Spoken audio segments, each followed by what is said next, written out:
A young man pets his cat Nike as it purrs contentedly. He looks back, realizing his life was a boring, meaningless waste. Everything's changed, and his future is finally looking bright. New magic and a special trade skill now grant his every wish. Dropped into a hostile world, he clutches Nike and faces a roaring tiger beast, swearing to reach the top. Energy streaks across the sky, alerting a cloaked blonde woman as her caravan moves through the forest. Her elf companion calls her name, but Karina's distracted by a strange sensation. Flashback to his grandfather's photo. He raised him after his parents died, but now the old man is gone too. Back in the present, he lies in his messy room, hit by the truth. He's now completely alone. He stares at his phone, stunned. The funeral felt like hours ago, but 10 days have already vanished. Phone glowing in the dark, Daichai reads the crushing news. Kokado Corp rejected his application. Rejection triggers a flood of insults. The voices mock his debt, his high standards, and his single life. They trash his dreams, claiming even his dead grandpa would just want him to settle for any job. He hides his face in despair, but a soft meow cuts the gloom. Nike the cat jumps onto his chest and nudges his hand. He sits up, petting Nike. No use sulking, at least he still has his cat. He grabs a bite and gets back to the job hunt. Stepping forward, he touches a wooden box on the bed, triggering a memory.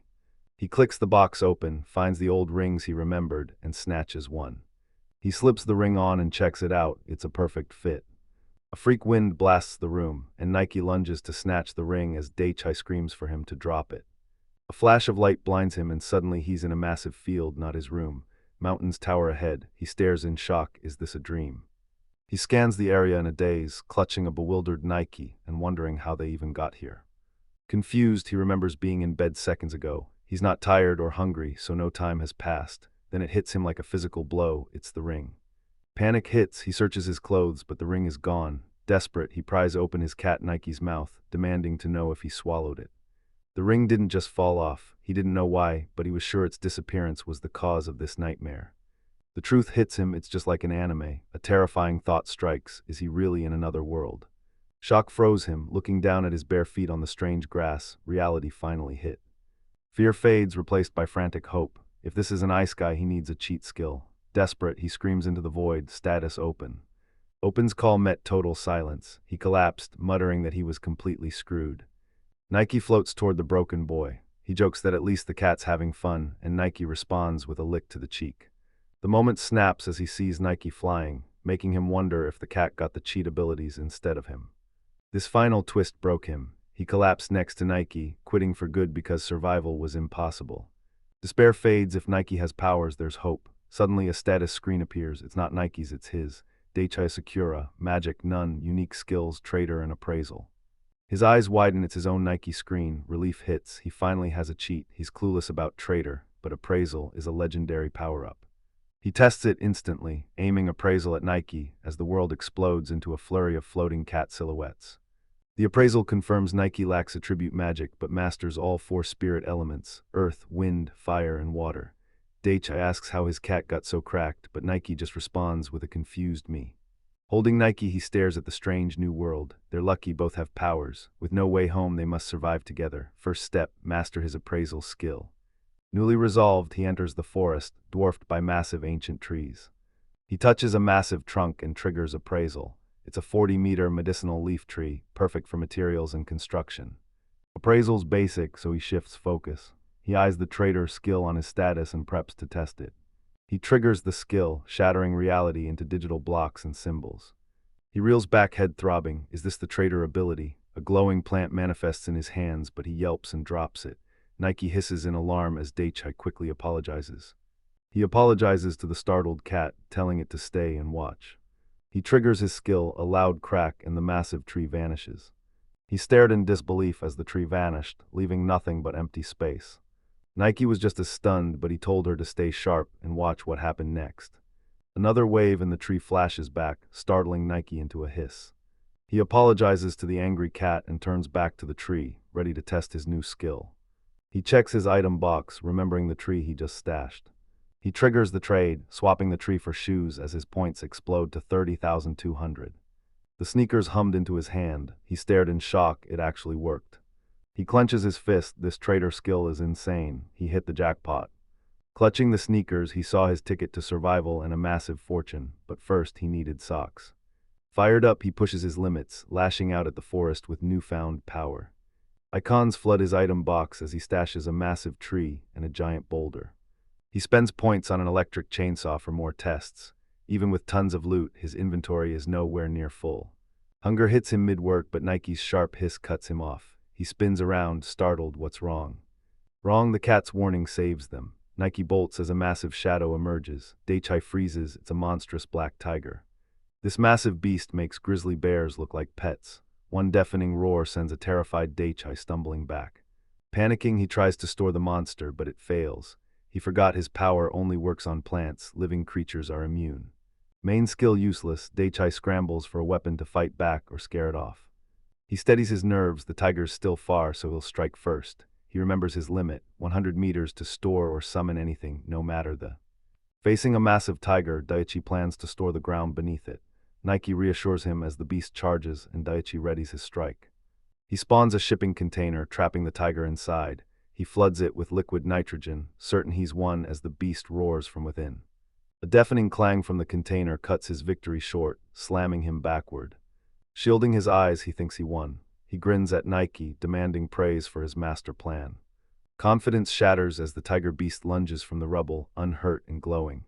Panicked, Daichi realizes he needs a weapon now. Nike hisses, firing a volley of liquid orbs straight at the beast. The creature's too agile. It leaps through the air, dodging the shots as they explode harmlessly behind it. The monster charges. Daichai shields Nike, wondering if it's spirit magic. Those armor-piercing water bullets, zero effect. Determined, he triggers his ability, pulling an item from his pocket to store as a wall. No escape, fight or die. As the tiger lunges, time suddenly freezes. Is it a trick? No, just pure cold focus in the face of death. He summons a massive container and boots it into the lunging tiger with a thunderous crash. The beast shatters into light. Daichai collapses, clutching Nike in relief. He did it. A quick check confirms the monster is now a card in his storage. Threats gone, adrenaline's fading, and now a massive hunger takes over. He shakes it off, face hardening as he locks in his next move. Prep is priority one, weapons ready, food bought, and every trace of the fight scrubbed. Prep finished, he tells Nike it's time for first contact. He pops his trader skill for a tactical view of the caravan. This power is broken. A light bridge forms in the sky. Two cloaked riders move silently through the dry, hilly pass below. Daichai suddenly steps onto the road with a nervous wave as Nike peeks from his collar. The riders freeze. An elf girl cheers for the cat, but Daichai insists it's just him and Nike. The hooded leader glares, suspicious, demanding to know if he. Daichai ignores her, pointing at his cat and asking if they're rare around here. Daichai Sakura introduces himself and Nike. The hooded girl admits she's seen cats, but never one with fur this long. Alicia Heartland reveals her face, flustering Daichai as he dreams of high school popularity. She begs to pet Nike, and he instantly agrees. Karina kills the mood, scolding Alicia's recklessness before grilling Daichai. He sticks to his cover, claiming he's just a merchant and flashing his basic gear, a backpack, bow, axe, and knife. He pulls out a cylinder and clicks it, startling them with a bright beam. Karina suspects magic, but Alicia senses zero mana coming from the device. Their words confirm it. Magic bags and tools are real, just like the status screen said. He sets the tool down for inspection. Karina finds no magic, but Alicia is stunned by the incredible light. Seizing the chance, he confirms they're caravan escorts and nervously asks to join them to the next town to meet their leader. Alicia trusts him and pushes for a yes, but Karina stays suspicious. She breaks the silence, returning his gear. He's confused, but she's blunt. His hands prove he's never used a bow or a knot. She points a gloved finger, unimpressed. Busted, Daichai laughs nervously, admitting she's got him figured out. Karina forgives the lie and offers to lead him to the caravan boss. Alicia watches eagerly as Daichi, holding Nike, thanks them and introduces himself. Nike steals the spotlight. Alicia hugs the cute cat as it meows, and Daichi thanks them again for their kindness. Karina cuts him off with a strict rule: stay within 1 meter. She won't let a potential magician near her ward. Daichi is confused by the term, while Karina's stunned that someone with zero combat skills is traveling solo. She notices his tone shift, eyeing the sword on his back. Daichi accepts the 1 meter rule, and they head out together. He winks, saying it's just his style. Since they're the same age, he's keeping it casual. Karina stays cold, letting him talk but warning against sudden moves. Daichi asks if he looks suspicious, and she confirms it instantly. Terms set, they close in on the merchant caravan crossing the plains. A stern man with a goatee steps from the wagon, eyes locked on Daichai, and asks if he's the one heading to Caravan. Caravan leader and trade president Klaus Bertram introduces himself, and the boy replies, Daichai is Sakura. Facing Klaus Bertram, he acknowledged the heavy request. Unsure of the company's power, he made a serious offer. He held out a small pouch, offering the contents at cost price. Klaus grabs the pouch, eyes bulging at the contents, while Karina and his partner watch his shock from afar. The old man wondered if Daichai was generous or just clueless, and Daichai admitted he had no idea what the items were worth here. Klaus stroked his goatee, his eyes sharp as he calculated the weight of that admission. Daichi shares his grandpa's code, honesty is everything. Back home, this product is common, but he knows its real value here, and Klaus is impressed. Klaus reveals the pepper, confirming it's worth a fortune in this world. Daichai is absolutely floored. Pepper doesn't grow on this continent. It's all imported, making it a luxury only the rich and noble can afford. Daichai's stunned. Klaus knows he's a foreigner. Without a permit, selling pepper is illegal, and the merchant is moving in for the kill. Daichai's gear was weird, but a whole new continent, that's a deadly secret. He begs for silence while Karina and Alicia watch in total shock. He thanks the merchant, sweating with relief as Alicia and Karina watch in silence. Klaus strokes his goatee, asking Daichai for a non-cash payment. He preps the pepper trade while Nike the cat watches. Daichai seizes the chance and counters. He wants to be a merchant, but needs Klaus's guidance to survive this foreign land. The offer hangs heavy. Klaus mocks Daichi's trust, but Daichi claims he reads people well. Karina screams in shock at the bold move. The merchant weighs the offer, but says Daikai is still short. Worried, Daikai asks exactly how many more pepper clouds he needs. He smiles, calling Daichai the good choice instead of pepper. He sees a powerful ally, and Daichai trembles as hope finally returns. He shares his grandpa's rule, always exceed a partner's expectations, then jokes he might have just read it in a book. Decision made, Klaus orders Lloyd to grab the pepper and turns his focus to Karina. He tasks her with guarding Daichai and Alicia to Cameroon. Karina asks Alicia if she's okay with it, and the girl quietly agrees. Deal set, Daichai's hyped to travel with the crew as Klaus and Lloyd head out, their job finished. He hits the road with Karina and Alicia. Karina is ready for the trip, and Alicia greets him with a polite bow. He asks where they're headed. Alicia says they must report to the guard captain, Karina's boss. Hating the formality, Daichai asks them to drop the titles and just be friends, blushing as he admits he's bad with customs. Alicia's stunned, but her eyes snap to the creature on his shoulder. He introduces Nike, and she squeals at the cute, fluffy kitty. She snatches Nike off his shoulder, making him yelp as she smothers the creature with love, gushing over how cute he is. He explains she was hugging Nike, not Daichai. Alicia looked up, her mind going blank. She pouts and turns away, leaving him baffled by the sudden mood swing. He tells her to keep holding Nike as they head to the guard captain. She mumbles a shy yes, so he leans in to tease her, making her shout. She calls him Mr. Duh. Alicia hangs her head in shame, clutching Nike. Daichai just scratches his head, tired but amused. Nike stays pinned in a crushing grip, eyes wide with silent panic.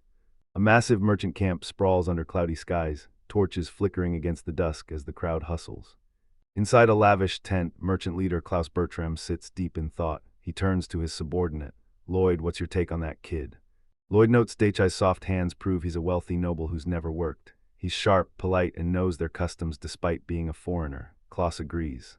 Giving away such treasure for free means Daichai is either a rich merchant's son or a clueless noble who doesn't understand how the world works. House eyes the pristine item box. Since it keeps food safe and fresh, he knows its owner is destined for greatness. The item box is a rare god-tier skill that creates a subspace for storage. Its capacity scales with your mana, and inside, time stands perfectly still. Unlike basic magic bags with fixed limits and ticking clocks, this storage scales with your power. Back at camp, Klaus realizes Daichai flashed a rare item box thinking it was just a basic bag. That reckless confidence that got him across the ocean, it's all thanks to this op skill. Lloyd notes his youth, but Klaus is certain there's even better loot stashed inside. Lloyd asks if they should give Daichai the VIP treatment, but Klaus shuts it down. The only thing that matters is Daichai's knowledge of an unknown world. He orders everyone, guards included, to respect Daichai. Lloyd accepts while Daichai marches forward, totally oblivious to the discussion. Nike yawns, weaponizing his power as dawn breaks. The boy and cat's grand adventure starts now. Before meeting the escort captain, Daikai, tired Karina, and Alicia push through Kamut's crowded caravan, Nike in Alicia's arms. Daichi spots a scarred merchant flexing a glass goblet. Glass is rare here, but Daichi realizes this high-grade treasure is actually primitive and outdated. As the trio walks through the evening camp, a voice calls out from Ms. Karina. Colette interrupts Karina's tour from her stove, asking for a hand with the fire. Daichi realizes Coletta wants Karina to light the fire with magic. Karina agrees if he's cool with it, and Daichi instantly approves, hyped to see the show. Shalette thanks her, tired of struggling with flint, but Karina just holds out a gloved hand and boom, instant fire. He's stunned by her fire spirit magic as Karina lights the wood with a simple wave. She helps whenever she's free, and while Nike's combat spells are wild, seeing magic used for chores is just as hype. Alicia explains, no fire magic means using flint, but fire items work for everyone. Daichi nods, locking it in. You ask if anyone with mana can use magic items regardless of element. Alicia confirms, but there's a catch. She gets serious, magic dictates your career. No powers, no job, mages always get hired first. Her words hit home. Without powers, you're locked out of modern life and can't even earn a living. Memories flood back as he stares at a rejection from Kawakato Corp., his grandfather's photo watching from the nightstand. Haunted by memories of debt and job hunts, Colette snaps him back to reality. His life now depends on math. He blurts his thoughts out and apologizes, but Colette shrugs it off. She's already used to it. She's magicless but landed a great job with kind coworkers who help her with everything. With a melancholy look, she knew she was truly blessed. Her words hit home. Forget being a greedy merchant. He'll use his powers to save the magicless instead. He grinned, eyes sparking. Shaking up this world's values sounded like a blast. His plan spread Earth's tech. With sneakers, flashlights, and drones, non-magic users can live like mages and become his top customers.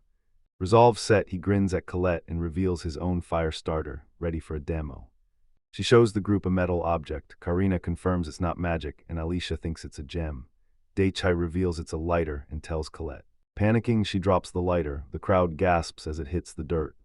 He picks it up, telling her not to worry. It's tougher than it looks, and he won't care if she breaks a few. Calmer now, she flicks the lighter, ignites the tinder, and tucks it into the firewood. The wood ignites, fire crackling to life. Colette stares at the lighter in awe. This tool is amazing. His country must be incredible. She asks if he's a foreign merchant. He confirms, revealing his plan to spread tools that even non-magic users can master. She smiles brightly, telling him his products are a guaranteed success. Moved, he thanks her and gifts her the lighter as an apology, leaving her gasping in shock. Nike on his shoulder, he signals the move, but Karina shouts for him to wait. Flustered, Colette tries to return the valuable lighter, but Daichi insists it's worth next to nothing. A massive man interrupts. Karina recognizes him and steps forward to demand answers. Ignoring her, he locks onto Daichi, who's frozen by the man's massive size. Alicia introduces the giant as Captain Jeffrey, the escort leader, and confirms Daichi is Beltran's merchant partner. Captain Jeffrey, the escort leader, joins the group for the next town, and Daichi instantly accepts. Jeffrey's escorting Alicia and Daichi on the president's orders. Daichi grumbles about being babysat, but Jeffrey ignores the salt and leads the way. Walking through the evening camp, Jeffrey offers a drink, but Daichi turns him down. Back at camp, Colette grips the lighter as the truth finally clicks. Dinner's finished, and the day finally comes to a close. Night falls on a modern tent, a clear relic from Daichi's world. Daichi lies awake with Nike asleep on his chest, staring at the tent ceiling, lost in thought. Colette calls to him in his tent, admiring a plastic lighter like a rare gem. He's stunned they care more about the plastic than the fire itself. Karina interrupts, apologizing for the late hour. The president wants to see him. It's 8:41 p.m. He agrees to go, noting his watch is just a normal. He threw on his jacket, fearing the summons was about the pepper's quality, and ditched it before heading out. Following Karina, he found the camp buzzing with rowdy, drinking men. She noted the energy, and he couldn't disagree. She leads him to a lavish tent where President Klaus Bertram welcomes him to sit beside a girl with a hair ribbon. He apologized for the late hour, but the class brushed it off. Worried the pepper was bad, Daichi offered a replacement. Laos vouches for the pepper, then slides a lighter across the table. The real reason they're here. He's left confused. He clarifies the lighter was a gift from his Colette, not something he stole. Colette hands Klaus the lighter, explaining she was told to use it despite never hearing of it before. Klaus turns serious, warning Daichi he has no clue what this item is worth. Daichi's stunned. He thought this was a simple sale, but now he knows these aren't. Klaus reveals that his common lighter is actually a priceless luxury, reserved for the wealthy and noble. The merchant reveals its true worth. Even non-mages can use it, making it better than standard magic gear. Peeking from cover, Daichai realizes why it's so prized. Klaus reveals the case is high-grade glass, earning an impressed chuckle from the merchant. The merchant's face hardened. If these items hit the market, the rich would flip them for a fortune. The warning hit hard. He realized selling these items recklessly meant certain trouble. He admits his mistake to Klaus and the ribbon girl, asking for the next move in their deal. Law swayed his move. Daichai knew there was no turning back. Selling these lighters would shatter the world's sense of value. She cuts in, pointing to a glass, another luxury sold only to the rich.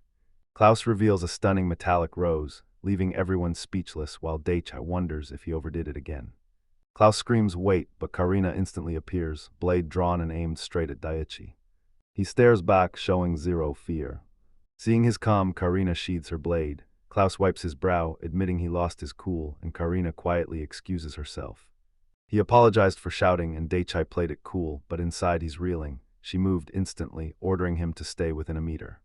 Ribbon Girl noticed his calm despite the sword in his face.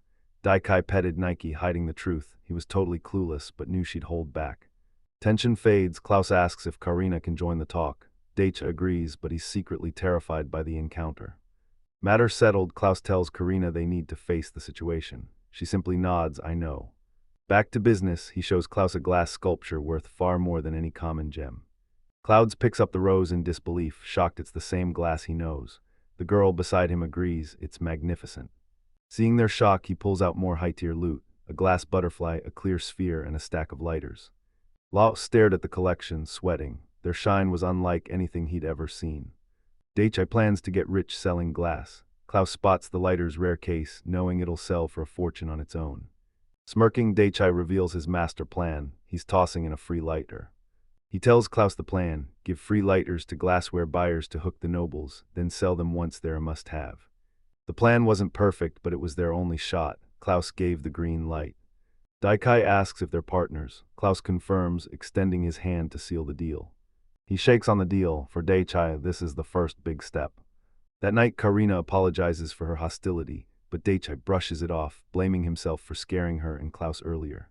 She wasn't buying it, her apology trailing off as the ribbon girl watched with concern. Distraught, she grabs Nike and sobs into his fur. The cat meows and she gasps in surprise, Alicia. Satisfied by how easy it was to cheer her up, he asked Nike if he liked her smile too. The cat just meowed back. Alicia flashes a flustered smile, asking if this is enough to make him happy. Her blushing fuels his teasing. He calls her cute, making Alicia beg him to stop while Karina watches with pure annoyance. That night by the fire, he tells Karina the caravan is giving him some suspicious looks. She confirms his hunch, it wasn't just Colette's lighter. The whole caravan is already guessing his true identity. Perina spills the rumors. Is he a rich merchant's heir, a noble chasing lost love, or a hunted royal bastard living as a drifter? Daichai mocks the wild stories, Karina calls it guesswork, and Alicia's stunned by the variety. Screams shatter the silence as a terrified man bursts from the woods, warning that a pack of king apes is closing in fast. Karina draws her blade, ordering Daichi and Alicia to stay close as glowing-eyed ape monsters burst from the woods, ready for blood. King apes ambush the caravan, sparking total chaos. Guards scream in terror while Daikai, Karina, and Alicia watch the carnage unfold. Captain Jeffrey orders a beast interception formation. His troops scramble into position, shields up, and weapons ready for the charge. As the line holds, Karina warns Daichai. King apes are smart, fast pack hunters. He asks why she isn't fighting, but her only duty is guarding Alicia. He tells her to focus on Alicia, but Karina refuses to abandon her mission, demanding he let her do her job. Alicia reveals her non-elemental magic, buffs, and enchanted gear, leaving Daichi stunned by its massive potential. Alicia warns of incoming monsters. Karina gears up while Daichi analyzes enchanted gear. If it works like physical enhancement, can he use it too? Screeching King Apes charge, eyes glowing feral. Jeffrey orders fire. Arrows rain down, skewering the beasts. Daichi thinks it's over. No monkey can dodge midair. Arrows bounce off the ape's hides, shattering his confidence. He stares in shock as Captain Jeffrey bellows the next order, magic. On command, Alicia blasts a magical torrent into the charging king apes, sending them screaming in agony. Caravan guards hold the line against the king apes as Captain Jeffrey charges head-on. Watching from afar, a worried Daichai asks Karina if he'll survive. Alicia confidently assures him the guards can handle attacks at this level. A lookout screams, a dozen of reinforcements burst from the southern forest. Jeffrey holds firm, ordering a counterattack to keep the lead. Daichai trusts them, but he still feels something's off. He weighs his modern gear but stays low-key, ordering Nike to hide and keep her magic sealed. Karina takes charge, sensing the king ape's unusual rage. She orders Alicia to scout the south, but Daichi spots a new wave charging from the east and screams a warning about. The apes close in fast. Daichai scrambles for a weapon, but the beasts are already lunging for him and Karina. The arena freezes, another ape lunges at Alicia, and Daichi screams her name in desperation. He blurs past Karina, throwing himself into the monster's path to stop it before it reaches Alicia. Unarmed, he twists midair, kicking the ape's head, and instantly landing a brutal punch on another attacker's jaw.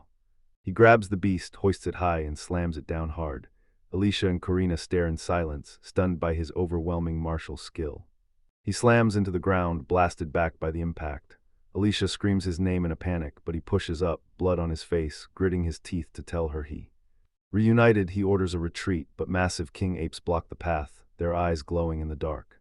Obese lunges, parrying a massive claw. As he battles, another ape towers over Alicia, its torch lighting the scene. Jaws snap inches from Alicia's face as another ape grabs Daichi from behind, pinning his torso. Karina and Alicia scream as the beast squeezes, but he feels nothing. No pain, no damage, even the ape is stunned by his resilience. His eyes widen as Alicia's words echo. Non-elemental magic like physical buffs and enchanted gear are the secret to his insane durability. The ape was slow earlier for a reason. He's been using magic unconsciously this whole time. He's got the hang of it now. He draws a knife and sinks it into the ape's arm. The blade sinks in effortlessly. With his gear and buffs, it's like stabbing a cake with a fork. He spots Karina mid-fight, shouts her name, and charges his power, lunging in to back her up. He charges his enchanted blade and stabs the king ape's chest. The beast roars, thrashing wildly. It's too shallow, he missed the heart and the monsters.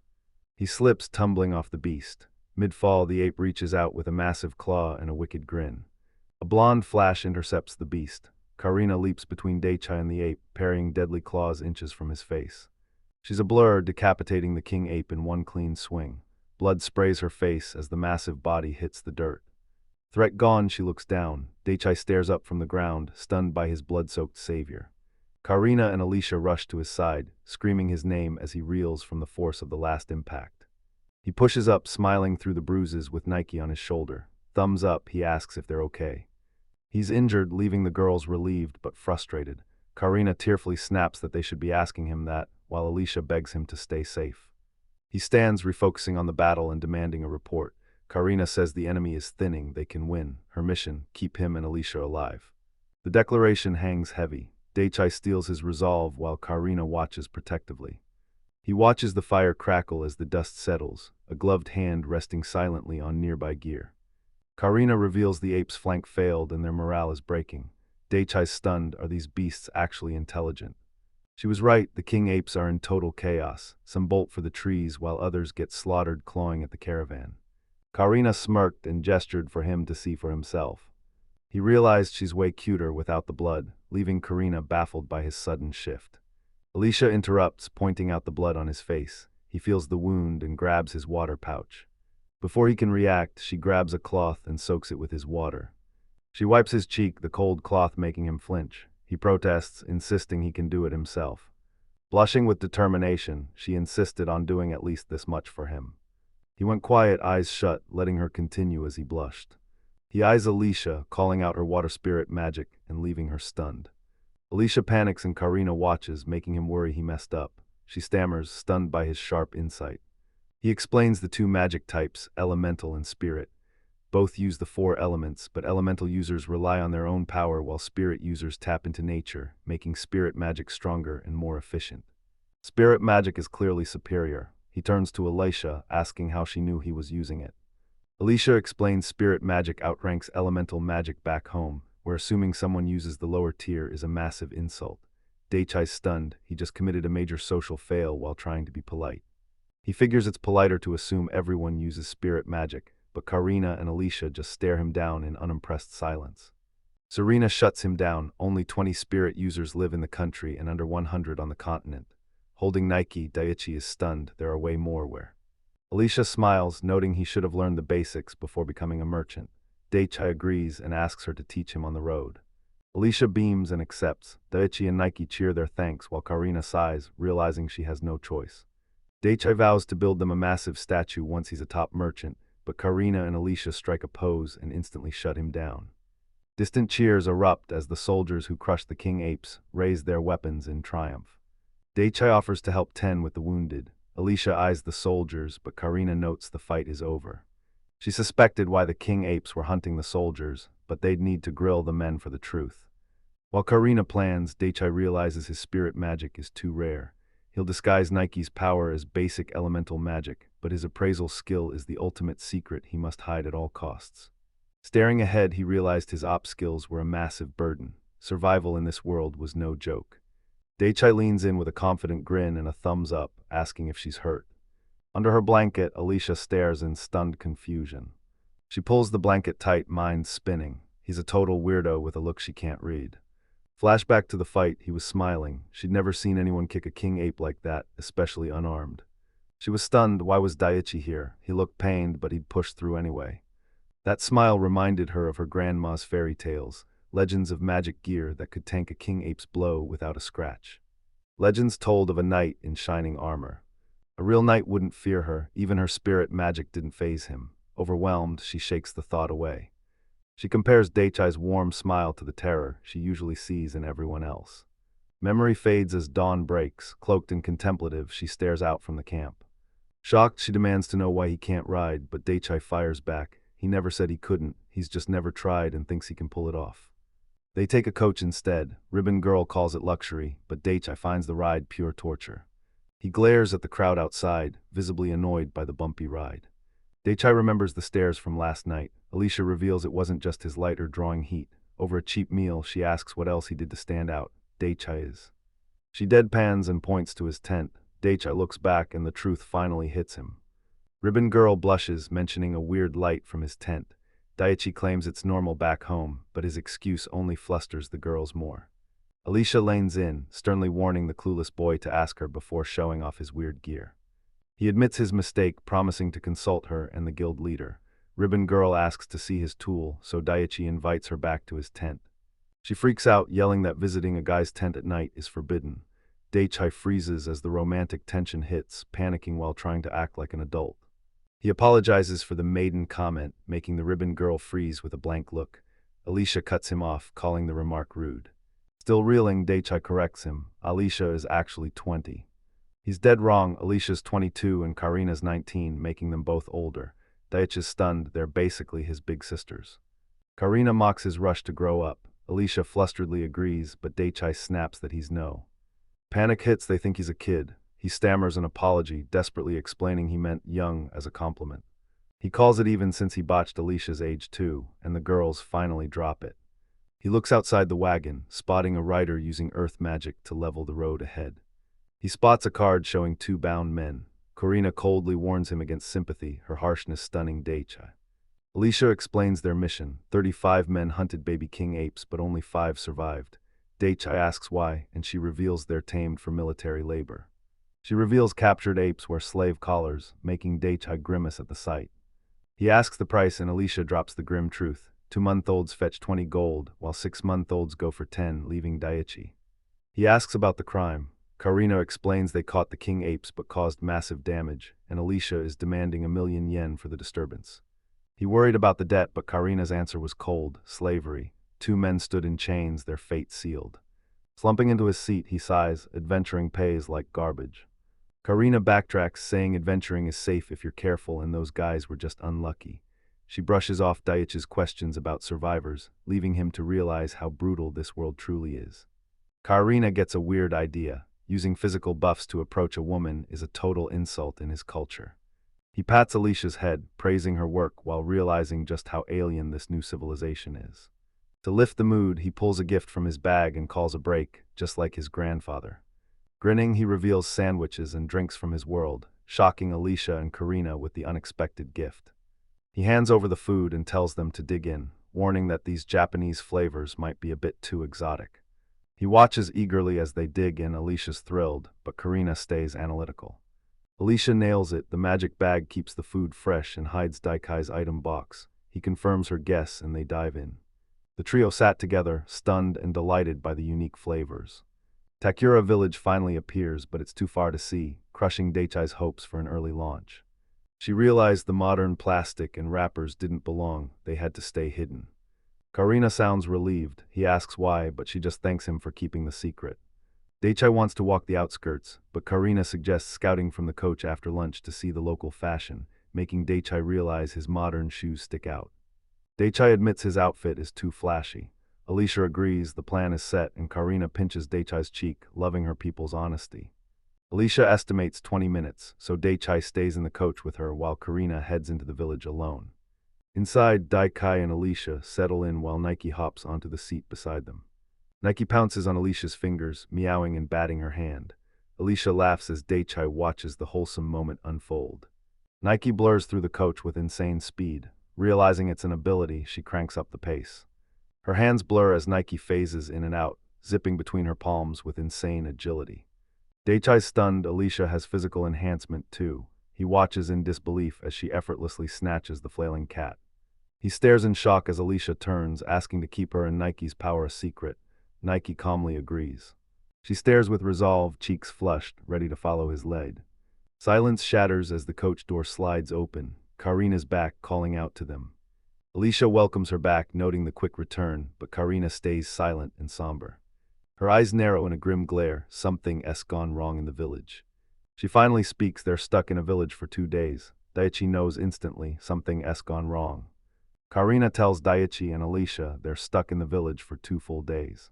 Shocked, he spins around and asks what happened. The king apes trash the caravan, forcing the group to stay in the village to recover. Karina notes they've got free time until their rooms are ready. Seizing the moment, she asks Daichai for lunch. He checks his bag and asks if she wants his sandwich. She beams a total 180 from last night's intensity and chirps a yup. She demands he hand it over, leaving Daichi stunned by her sudden shift. He reveals modern sandwiches and drinks. The girls are stunned, but Alicia's baffled. Daichi says it's just bread and hands a sandwich to a trembling, hyped-up Karina. She takes a bite and her eyes pop. The bread is soft, the meat is savory, and Alicia watches her reaction closely. Alicia takes a bite and her mind blows. The warm, sweet, and savory juices create a flavor explosion unlike anything she's ever tasted. Daichai beams at the flavor. As they dig in, Alicia asks if there are veggies inside. Serena beams and thanks Daikai. He tells her to dig in as the group swarms the feast, while Alicia eyes a sweet-smelling pudding cup. He didn't forget his cat, reassuring him before dropping a fresh bowl of food. Nike digs in. Alicia notes his hunger and Daichai laughs. The cat's a handful. Karina breaks a sweat as she peels back the lid of her cup. One bite sends her into pure bliss, leaving her completely stunned. Daichi asks for her take, still stunned by the texture. She wonders what this sweet, soft treat is. It's whipped cream, a hit with the girls. Karina finally gets the hype, declaring it absolutely delicious. Hyped by her energy, he offers more. A flustered Karina asks if he's sure, and he gives a simple yes. It's the least he can do for her help. Smirking, he promises more whipped cream treats, thinking she's way too easy to win over. Thrilled by his promise, she accepted with a radiant blush. Watching the girls eat, Daichai feels satisfied. Karina worries about the bill, but her cup is already empty. Daichai brushes it off. He's not the type to stress over money.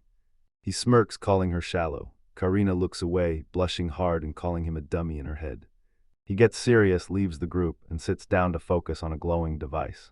Moments later, he's back, proudly presenting a perfect slice of fruit cake. He serves the treat, stunning Karina and Alicia, while even Nike the cat eyes the snack. Across camp, Klaus reels from a shock report, repeating the impossible. Someone actually dropkicked King A. Marina confirms everything. It sounds crazy, but she swears it's the truth. House doubts her, claiming she was distracted while Daichi fought 5 king apes, but Karina fires back. She never takes her eyes off her client. He folds, knowing her wind magic senses every move. He apologizes and tells her to keep reporting.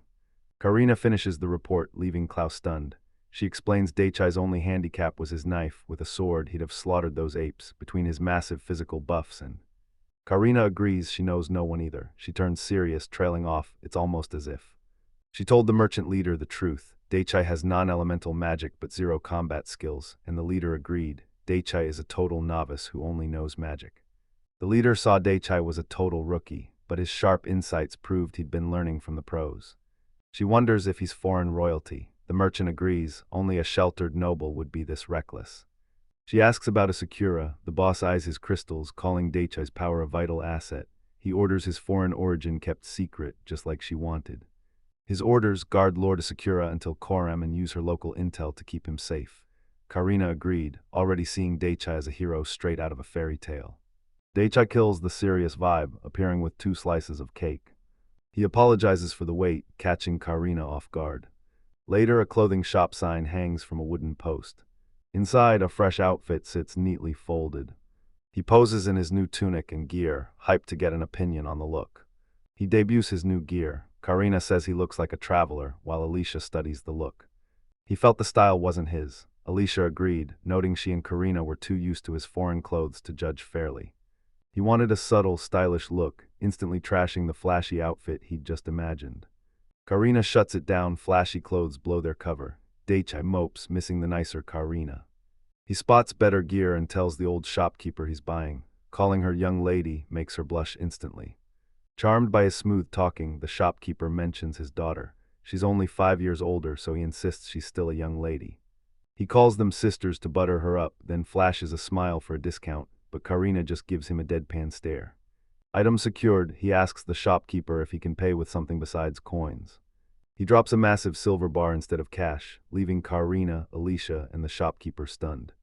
Karina panics at the cash, lunging forward to pay herself. The stunned shopkeeper invites him back, leaving Daichi totally bewildered by the chaos. Karina yanks him from the shop, gripping his arm as Alicia trails behind, clutching Nike. She gets in his face, accusing him of causing the chaos. He's baffled, thinking silver was standard, and obliviously suggests trying another shop. She shuts him down. Next stop, the guild leader. He barely manages a protest. His protest ends fast. Moments later, he's strolling through town with a grin, totally unfazed by the chaos. He's not walking willingly. Karina drags him by his jacket, looking fed up. Alicia watches him flail while Karina prepares to scold him. Inside the merchant's tent, Klaus corners Daichai, demanding answers. A startled Daichai explains he was just trying to pay for his clothes. Outside, Alicia sits annoyed as Nike the cat tugs her clothes. Shopping stops cold as Klaus holds up a silver ingot, demanding to know if this is Daichai's payment. Ingots are standard, but these coins are foreign to this land. Daichi confirms they're common back home.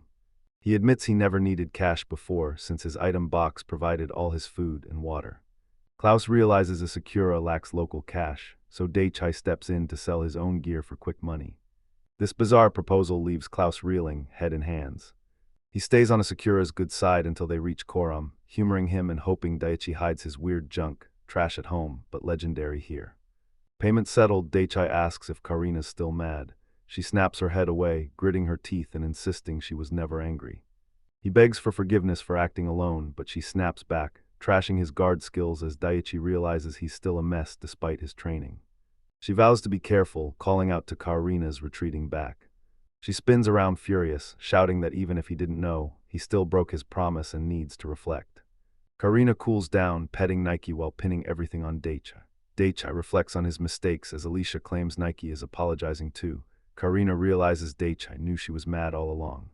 He shoves a handful of candy forward as an apology, stunning both Karina and Alicia. Flustered, Serena asks if food solves everything. He denies it, explaining that back home, chocolates are the standard apology for lovers or close friends. He knows that's a lie. If chocolate solved everything, life would be easy. Karina blushes and accepts the custom. Alicia stares at her hands, repeating his words about a lover or close girl. They taste the sweets and their eyes pop. Karina asks what it is while Alicia calls it delicious. Karina offers more sweets and Alicia gladly accepts. Nike vouches for him, so Karina lets it go with a warning. Daichai agrees, but he's suspicious. This was way too easy. He hits the busy village street, swarming with rowdy, rough-looking adventurers. Klaus notes way too many adventurers for such a small village, and Alicia agrees, they've got zero manners. Alicia warns Daichai he's unarmed and rumors of his Bertrand ties are spreading. Sensing hostile glares, Daichai realizes he's a prime target, a rich foreigner who killed king apes but looks like easy prey. He heads to a weapon shop for info. Karina agrees but warns him to stay low and avoid trouble. She begs her to trust him despite appearances. He insists he's a pacifist at heart. Karina and Alicia exchange looks of disbelief. Daichai sighs and pivots, asking who's stronger, an adventurer or King A. Alicia bets on the king ape 1v1, but Karina counters. Humans win with teamwork, traps, and strategy. Sensing the danger, he needs gear and a disguise fast to stay off the radar. They hit the armory and he's hyped. Weapons catch his eye, but armor comes first. Inside, you present light leather armor. Karina fears it's flimsy, while Alicia judges Daichai for feeding Nike instead of focusing. Flustered, Daichai insists he's serious and considers the gear settled.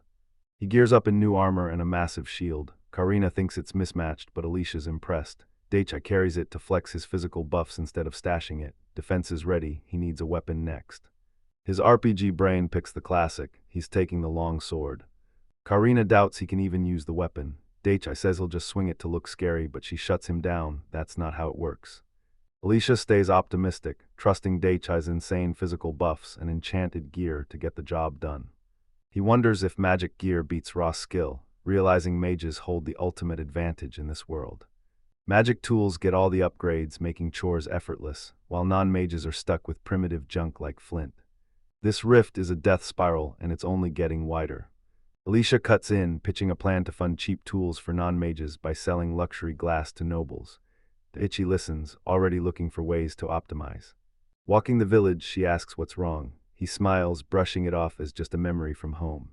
He shares the intel. Goblins were spotted at Takura, and the guild sent 13 adventurers to wipe them out. Karina briefs them. Goblin numbers are unknown, but nearly 40 adventurers are coming, including 7 unofficial parties who are acting like total jerks. Karina warns these goblins are just scavengers, but mages and generals are coming. Daichi asks if they're tough, and Karina confirms it'll be a bloodbath. Arms crossed, she delivers her verdict. Judging by their gear and movement, these adventurers are E rank or D rank at best. The system scales from H rank apprentices all the way to the legendary S rank. High ranks bring massive prestige, earning adventurers the status of a knight, but S rank, that's a title only the king grants to absolute legends. Karina explains S and AA are prestige tiers. Standard ranks go G to A, but rank isn't just about raw power. Rank is based on achievements, but reaching D rank proves you've survived the deadliest battles. Karina's a C rank, making her reliable. He's confident in his own power too, especially since he hasn't even tested his new custom weapon yet. He pivots back to the goblins, noting that without knowing the horde's size, it's hard to tell if they're overstaffed. Nothing agrees, but only. His unease grew, sensing a missing piece. Alicia backed him, trusting Daichai to stay calm once he knew the truth. The elf girl gets right in his face, shouting that even Nike agrees, and a flustered Daichi turns bright red. He sets Nike on her head, backs off, and turns to Karina. Looking serious, he explains his unease. 2 months ago, bandits erased a village 4 days away, leaving nothing but smoldering ruins. The village hired help for goblins, but bandits wiped them out first. Daichai reveals a scam. If the chief vanishes, the quest fails and the lord only pays half price. Failing costs them a massive fine and trashes their reputation with the lord and their enemies. Karina stares off, thinking, if it were her, she'd just expand the search and slaughter every goblin to finish the quest. Daichai's suspicions are confirmed. Adventurers and bandits are working together to loot failed quests. The village is the next target, forcing them to fight both bandits and goblins. He pulls a pistol from storage and tells Karina and the elf to follow him. It's time for a test. He wants to test a foreign weapon in private, asking if a buffed goblin general is tougher than 5 king apes. Karina hesitates, wary of being alone with him. Her face turns grim as she drops the truth. The goblin general is way stronger. Daichi tosses his hands up, totally unfazed by the impossible task ahead. He asks Alicia about the grasslands. She explains the open terrain makes escaping easy with physical enhancement, but admits her own power is limited. Karina agrees on one condition: stay at the forest edge and keep the guards in sight. Daichai's down and they head out. He charges ahead and slams straight into a massive figure.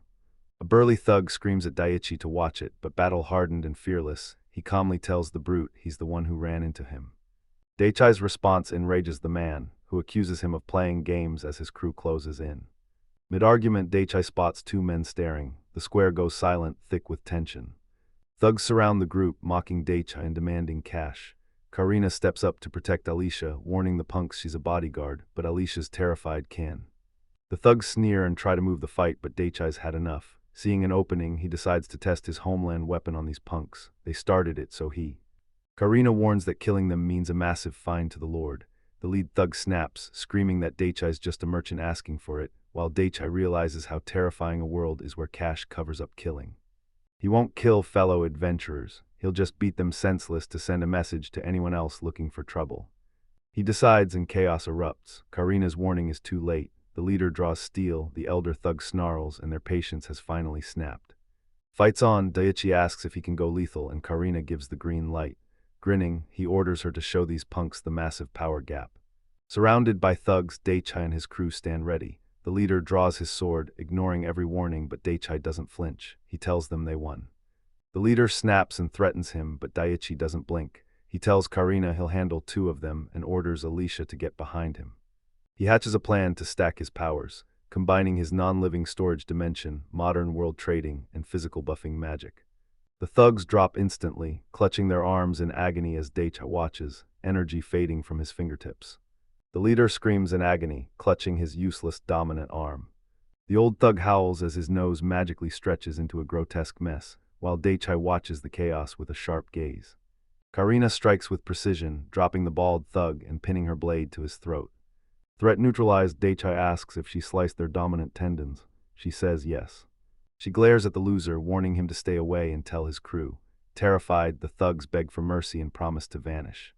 From a distance, the shocked crowd whispered, "The guy with the girls actually won." Daichai scoffs at the beaten thugs and turns to Alicia, who's still holding Nike, somehow sleeping through the entire brawl. He's cut short. A furious Alicia shoves Nike at the loser, screaming for an apology to the kid. Karina's shocked, but she quickly snaps and demands an apology. Terrified, the thugs beg for mercy and swear to never do it again. Apology secured, Alicia's rage vanishes. She beams, cuddling Nike and telling the men they owe the cat their lives. Daichai watches, stunned by the feline's terrifyingly effective charm.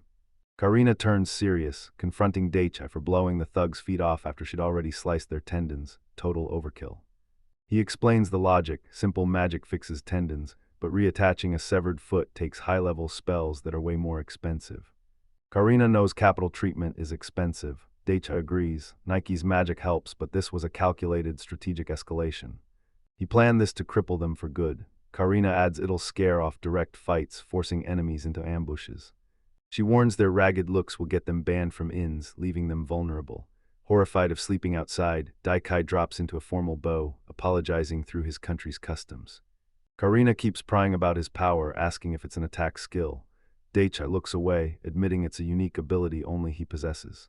He asks about unique skill users. A flustered Alicia confirms they're rare, just like in Daichai's homeland. Karina shuts him down, insisting only one person on the continent has a unique skill. Daichai isn't impressed. Her words leave an awkward silence as they walk. Daichi scratches his head, hesitating. Breaking the silence with a smirk, he finally admits he was exiled for his unique skill. His family tried to kill him for his rare power. He shuts the topic down, leaving Karina and Alicia stunned as Alicia regrets prying. He reassures the worried group and agrees to spill the secret if they keep it quiet, though Alicia warns him not to overdo it. He demonstrates his power, summoning a dark projectile. His skill creates lead and iron clumps, then blasts them at high speeds using fire. Karina recognizes the bullet from the fight. She's stunned this tiny thing blew off a leg. He confirms it, explosive force makes it lethal. Alicia is horrified, bigger bullets. He brings up the experiment again, asking if his unique skill is actually useful in a fight. Karina hesitates, asking if they're done, but he pushes back. It's an experiment, and he's got more to test. Experiment's finished, he breaks out sweet and salty snacks and asks Karina for her pick. She pauses, blushing, then admits she wants the sweet ones. Her reaction confirms it. Sweets are Karina's weakness. Daichai agrees, promising a snack break chat once the experiment wraps up. Promised snacks, they push deeper until Karina warns of hidden monsters. Needing room, Daichai hands Nike to Alicia and begins. Daichi preps while Alicia cuddles Nike, bonding with the cat even though she knows it's playing her by kneading her chest. She tells the cat to stop, but her blush gives her away. Daichai loves the view and Nike feels the same. Karina cuts the fun short, demanding action. Daichai agrees, prepping the same move he used to crush the bandits. He's talking about the Desert Eagle, a massive pistol packing his most powerful rounds. He doesn't hold the weapon. He opens a pocket dimension in his palm and pulls the trigger with his mind. A roar erupts from his hand as a blast tears through a tree, leaving a massive hole. Karina and Alicia stare, speechless at the raw power. He asks his team for their take. Karina's stunned into silence, while Alicia notes magic this powerful is rare. He admits the lead ball caused the carnage. Karina's stunned, asking if he can spam it since rapid-fire magic is rare. She notes that while low ranks can spam weak spells only. She can't even track the bullet. Daichi notes earth magic isn't this fast, realizing a weak mage with a gun is now a lethal threat. Karina's confused, reminding him that any mage is already a walking weapon to normal people. He asks who's stronger, a civilian with offensive magic or a magicless adventurer. Obviously, the magic user wins, but only when using non-elemental spells. Karina's annoyed, questioning his ranking system. Daichi asks if mage status requires F-rank guild registration. Alicia confirms and he sheepishly apologizes.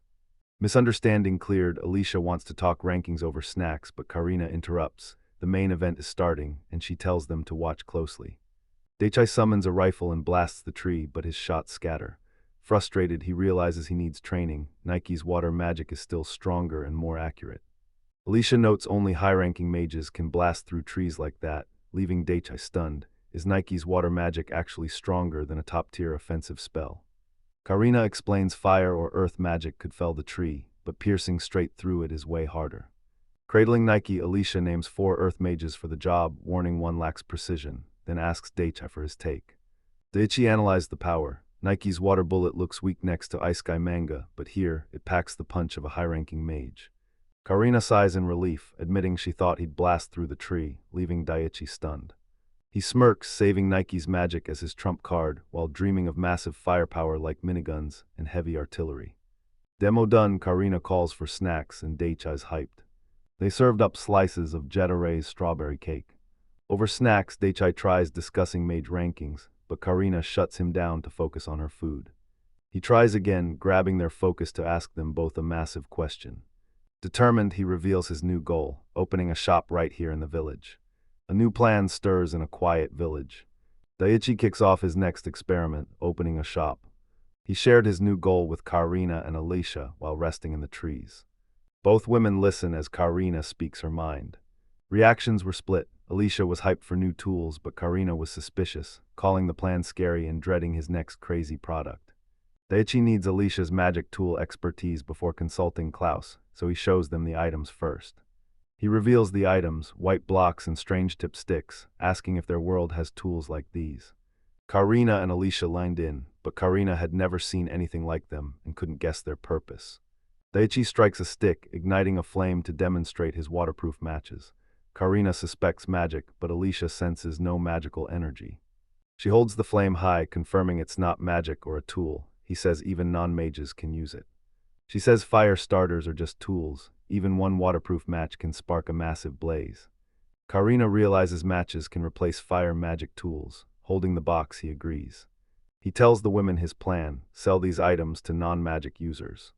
Alicia's hyped to help non-magic users, but Karina drops a reality check. Those products never sell. He grins unfazed and drops his master plan. Prices so low even the poor can afford them. He asks if they're shocked, but Karina isn't. She warns him that a rich guy dealing with the poor looks like a total hypocrite. She denies any feelings, but he's just focused on separating his business with the rich from the poor. Alicia warns that selling out will wreck his reputation, but he's got an endless supply stashed in his item box. She asks if he can make more. He grins, it's easy work. He pauses, then clarifies. The plan is on hold until he meets guild leader Klaus. He's determined to risk it all to convince the guild leader. Karina bites her cheesecake and agrees to back off, his resolve clear. Daichi shifts to magic. Karina uses water, fire, wind, and non-elemental spells, but what about Alicia? Smiling gently, she reveals she can use all elements.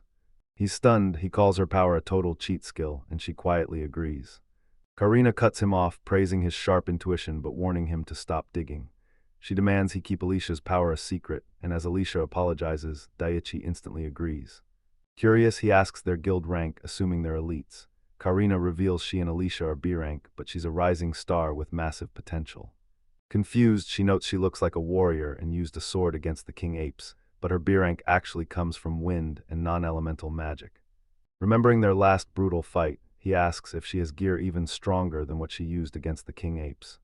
She admits she did her best. Gear buffs take time she didn't have, and wasting wind magic on scouting was out of the question. Seicha sheepishly offers a cup of whipped cream, apologizing that it's a bit different. Karina eats, questioning his apology. while Daichi asks if Alicia's rank is due to her all-element magic. Alicia confirms her ability is rare, but admits she's no fighter, recalling how she froze solid against the king apes.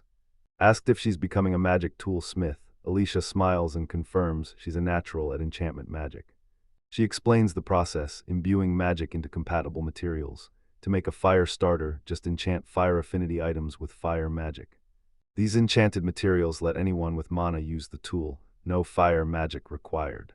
He asks if a 4-element tool grants total mastery, but Karina shuts him down. It's not that simple.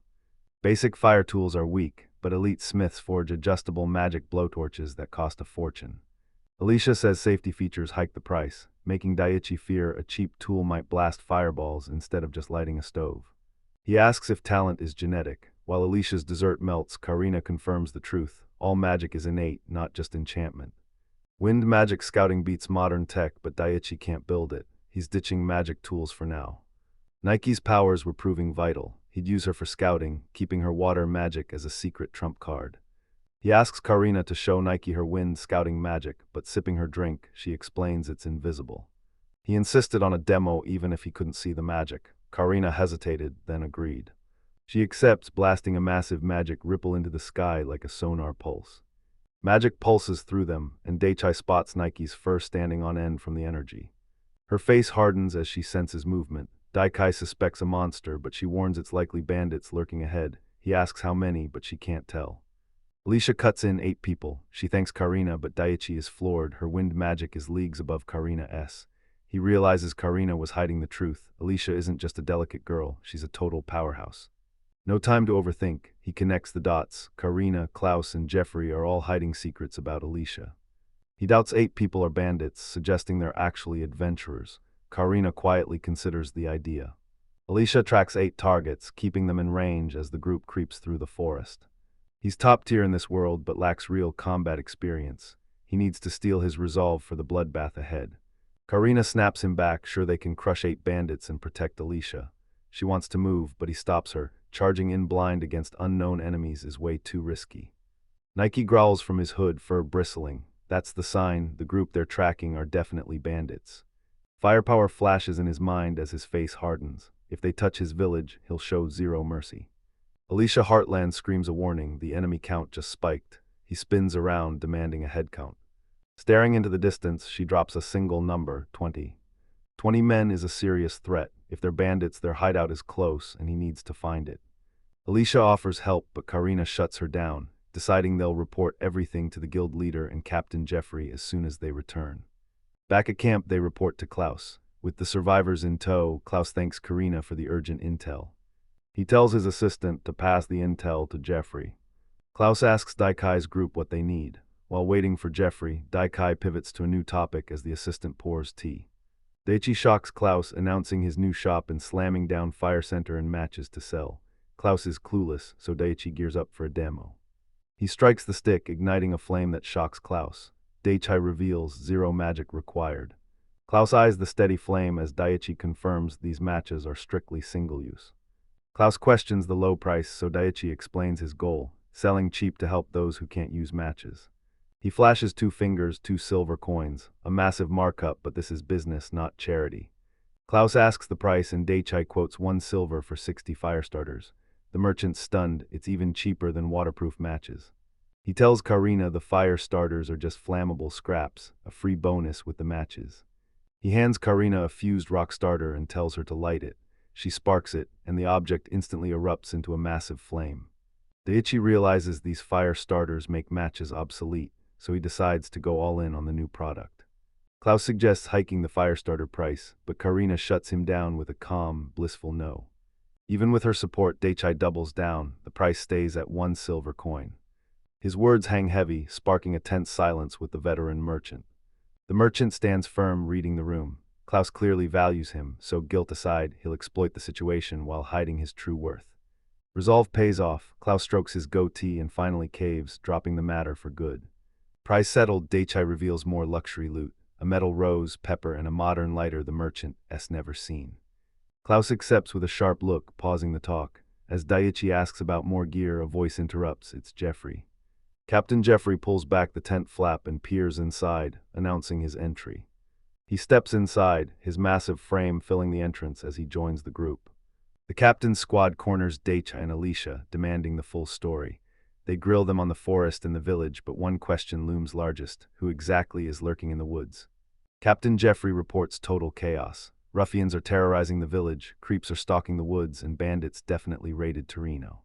Daichai tells Klaus they must investigate the figures in the woods, prompting the guild leader to ask for his take. Jeffrey taps the table, certain they aren't just hunters. Between the Torino raid and road robberies, Karina definitely met bandits. Daichai nods in agreement. He doubts Jeffrey's small squad can stop the bandits. Jeffrey agrees, suggesting they split up to scour the woods. Klaus agrees a search is necessary, but he's dead set against splitting the team. Karina volunteers to search, followed by Daicha and Alicia. Their help ensures the convoy doesn't lose a single guard. Klaus shuts it down. Karina and Daikai are his guests, and he won't risk their lives. He tells them to stay out of it. Karina defends the plan, citing Daichai's high-rank magic against the king apes and Alicia's survival skills. Intrigued, Klaus questions their true combat power. Alicia smirks, testifying that a Sakura has the merchant world's strongest fire magic and can buff his body for a quick getaway. Alicia promises her ranged magic if things get dire. Klaus offers to be a distraction, but she shuts him down, leaving the fighting to the guards. Watching the crowd's reaction, Daikai confirms his hunch. Alicia is definitely a noble. Klaus sets the mission: avoid combat and make it back alive. Klaus sets the plan, Karina leads the search, Jeffrey stays on guard, and Daichai recruits the squad. Soon, the new party gears up to live camp. Karina takes charge, leading the search and assigning escorts to Daichai and Alicia, but warns this plan will expose Daichai's non-elemental magic. He agreed and let her pick the escorts, but Karina warned him, keep your true power hidden. She smirked, calling him too naive. Flustered, Daikai promised to remember her warning. Karina tells Daichi to mask his skill. Guns are too bulky, so he orders a katana. Daichi thinks he's already hidden, but Karina laughs off his childish logic. Karina spots Dennis and Frida and calls them over. She's got a job for them. They turned. Dennis asked what was happening, while a calm Frida questioned her presence. She and Dennis weigh the offer. She's skeptical, but he's actually interested. Karina recruits the duo to investigate 20 suspicious figures she spotted in the woods. He tells Frida the group size is a solid challenge, but she's just here for profit and fun. Daichai watches them, realizing their playful banter masks serious skill. Terms set, Dennis asks about the two guests, but Karina says she'll explain on the move. Party assembled, they dive into the dense woods. Deep in the woods, Karina sets the formation, taking the vanguard with a Sakura. She puts Alicia in mid-guard, Frida and Dennis on rear. Orders clear. Dennis questions Daichai's rumored strength, but the merchant bashfully admits the king ape fight was only his second real battle. No scorn, just a slap on the back. He roared that crushing king apes in his second fight proved his insane talent. Flustered, Daichai asks Dennis to drop the mister. Dennis grins and jokingly suggests Lord Daichai instead. He treks the forest, still flustered by Dennis's clingy arm over his shoulder. On the road, Dennis asks if Daichai is really heading to Karum to open a shop. Daichai's bound for Karum but hasn't picked a home. Dennis says it's a massive trade hub, perfect for a shop. Daichai thanks him, deciding to judge for himself once he arrives. Dennis expected rare treasures in Takura, but Daichi almost just set up a stall in the woods. Frida overhears and leans in, asking what he's selling to gauge the reaction. He reveals waterproof matches. Dennis recognizes the rumors, but notes they aren't the lighters he expected. Daichai strikes a match and the flame stuns Dennis. He wonders if it's magic, but Frida is purely delighted. Karina kills the mood, sensing the 8 targets ahead and ordering everyone into formation. Karina eyes the dents ahead. Alicia panics, but Karina warns her to stay sharp. Dennis ignores the warning, lounging and calling Karina a worrywart. Frida's unimpressed, but a sudden pop from the bushes snaps Daichai and Nike into high alert. He pinpoints the sound, shouting to the right. Alicia answers the alert, explaining that Nike's wind magic already sensed trouble. Warning the group to stay cautious, she reports 3 targets 5 kilometers away. The threat's far off. Daichi sighs in relief, but Karina stays sharp, already pushing ahead. Daichai spots the targets with his binoculars. Jeffrey's confused, but before he can take a look, Dennis snatches the gear and loses his mind over the zoom. He tells Karina he spotted a glow. Nike sensed it first, but he confirmed it visually while Dennis obsesses over the binoculars. She locks in and confirms the sighting. A group is moving under 2 kilometers away, but they're too far to see clearly. Laos praises Alicia's 2 km scouting range. Karina buffs her stats and orders the attack while Frida tells Daichai to grab a shield. He summons a massive shield, catching Karina and Alicia off guard. Alicia's thrilled, calling its tough, menacing look wonderful. She whispers there's a cave 2 kilometers out. The squad hits the brush, prepping their next move. Watching the cave from afar, Alicia senses a group of demi-humans inside. She tenses up as the count climbs. It's way worse than she thought. There are 50, maybe 60 of them. The massive count confirmed their fears. Daichai knew trouble was brewing in that cave, and his team's grim faces agreed. Frida marks the cave as their hideout. Karina agrees it's likely, but stays cautious. Intel gathered, she orders a retreat. You watch her make the call, staying cautious. Dennis groans in disgust, hating half-humans and warning their sharp noses already caught the party's scent. Jeffrey sets the stakes, gather intel or vanish. Frida says finding the base is a win, sending Dennis into a frenzy over a potential reward. He weighed the stakes and gave a nervous but firm nod. Jeffrey pats his shoulder for obeying and asks what a guard's favorite client is. Surprised, she asks what kind. Captain winks and his crew obeys. Daichi explains his homeland uses silver currency. He reveals his family tried to kill him, but quickly smiles and vows to follow their advice. Frida teases Daichi for being a charming rascal, but Karina kills the mood. Daichi's had a change of heart, time to retreat. Decision made, the party treks through the dense forest. Daichi leads while Jeffrey trails behind, triggering a glowing magic device. He freezes, eyes wide with confusion as he peers from the trees. He freezes, the bustling camp is a ghost town, tents, wagons, everyone gone. Karina confirms it, the campers are moving to the village, and Daichai is instantly suspicious. The entire caravan of wagons and carriages rolls into the settlement. Watching from the hills, the party sees the chaos. Karina warns the crowd is panicked, but Daichai fears a mole. If their plan leaks, the bandits will strike first. She clarifies the plan, killing bandits isn't the goal. Jeffrey adds that if they look too strong to fight, they've already won. A messenger speeds off. Karina's already alerted the Knights Guild, so now they must hold the village and stall the enemy until backup arrives. With her gone, the group regroups. Frida doubts the villagers will believe the massive enemy count, but Jeffrey orders the report anyway. High above, Daichai listens, finally piecing it together. He asks if they're camping outside. Karina confirms they have no choice while Frida, Dennis, and Alicia wait nearby. They ditch the village for a field camp to keep their forces tight, their defense strong, and to make recruiting the locals a breeze. Strategy set, Jeffrey asks Karina for the chief's word, the answer, they're in. He admits he'd have bylate if the threats failed, but Frida's just glad they secured the village's massive army. Alliance locked, Karina sends Dennis and Frida to rest while she escorts Daichai and Alicia to the road, but Frida asks, what's her leader's next move? Alicia cuts Karina off in a panic, insisting they've got it wrong. She stammers that Daichai just hates formality. Her sudden snap shocks the crew. Jeffrey questions her formality while Frida thinks she's just hiding her nerves. Mortified, Alicia buries her face and begs them to stop. Amused, Captain Jeffrey playfully asks for Lord Daichai's take, making the kid jump in surprise. Daichai saw right through the captain's trap. Jeffrey was baiting him into a rejection after Karina's earlier stunt, but he wasn't falling for it. Alicia whispers girl talk to a flustered Karina, promising to finish later, but a blushing Karina shuts her down hard.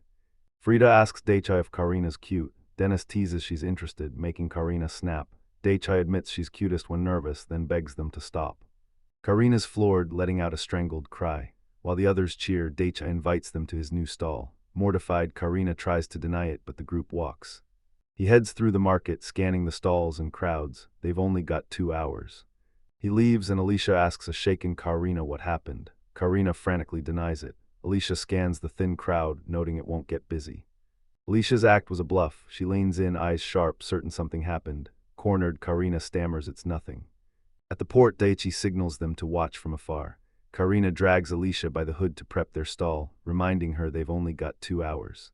He lays out his goods when a friendly neighbor asks if he's just getting started. Daichi's just testing the waters today, prepping for tomorrow's real setup. He spawns stacks of goods from his item box and admits he's jealous when he sees the woman has one too.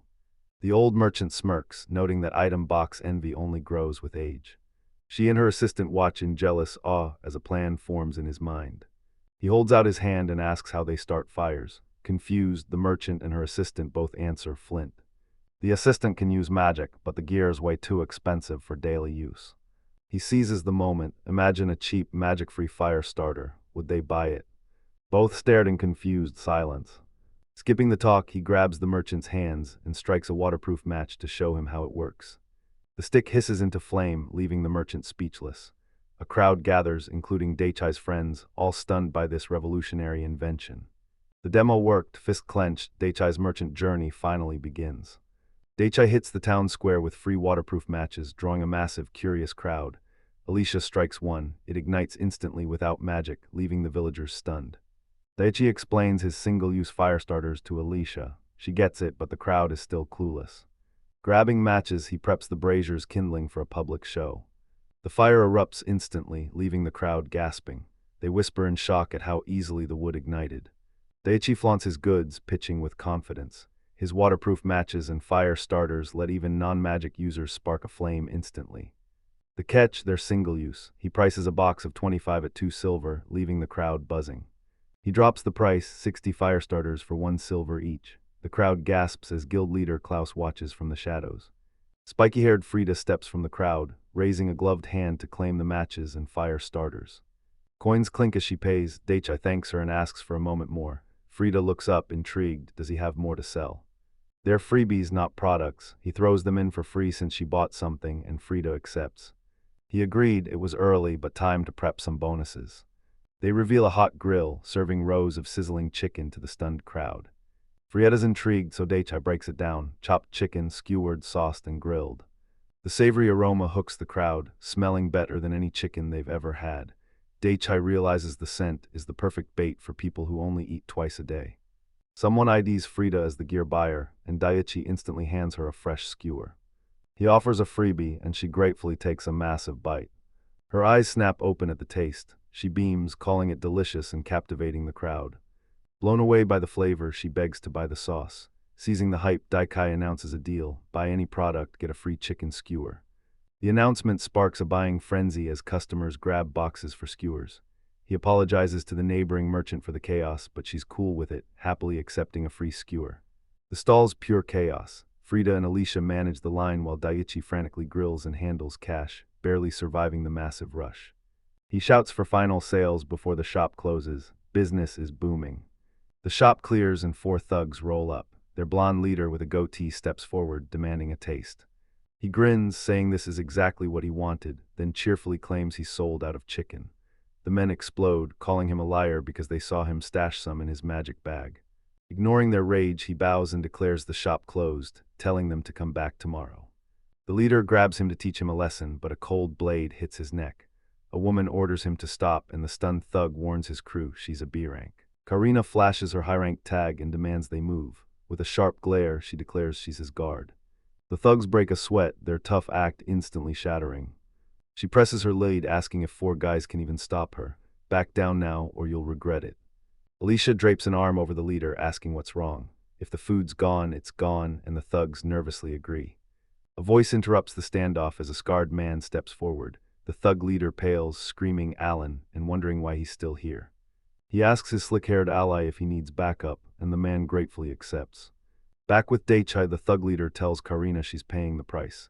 Confused, Daichai asks why she owes anything when he's the one out of stock, then declares they're leaving. The thugs snap, realizing Daichai's been playing them. He tries to backtrack, but it only fuels their rage. Now he's dead meat. Things get ugly as Alan's crew looms over the scene. Daichai and Karina glare back, faces hardening. Alan asks what's wrong, annoyed, while Alicia lifts Nike and cheers them on. The leader tells Alan that Daichai's crew mocked them and needs a lesson. Alan's friend smirks, asking why he's stalling. Is he really scared of a... Laughter stops as the leader points a shaking finger at Karina, warning Alan she's a B-rank mage and no joke. Alan's men just sneer, completely unfazed by the warning. Alan agrees they need caution but drops a bombshell. Karina isn't the only mage here, and the thug leader confirms it. Odds evened, Alan gives the signal, time for a lesson. His squad charges forward. Alan's men charge as Daichai warns Karina about 3 mages. Their enchanted gear might tank his 9 rounds, so Karina asks him to hold one side. Hyped to protect her, Daichai downs a drink and confidently dives in. He thinks he can solo both, but Karina warns him to stick to one and never strike first. Too late, a fed-up thug roars and the trio lunges, weapons raised to strike. The fight ends instantly. All 3 attackers are face down, bloody and beaten. Thugs trashed, Karina smirks at the next group, asking if they remember her warning. Their leader Klaus breaks a sweat and admits he's forgotten. Klaus stammers as Daichi crouches to grill the losers, asking the group if they have questions too. Klaus recovers and asks what Daichi wants. Daichi asks if they're here to hunt goblins, and Klaus confirms. He claims his squad are official Karum adventurers who took the quest legally, then calls out Daichi's mages for being unregistered. Daichi's face hardens. He insists the goblins are wiped out and demands Klaus's party give him an exact kill count. Klaus cracks, admitting they got 0. Dennis confirms it. Daichi stays silent, suspicious. He keeps pressing. Klaus's squad did 0, but another group bagged 11 goblins. Klaus flinches at the callout. Daichi stares him down until Klaus confirms the count, then immediately grills him about the elite party's members. He's locked on Klaus, but Karina asks Colette to describe the party, forcing Klaus to protest. One uses water and healing magic. Their bandana-wearing leader adds they're a 4-man squad. Klaus breaks down the squad, 2 enchanted frontliners and an attack mage. Daichi memorizes every detail. Balanced and lethal, they crushed 11 goblins where others failed, but something still felt off. He asks who took the Reno village goblin quest. Bandana guy steps up, claiming it for his team and a mage party. He asks if the village is safe. The man confirms it. After 10 days of hunting 0 goblins, they just packed up and left. The leader calls it a miracle. Staying any longer meant death, especially since the major's party arrived just 3 days before the goblin raid. Arms crossed, he confronts the short-haired woman, demanding the full scale of their goblin-slaying operation. The mage leader explains, with no goblins seen for 10 days, the horde is moving, so they immediately headed deep into the forest to find the den. He asked point-blank, did any goblins show up during the search? Eyes closed, the mage drops a single word, nope. Daichi watches him, expression blank. Interrogation over, Daichi stands with Karina and Alicia, his mind racing through the new intel. He turned to the other party. Handing them to the guards is a drag, so if they're sorry, he'll just let them walk. Offered mercy, Jeffrey and his crew wailed for forgiveness, leaving Daichi and Karina stunned by the dramatic display. Daichi pats the girls' heads, announcing they're taking the intel straight to Klaus and Jeffrey. The mage's story made sense, but Daichi's gut screamed danger. Something about these 4 felt dead wrong. The mage was too talkative. Was this a real breakthrough or just another clever trap? In the command tent, Klaus confirms the Torino village parties were clearing goblins before the bandit raid, then asks Karina for her take. Karina warns them to stay alert. The class agrees those mages are shady, and he suspects the whole thing is a scripted setup. He reveals Daichi Asakura got the info. Klaus suspects that food stall was a calculated move tied to Torino. The guild leader planned to scout the taverns tonight, but Daichi beat him to the punch. Karina hangs her head in shame. She apologizes, wishing she'd stopped his reckless gamble. He brushes off her apology, doubting the adventurers are onto them, who'd guessed Daichi opened a stall just to spy. Klaus notes Daichi's questions baited them into guarding the road instead of the village. If the targets don't overthink it, they're safe. She turns his gaze to Karina, demanding her true feelings for Lord Asakura. She answers bluntly, dead serious. To her, his potential is limitless. Daichi isn't just a powerful mage, his wisdom is insane, and his knowledge is on a level she can't even fathom. He crunched the numbers in his head, lightning fast and dead accurate. Klaus agreed. Daichi crushed complex math and contracts faster than any veteran merchant. Serena recalls his forest training, where he used math equations for magic, leaving her and Lloyd totally baffled. Charleston asks if she remembers the equations. Karina shakes her head. She couldn't grasp the math, let alone remember it. He used rough triangulation for a quick estimate, but to her, he looked like a genius professor. He got bored of measuring and whipped out a high-tech tool. Klaus nods, taking it all in. Sipping his drink, he wonders, is Daichi foreign royalty or highborn nobility? Karina disagreed. He didn't look like an heir, just the second son of some rich noble. Klaus asks why. She says Daichi takes nothing seriously. She slams him for rushing in recklessly to show off, leaving everyone else to clean up his mess. She kept reporting, adding another point. Laos lanes in, demanding details. She insists they upgrade Mr. Asakura's treatment. She got serious, treat him like a king in disguise or a secret heir. He stops, hands clasped, and quietly asks why. She points to his item box, noting that only the elite have non-elemental magic, and everything he pulls from it is legendary. He's smart, sophisticated, and uses his surroundings to solve any problem. She warned of total disaster if his items and secrets leaked across the nation.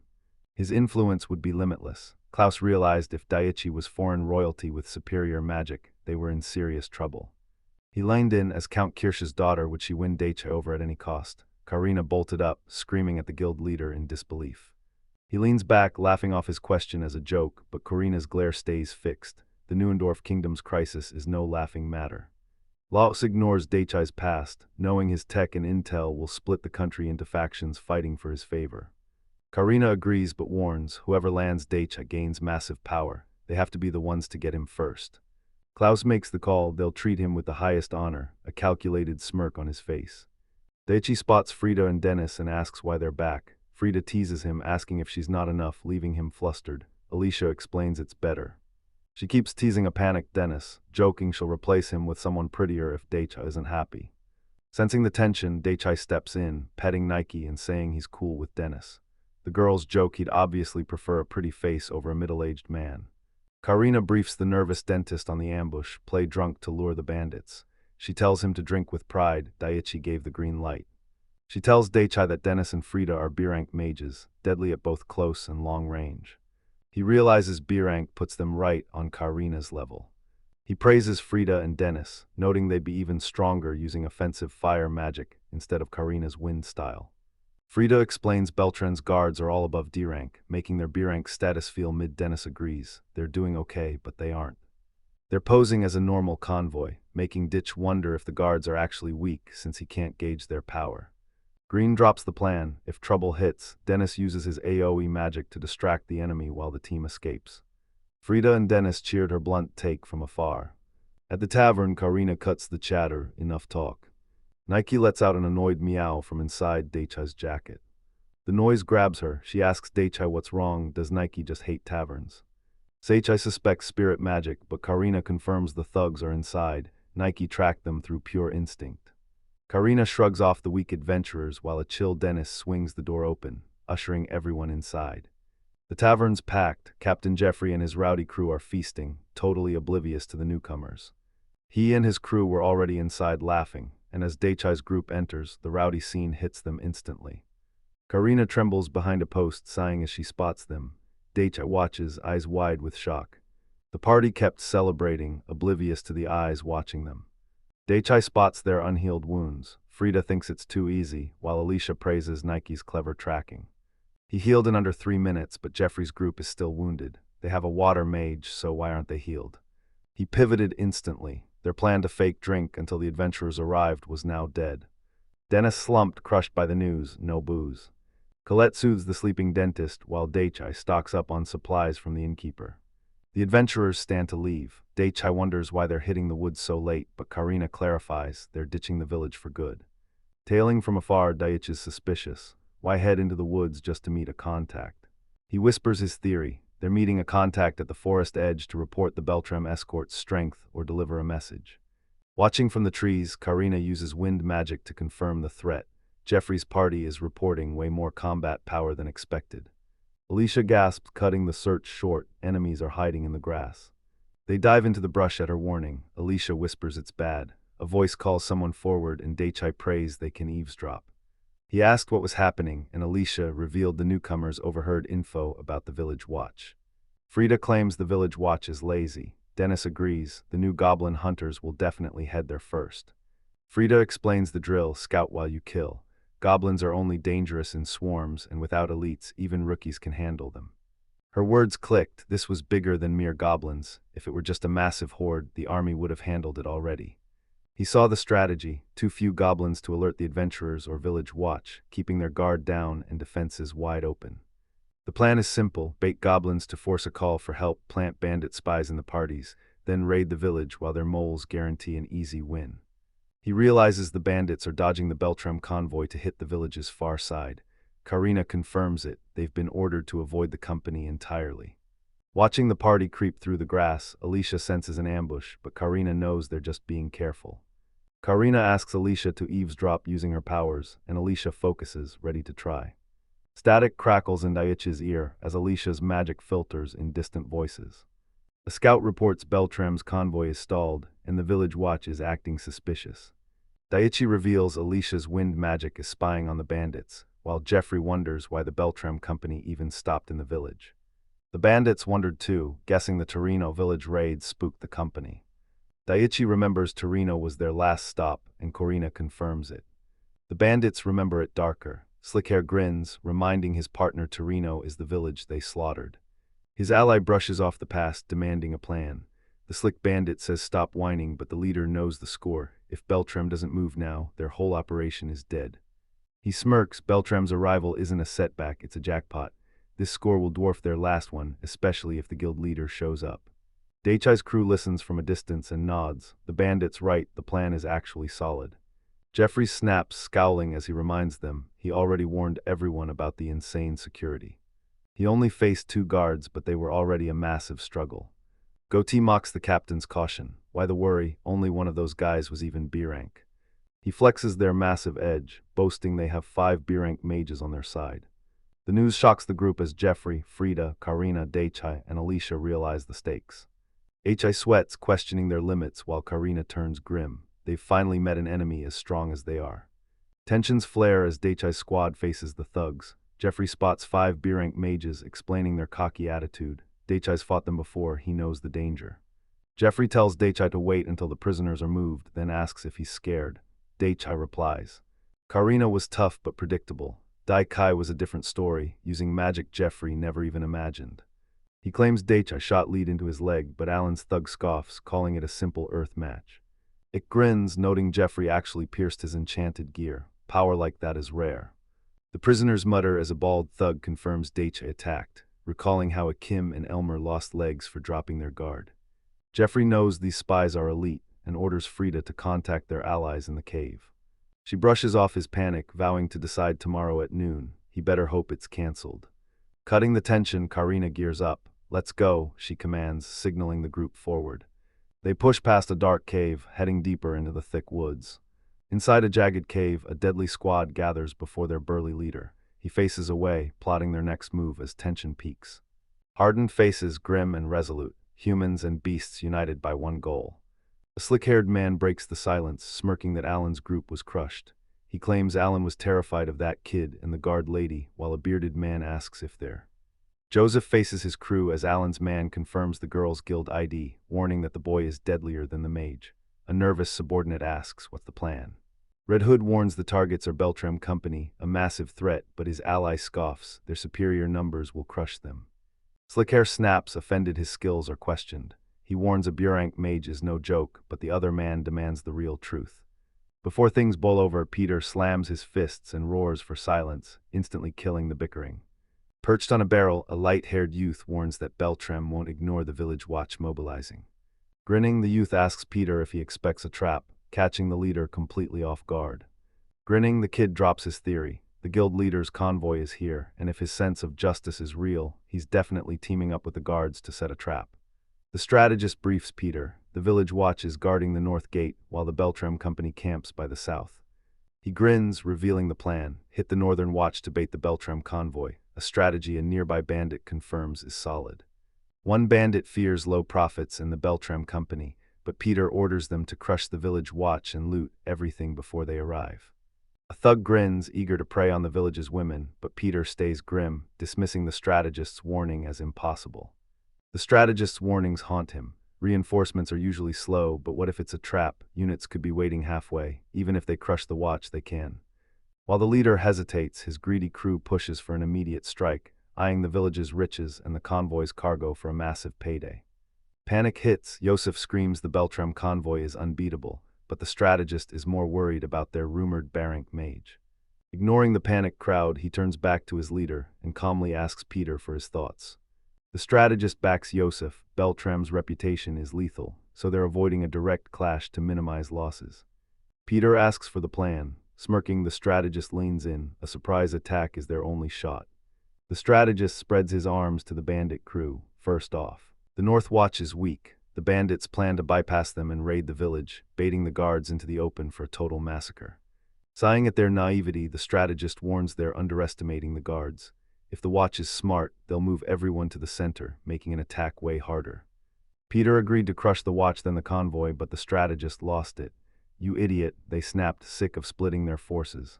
His plan is flawed. The village watch will dig in, buying time for the Beltram convoy to arrive. and that's not the only risk.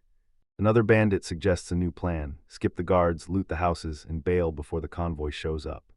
Peter scoffed at the strategist's risks. He knew the real fear: soldiers getting so greedy for loot they'd forget to escape. Facepalming, the strategist admits he only considered this plan because his team is full of idiots. Peter and the crew just laugh, mocking the idea they're that dumb. Stupid, he plans to hide their tracks and strike from the south, but the strategist interrupts. What if the villagers already fled with the loot?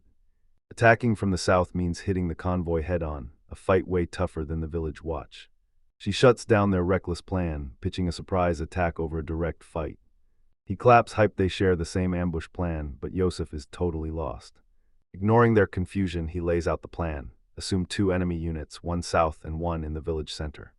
The plan: storm the north gate, link with the inside team, and obliterate the watch. By shattering the village's morale, they'll leave the Beltram convoy ripe for the taking. Eliminate the Beltram unit and the villagers are toast. A bandaged bandit snaps, calling him a fool. The real loot is with the main convoy, not the village. Intel confirmed the plan: a surprise raid to wipe out the village watch. Peter narrowed his eyes, asking if the leak was a setup. The strategist grinned, bingo, leaving Peter stunned. Peter lined in, hooked. Smirking, the strategist silenced him to reveal the real plan. Elsewhere, a fist slams the table. A goateed man screams in rage at his cowering subordinate. At a Kara town hall, Klaus reveals that after the goblins, they found the bandits who raided Torino village. Rubbing his temples, he explains the goal: share intel and prep the village defense before nightfall. Klaus warns that with the council in charge, they're basically handing their plans to the enemy. Meeting details drop. Daichai asks if the plan's a go while the crew listens close to lock in the specifics. The plan is mapped out. The Watch and Goblin Slayers hold the north gate, while the Beltram company guards the south clearing. Positioned to stop bandits from any side, the main force holds the center to back up the gates or any wall breaches. Jeffrey confirms Beltram's plan. Southgate villagers move to the center for safety, while suspicious adventurers are sent north to be watched. Daichi admits Jeffrey's right. The captain grins, telling him not to worry, they'll lead the charge and take the hits.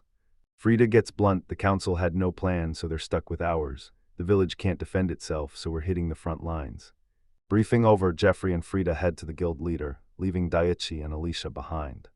Klaus Bertram gives the final command, and the adventurers move out to defend the village. Plan set: Daichi, Alicia, Karina, Dennis, and Frida prepare to hit the south side with guild leader Klaus. He briefed the team, orders were confirmed, and the army mobilized. The counterattack starts now. Jeffrey's mobile unit takes the village center. In his tent, Daichi worries his magic will fail, and that the deserter isn't alone. He can't just blast every unknown mage. He needs precision, so he envisions a weapon from his world, the anti-material rifle. Strategy set: clear the area with an assault rifle, then snipe the rest. He even considers knockout gas to bypass magic. Suddenly, Nike paws at the radio, breaking his focus. Daichi asks if his buddy wants to play again. The radio crackles. The mission is a decoy. The real target is Beltram. Daichi realizes Nike was warning him all along and apologizes as the enemy's true plan hits home. Daichi hears the radio and freezes. The plan was a lie. The village watch isn't the real target. At the bandit hideout, the strategist targets the Beltram convoy, a rare chance to loot the cargo and kidnap the guild leader. Only he and Yosef know what their target looks like. They leak a fake plan to hit the village watch. The strategist ignores his men's doubts, knowing the enemy will guard the center and leave the guild leader open for a solo kill while the bandits avoid. Peter slams his fist, certain they'll crush the boss. The squad's hyped, itching for a real fight and boasting that 5 of them are enough to win because they're built different. The source of their confidence: their active-duty soldiers. To be safe, the strategist suggests throwing in a group of captives as insurance. Refusing to hold back, Peter plays their trump card, ordering Alan's squad to hit the north entrance tomorrow at midnight. To seal the trap, they send a second fake letter to their. Daichi processes the intel. The attack is imminent. He mutters it's time right as a voice calls out. Elsewhere, Frida radios Karina. Jeffrey knows about the attack. They need to reach the guild leader's tent now. Karina tenses up and moves out. The intercepted intel sits on a table in the command tent, lit by a lamp. Klaus warns his men with grim certainty: the bandits strike tonight. His words hang over the camp as Frida, Karina, Daichi, Jeffrey, and Alicia stare back in doubt. He drops the intel. A letter from captured adventurers reveals the bandits know about the village garrison. The bandits' true plan: a full-scale assault on the north side to annihilate the village watch. She realizes the bandits won't fight everyone at once. They'll wipe out the watch first, then target the guild. Daichai's mind races. This isn't a bandit raid, it's a military operation. Klaus slams the table, demanding to know why they're here. He roars they won't let the bandits win, ordering the mobile unit to join the watch while the adventurers strike north to turn the tables. The group moves out, but Karina stays to guard the merchant guild. Dennis accepts and asks Klaus for his next move. He brushes it off, assuring them the guild staff can hold their own in a fight. Rita tells the leader to let Karina stay. With her guarding the guild, the rest can help the village watch. Daichai interrupts, radio raised. He warns that benching Karina against 5 B-rank mages plays right into the enemy's hands, then shouts to Klaus with urgent news. Daichai heard everything and refuses to stay silent. He warns that leaving the south open is a mistake. Klaus's plan is actually an enemy trap. He slams a device onto the map. He hits the button and the device crackles to life. A chilling recording reveals the fake plan was a trap for the Beltram company, stunning Klaus and the adventurers. Eyes wide, he hears the voices. Daichai watches, knowing he finally gets it. He reveals the recording holds the bandits' real plan. Jeffrey and Frida lean in, Frida muttering she's finally getting used to these wild twists. Watching from afar, Karina's eyes lock onto the strange object in Daichai's hand. Laos ignores the device. Gritting his teeth, he focuses only on the damning recording. The recording is fresh. Bandits are closing in from the south forest under a kilometer away. Suddenly, his eyes widen in alarm. They're here, he screams. An adventurer bursts in, screaming for the leader. Battle at the north gate. A signal flare is up. The group freezes, but Daichai clenches his fist. His face hardens. I've got an idea. Tapping the map, he reveals a simple counter-strategy to turn the band's own scheme against them. He traces the map. Bandits from the south get flanked halfway to the village. He eyes the group, stressing one point. For the ambush to work, they must follow the bandits' plan perfectly. Step 1, fake a troop surge from south to north. Everyone wears disguises to sell the lie, while he, Alicia, Karina, Frida, and Dennis stay behind. Next, Klaus hits the town square, faking emergency orders to serve as the ultimate bait. He leads the 5 on a surprise ambush. Karina calls it suicide, but he argues even a failure buys the guild leader time to retreat to the village center. She demanded they recall the North Gate troops to the south, but he stood firm. Every plan has risks, and the bandits are already attacking. Dennis shuts the plan down. Frida agrees. The bandits will strike long before Northgate reinforcements arrive. Irina calculated that even with 5 B-rank mages, the Northgate's combined forces can hold off 60 bandits, buying time for the main army to fall back and intercept the southern assault. She shot Klaus and Frida a confident look, seeking backup. Klaus paused, then finally admitted she was right. Dennis warns it's not just about fighting, and Klaus agrees. The guild leader will never accept this plan. Daichi warns that letting bandits in unopposed just shifts their target from Klaus to someone else. Reality hits. She missed a fatal flaw. They'll just take the remaining villagers hostage. She clenches her fist in frustration. Asked about their odds against the main force, Daichi steps forward, revealing his secret weapon. Klaus narrows his eyes, skeptical. He demands to know if Daichai's weapon or AoE magic can really wipe out 60 bandits and 5 B-rank mages.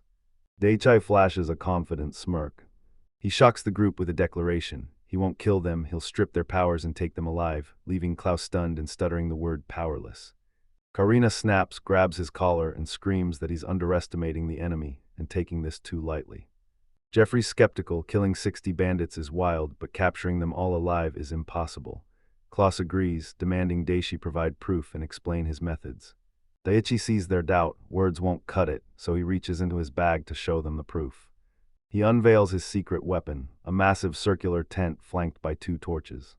Later, outside the village, the group gears up for the final showdown. Alicia reveals Klaus tried to block her from the squad, but she won him over by arguing her massive magic is too dangerous for the village and belongs on the battlefield. Karina looks back, worried if he's truly sure. Sweating, he realizes from the crowd's terror that Alicia's magic is no joke. He needs her trust. If his plan fails, he'll use his assault rifle, but if things get too dangerous, she must leave him and retreat. Alicia leans in with a grin, vowing to stay and help him mow them down. Karina snaps, grabbing Daichai and refusing to leave. She'll stay for the backup plan or drag him out herself, but Daichai reminds her, the plan only works if she leaves him behind. He flashes a calming smile, telling her not to worry. His chill attitude draws heat. Frida warns against ego, Dennis demands focus, and Karina notes his magic is great, but he lacks real combat experience. Frida warns she's seen this 1,000 times. elite mages crushed by weaklings because they lacked experience. She claims those mages lost because they were cocky, leaving Daichai stunned. He calmly quotes the classic, "Know your enemy and yourself to win 100 battles." Alicia gets it, Karina explains. Master your power and the enemies to stay undefeated in every battle. Rita cuts in, knowing the plan is their edge, letting them flip the script and take everyone down at once. Karina cuts her off, grabbing her shoulder. She gets Daichai's logic but calls him reckless, and Dennis silently agrees. Daichai realizes they see him as a naive rich kid with zero trust. He's green, but he's betting his massive knowledge will carry him through. Confidence from endless war books kills his fear, but Alicia shatters his focus. They're here. The group tenses, Karina orders buffs while Daichai tracks the enemy a kilometer away. Suddenly, Jeffrey screams, there's way more than 60 bandits. He was right, a monster horde and 6 massive king apes charge with the bandits, leaving the party frozen in shock. A massive bandit horde and monstrous apes block Daichai's path. He demands the king ape's origin, while a tense Karina asks if he'll unleash his secret weapon. Alicia senses 66 bandits and 6 king apes. Daichi knows these beasts are military weapons, and Karina realizes they're in deep trouble. Jeffrey spots way more enemies than expected. Frida screams at Karina to fall back now. Retreat is impossible. Daichai charges his power, staying behind to solo the bandits while the others rush to warn Klaus. Karina calls his plan insane, but he's unfazed. More enemies just means more firepower. Karina's stunned, but Alicia decides to stay. She grins, magic is banned in the village, but she'll use physical buffs to catch up later. Karina snaps at their defiance, roaring she's in charge, and ordering a retreat from the enemy just 700 meters out. Jeffrey cuts in, the bandits are too close to run. Karina pivots, ordering Dennis and Frida to the front while Daichai and Alicia provide support. Karina obeys, Jeffrey smirks, realizing her strategy is a total show of faith in Daichai. From their lookout, Daichai flashes a thumbs up. He marks the horde at 600 meters, but Alicia corrects him. The signal is for 500. He shuts his eyes, focuses, and raises 4 fingers as Karina watches blankly. 3-2, Jeffrey's bandits march closer, walking straight into a trap. Sweat pours as reality hits. The enemy is just 200 meters away. If his plan fails, he won't even have time to draw his rifle. Last finger down, target S in range. Dozens of stun grenades rain down on the horde. The bandits and apes stare in confusion, but Daichai's crew shields their eyes before the blinding, deafening blast hits. Grenades blast the bandits into a daze as Karina watches the chaos from above.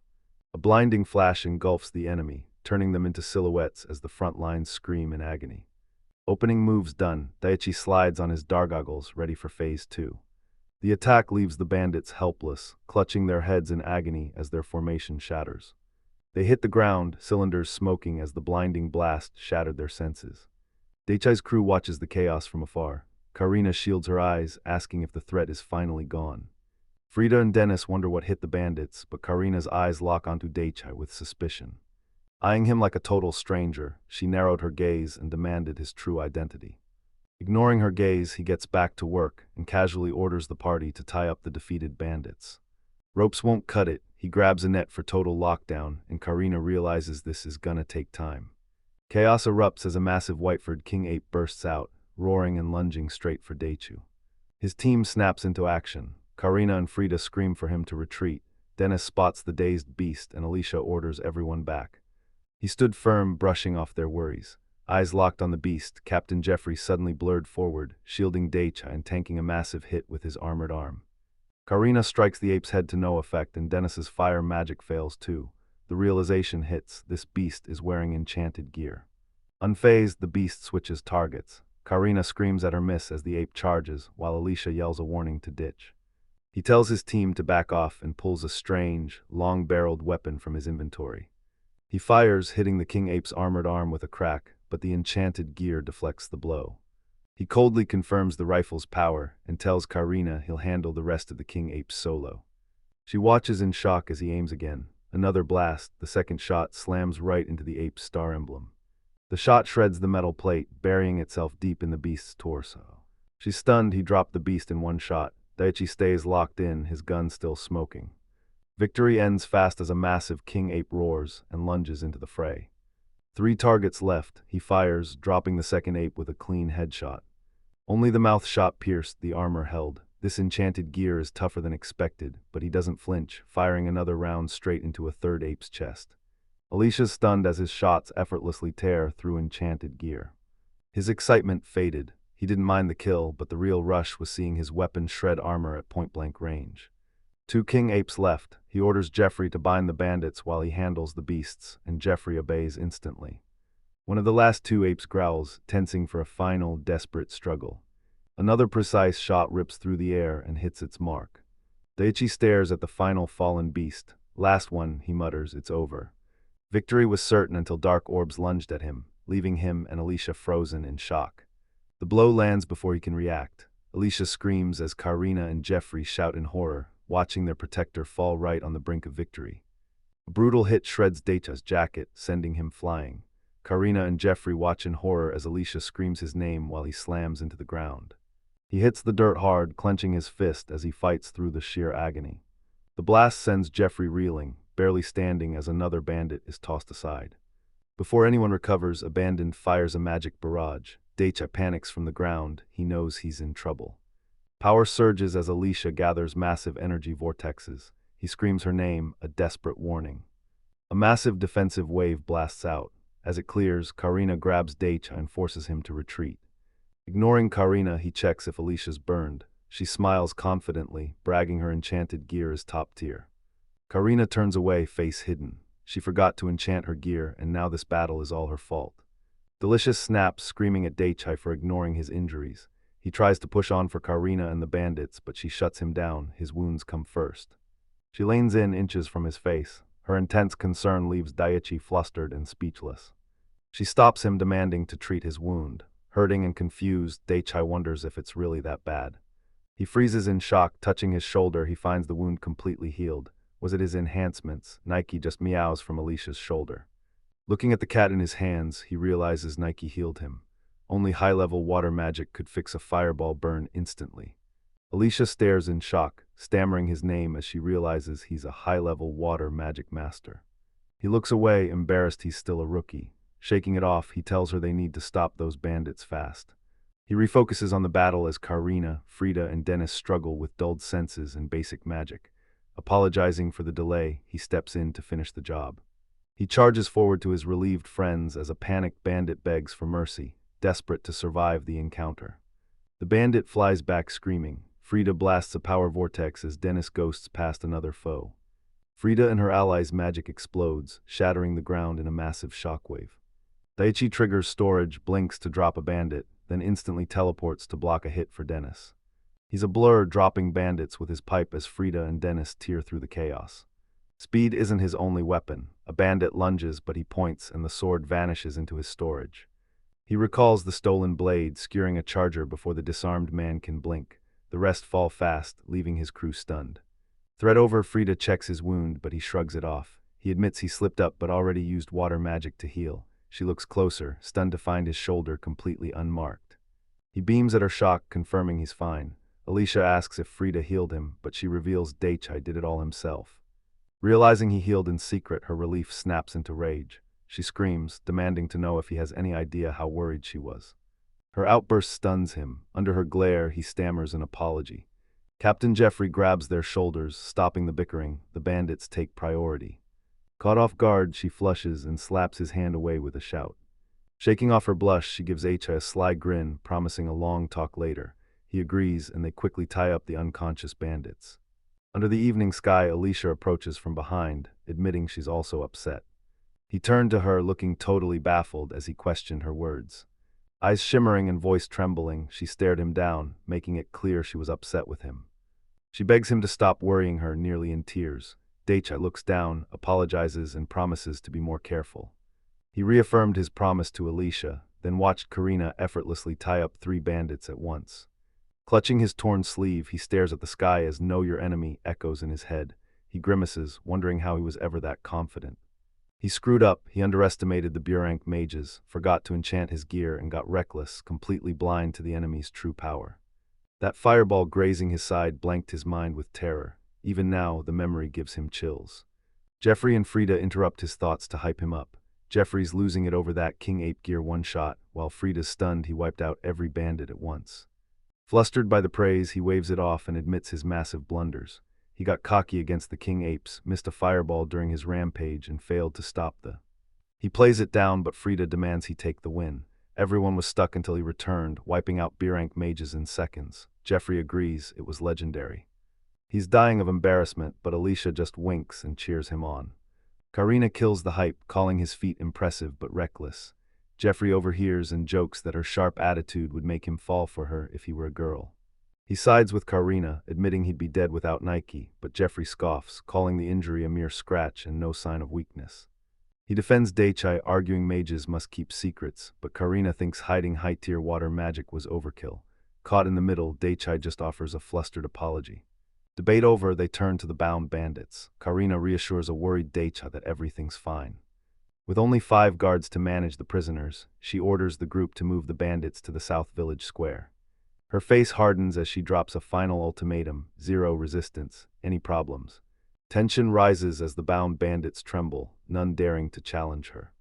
Threat neutralized, reality hits. The nights are 4 days out, leaving Lloyd and Colette with nothing to do but wait. As the caravan preps, the guards grill the bandits and confirm the truth: that goblin army story was a total lie. Captain Jeffrey knew these bandits were too professional, likely a lord's secret army or foreign invaders. There's no proof yet, but 5 of their B-rank mages are definitely foreigners. Klaus knows they aren't local hires. These are foreign soldiers using B-rank mages to sabotage the border. Bandits secured, peace returns. Daichai waves off the escort, realizing these borders are far more dangerous than he thought. The caravan rumbles on. Nike sits aboard a wagon, letting out a massive yawn. Next morning, Karina tells a sleepy Daichai that Karum is close. Finally, real rest. Alicia greets Nike while Daichai confirms he slept great. Ahead, the walled town of Karum emerges from the hills. He peered from the wagon, finally spotting their destination. Daichi asks about the town's size. Karina explains it the border's second largest hub, perfect for new merchants. The biggest city, Byron, is Stilla. She reveals the plan. The Beltram convoy stays in Karum for 10 days, then begins a 20-day trek to the capital. She asks for his choice. Daikai is torn: join Klaus in the capital or stay in Karum with Lisha. Leaning back with a grin, he sticks to the plan. He's opening his own shop in Karum. Karina smiles satisfied, while a blushing Alicia watches with hope.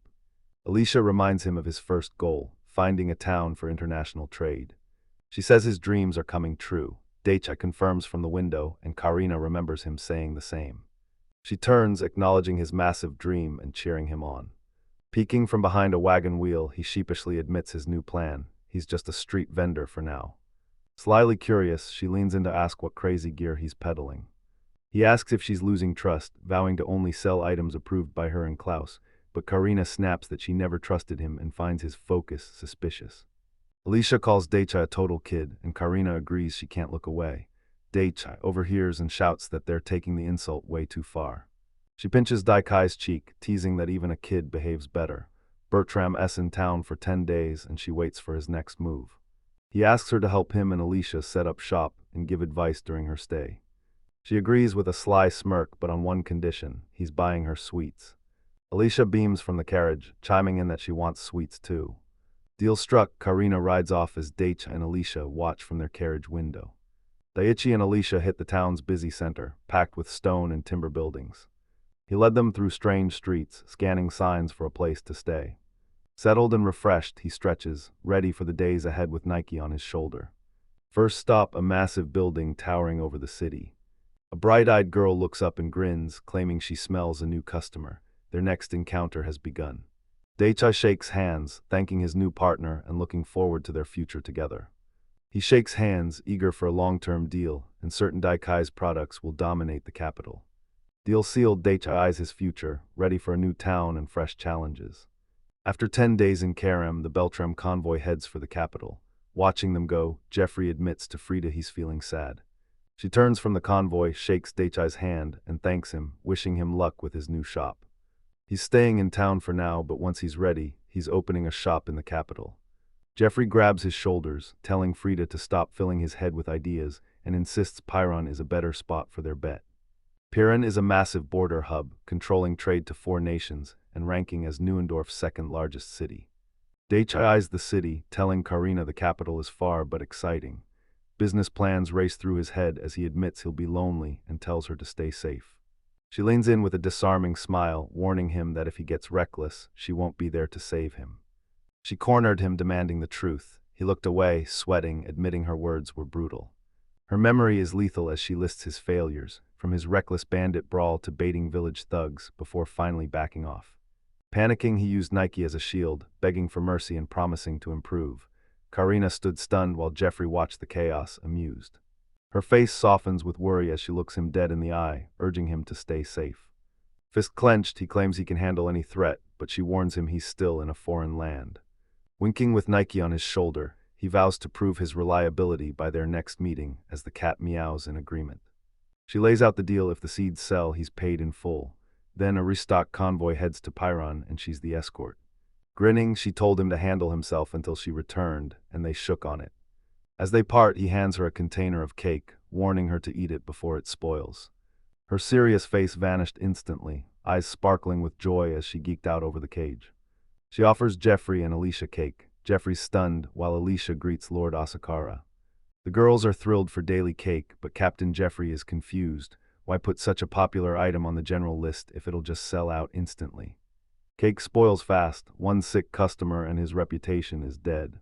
The mood turns grim. Jeffrey and Alicia realize the stakes as Deicha explains the nightmare. If a noble gets food poisoning, it looks like an assassination attempt.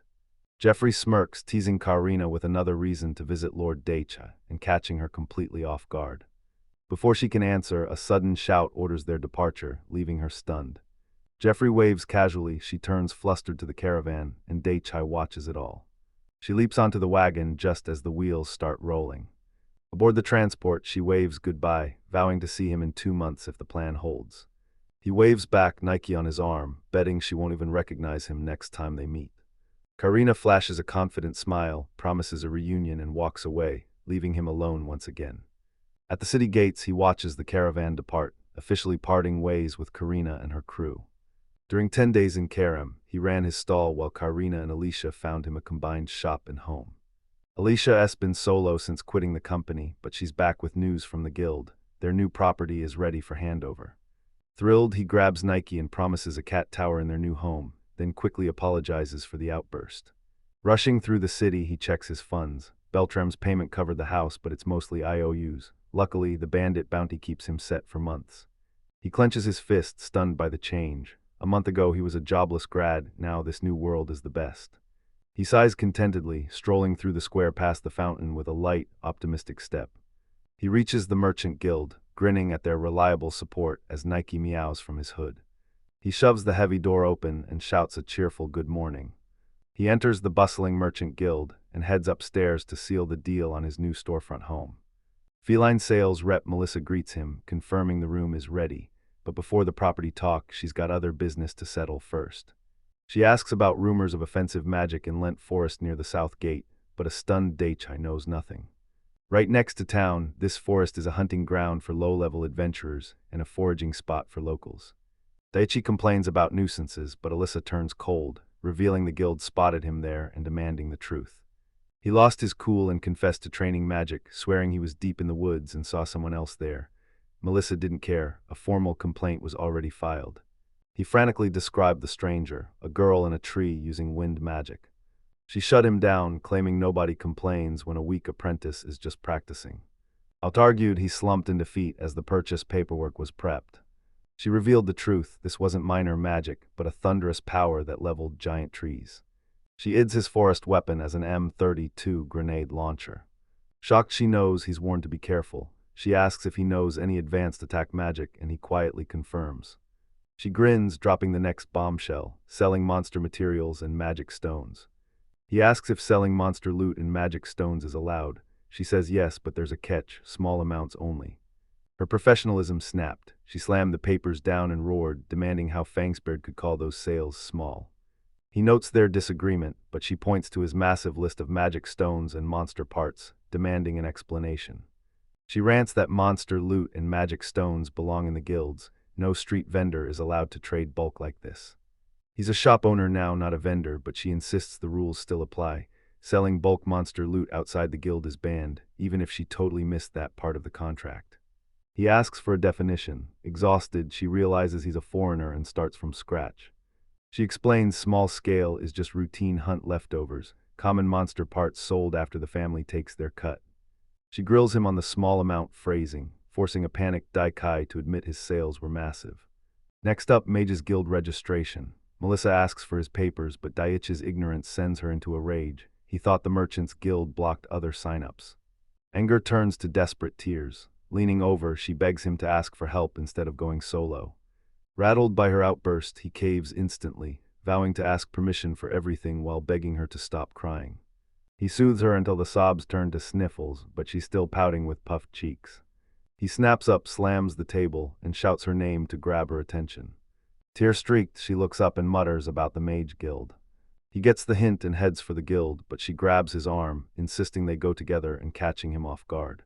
Wiping her eyes, she suggests hitting the Mages Guild before closing the property deal. It sighs resigned. The road ahead cuts through the town's cobbled streets. Melissa keeps lecturing. She knows he's a foreigner but calls his actions irresponsible. Chasen looks away, promising to reflect. She snaps, demanding he ask for help when confused. He agrees, promising to talk to her more. He bowed low in apology. Fuming, Melissa demanded a promise, and he instantly agreed. His apology softens her. She tells him to stop, admitting she overestimated his training at Beltram. Flustered, she tells him to look up and move past their mistakes. She grunts while hauling his heavy frame, declaring it's time to leave. Melissa ducks into an alley and peeks around the corner. She shushes Daichi's whisper, scans the area, and confirms the coast is clear. Blushing from the crowd's stares, she admits the scene made it hard to walk. With a relieved smile, she says they can finally go. As they left, Daichi called her, suddenly handing her a big, bright, swirled candy and told her to take it. She just stared, confused. He brags it's candy from his homeland, but Melissa stares at the massive treat, doubting it's actually edible. She can't fit it in her mouth, so Daichi tells her to lick it. She recoils, shocked by how vulgar that sounds. The confusion clears. Daichi enjoys his lollipop, savoring the sweet taste. Melissa is losing it. This candy's complex sweetness absolutely destroys any normal treat she's ever had. Joy turns to worry. She panics over the price, but Daichi just smiles and asks if she likes it. Stunned by the price, she refuses the gift, but Daichi tells her to relax and keep it their little secret. To settle things, he takes her hand and suggests they just be friends. He cuts her off, handing her a jar of candy and insisting she take it. She stammers, totally stunned. She suspects a bribe, but he clarifies he just wants more lessons. Her fear vanishes, replaced by pure joy. She thanks him endlessly as he smiles, confirming the deal. He smirks at the easy win, even easier than Karina. Sweets are clearly pure gold in this world. Nike peeks out as Daikai realizes Melissa's smile makes every mistake worth it. Lute in hand, she cheers that it's time to head out. She asks if he really braved the Lint Forest alone. Sucking a lollipop, he says yes. It clicked. If the Beltram company were with him, they'd never let him cause such a scene. He needs a partner for his next trip. Alicia's busy, Melissa's out, and with no one else to ask, he heads to the Mages Guild. She suggests the Adventurers Guild, noting they often escort gatherers, and tells him to hire a guard for the forest. The plan seemed solid, but she warned that simple requests only attract low-rank rookies. He wasn't worried. Shallow forest forging was easy for low-rankers, and a month ago she would have agreed without a second thought. Intrigued, he asks about recent forest trouble, but she clarifies the real issue isn't the woods. Her face hardened as she confirmed the trouble. Trouble hits before she can explain. A sudden noise shocks him and she points it out. It's coming from the street mart. He yelled for them to go and charged toward the chaos. She shouted for him to wait, but he was already gone. She bolted into the crowd, leaving Melissa scrambling. "Wait up," she yelled, clutching her lollipop and pushing herself to keep from being left behind. Heading to the market, chaos erupts. Daikai shields a screaming Melissa as thugs surround them. The crowd goes silent and Daikai realizes they're being targeted. He spots a familiar face in the tense crowd and calls out to the old lady with glasses. She calls him Sonny Boy, but he corrects her. It's Daichi. Melissa's curious, so he explains they were neighboring merchants in Karum for 4 days after his stint with Karina. A thug mocks the old woman for being late and tells her that her usual spot is already taken. She mocked him for slacking in the sun. Sensing the tension, Daichi kept quiet and cheerfully announced his day off. He roared that he'd banked enough to quit for the month, leaving Melissa stunned by the outburst. His shout grabs the thug's attention. They smirk, calling him a rich big shot and demanding he pay up. Melissa thinks they're merchants, but Daichai knows the truth. He's got their attention, and he's ready to provoke them even further. Adjusting her glasses, the old woman scoffs at the thugs demanding protection money. Daichai's plan is dead, but he predicted this. The thugs lock onto Daichai. They warn him the old lady isn't his business, then lean in for a menacing, long talk. He grins at the thugs, unfazed. He cheerfully tells them he's got a real job to get to and to make this quick, while Melissa watches in terror. Daichai's disrespect enrages the mustached thug, but his long-haired partner shoves him aside, tells him to shut up, and takes command. The long-haired thug glares, leaning in to echo Daichai's words with a lethal promise. This is going to be over fast. He draws a knife, pressing steel to Daichai's throat and warning him his safety is in his own hands as Melissa and the crowd scream in terror. Ignoring the blade at his throat, Daichai smiles. He agrees with the thug, everything depends on him. Daichai's calm confidence rattles the thug, turning his menace into confusion as he demands to know what's so funny. Dennis charges in to protect Daichai, but Daichai's heart sinks. A villager getting involved is a recipe for disaster. He ends it fast, grabbing the thug's shoulder to remind him he chose this outcome. Before the thug can react, Daichai strikes, knocking him cold with one heavy blow while the others watch in disbelief. Wait, mouth agape is a nice visual. No hesitation, Daichai drops the next two thugs instantly. He stands over the fallen trio, fist clenched and ready for more, even though the fight's already over. He stood over the beaten thugs as Melissa screamed a warning. Another thug gets launched, slamming into the cobblestones. He turns to see Alicia standing where the man was and shouts her name in shock. She stands tall, certain he's at the center of the chaos, but she's dead wrong, thinking he's the victim. Stepping over a body, the crowd erupt. He glared, asking if she wanted to keep talking. Alicia looked up, silenced by his sharp tone. Nearby, the beaten thugs stir, muttering about a mage and claiming they're fine. He locked onto the thugs. They were shaking down the town, but his glare made them flinch and stammer. An old woman slaps his back, praising his insane magic skills and leaving him totally flustered. Alicia spots the old woman and freezes in shock, screaming, "Grandma." The woman blasts Alicia for being reckless, while a baffled Daichai watches on. He thinks she's Alicia's grandma, but a blushing Alicia corrects him. She's actually her great-grandmother. She's baffled, but Daichai is reeling. It's a small world, and he can't believe she thought he was hitting on her great-grandmother. He denies the accusation, claiming he was with the Merchants Guild, when Frito interrupts to ask if he's causing trouble again. He turns, spotting a new figure. He shouts Melissa's name in shock while Alicia pouts behind him. Melissa stomps and charges him, shouting with a joyful grin. She arrives gasping. Daichai apologizes, noting the market is guild turf. With things settled, Alicia tells everyone to move out. A grateful merchant calls Daichai "sonny boy," promising a proper reward later. Flustered, Daichai insists there's no need. Melissa whispers the old man won't budge, staring Daichai down until he accepts. Daichai finally gives in, agreeing to meet the merchant later. Matters settled, they head out as the market roars back to life. Alicia asks about his plans. He reveals he and Melissa are heading to the Major's Guild, catching her completely off guard. They head to a district of massive stone towers scraping the sky. He walks on with Melissa and a beaming Alicia, wondering why the cheerful girl is even tagging along. Melissa warns him that thugs like those have been causing trouble all month, and it's becoming a dangerous trend. He noticed the change too, assuming it was just the local norm. Alicia agrees, while delinquents sneer and laugh behind them. Melissa reveals it's not just low ranks. Refugees are flooding and claiming to be adventurers, bloating the city's intermediate and unknown ranks. He's worried, will these rookies just ditch their clients when danger strikes? Melissa confirms it. Hiring from the guild is now a total gamble with unreliable flakes. Her face darkens. Fleeing is bad, but betraying employers for bandits is a nightmare that triggers Daichai's trauma from Takura village. He warns Alicia that if these betrayals are real, the entire Adventurers Guild is finished. Melissa cuts in, eyes sharp. They've got bigger problems. Daichai thinks solo forest runs are safer. Walking the street, she drops the next bombshell. People are vanishing in droves. The chilling truth, 10 kids vanished in 2 weeks. Daichai freezes in shock. Reality hits hard. Missing kids means kidnappings, and Melissa confirms their worst suspicions. 10 cases are public, but the real number doubles if you count the missing from slums and orphanages. Kids are the main victims, but adults aren't safe. Melissa warns Daichi that his Beltram ties and massive wealth make him a prime target. He's a sitting duck. Melissa confirms he's a foreigner with no family nearby, making him the perfect isolated target. He jokes she's worried he'll get kidnapped, reminding her of his power. Melissa admits he's tougher than she thought, but she still has her doubts. She grabs him, yelling that his power is useless if he's blindsided. Alicia backs her up, he can't be left alone. He raises his hands to calm them, insisting he knows the forest's risks. Patting Nike, he promises to stay safe and win their trust. To reach the forest, Melissa suggests the Mages Guild. They're far more exclusive than adventurers and require a referral, so she tells him to hire a mage bodyguard. Arms crossed, he realizes the Mages Guild is elite, unlike the Adventurers Guild that takes just anyone. Alicia clears her throat, face flushed, and suddenly bolts to handle some business. Confused by her sudden shift, Daikai just nods.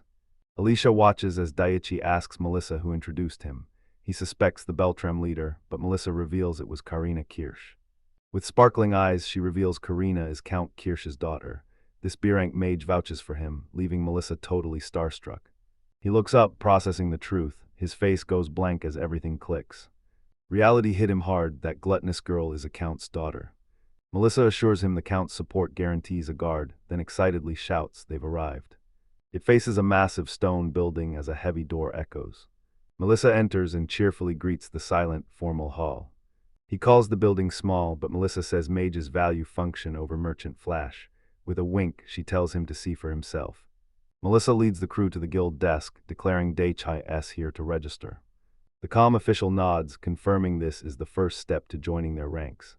He asks Asakura for his recommendation letter. Stunned, Daichi searches his memory while Melissa watches with a knowing smirk. Karina reminds Daichi about her envelope. He forgot it in his item box but quickly pulls it out and hands it to the receptionist. He takes the letter, but his composure shatters at the sender's name. It's Lady Karina Kirsch. Melissa cuts in. This next letter isn't official, but it's from the Beltram Company's guild leader. She shoves another stack forward, demanding he take them. Hearing the Beltram name, the receptionist freezes in shock. Frida and Jeffrey step forward, revealing 3 more B-rank recommendations. Frida claims one as her own, leaving the receptionist stunned. He shuffles the papers, mind racing. Recommendations from the Count's daughter, the Beltram guild leader, and 3 B-rank mages. The list is insane. Stunned, the receptionist lines in, whispering, "Who is this kid, really?" The receptionist freezes. Melissa lines in and whispers the truth. She has no clue who this kid is either. The man slides over a form. Daichi hesitates to reveal his origin, but Melissa tells him to leave the magic section blank. He agrees. The receptionist composes himself and reaches for the papers, but trips and slams into a stack of crates. Daichi watches the wreck, certain the man is finished. The panicked man apologizes for the delay and thanks Daikai. Suddenly, a soft meow echoes through the room. Nike hops on the counter, stunning the receptionist with his unknown breed.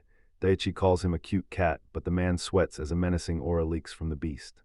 Melissa watches him knowingly. Is it happening again? The receptionist stares back, eyes wide with pure disbelief. He whispers, asking if the floating cat is a monster, but Daichi laughs it off. Petting Nike, he calls it a continental kitty and insists cats don't float. Melissa steps in, arguing the Beltram Company and B-rank mages would have spotted a monster instantly, forcing the receptionist to back down. Panic fading, he dives back into the papers. He says he'll reread it, but he's still sweating bullets, completely stunned. Met with stunned silence, Daikai looks up and innocently asks if there's a problem. He tells the clerk he only filled out what was convenient. The man points at the blank form, asking if this is really it. He bows low in thanks. Satisfied, the receptionist accepts and thanks him back. The receptionist waves Melissa off, ignoring her glare as he sighs and gets back to work. She lanes in, whispering that his blank birthplace is suspicious. Even travelers fill that out. He grins, telling her to stop the grilling and just ask. Melissa snaps back, demanding to know what's stopping him from visiting his own birthplace. The receptionist slams the counter and roars. He can't grill Daichi, not with the Beltram Company and Count Kirsch backing him. She roared back, demanding he stop whining and just register him without a fuss. Argument lost, the defeated receptionist slumps and starts the registration while Melissa cheers. Registration confirmed, he immediately pushed for the store transfer. Trembling, the man adjusts his glasses and begs to see Daichi's magic. Daichi pauses, maybe they aren't finished yet. He asks where to test his power. A man leans out, directing Asakura to the courtyard for his non-elemental magic. He agrees if his friends join. The receptionist okays it, but Melissa watches, sensing a total nightmare. Hearing they can watch, Alicia grabs Melissa and screams for them to go. They hit the massive guild courtyard. Daichi's speechless, and the receptionist asks if he's surprised. Stunned by the massive scale, he finally saw what Melissa meant about the guild's practicality. His crew was stunned, Melissa cheered while the magic sparked Alicia's nostalgia. Alicia asks if Melissa's a first-timer too. Melissa's only heard rumors, so Alicia mocks Daicha for hyping a sight he's never actually seen. The receptionist signals them over to explain the test. First, they'll check Daichai's gear enchantment, then move to a light spar for physical buffs. Daichai's nervous. He finishes and a figure on a balcony slams a massive sword down, ready for battle. The swordsman leaps into the courtyard. Daichai's stunned, but the receptionist reveals he's actually a non-elemental mage, just like Daichai. Daichai meets his examiner, a massive swordsman named Alan. When Daichai admits he's a total beginner, Alan laughs it off, claiming he's a newbie too and tells him to go all out. The receptionist brags Alan reached B rank using only non-elemental magic. Alan laughs, admitting it's his only real talent.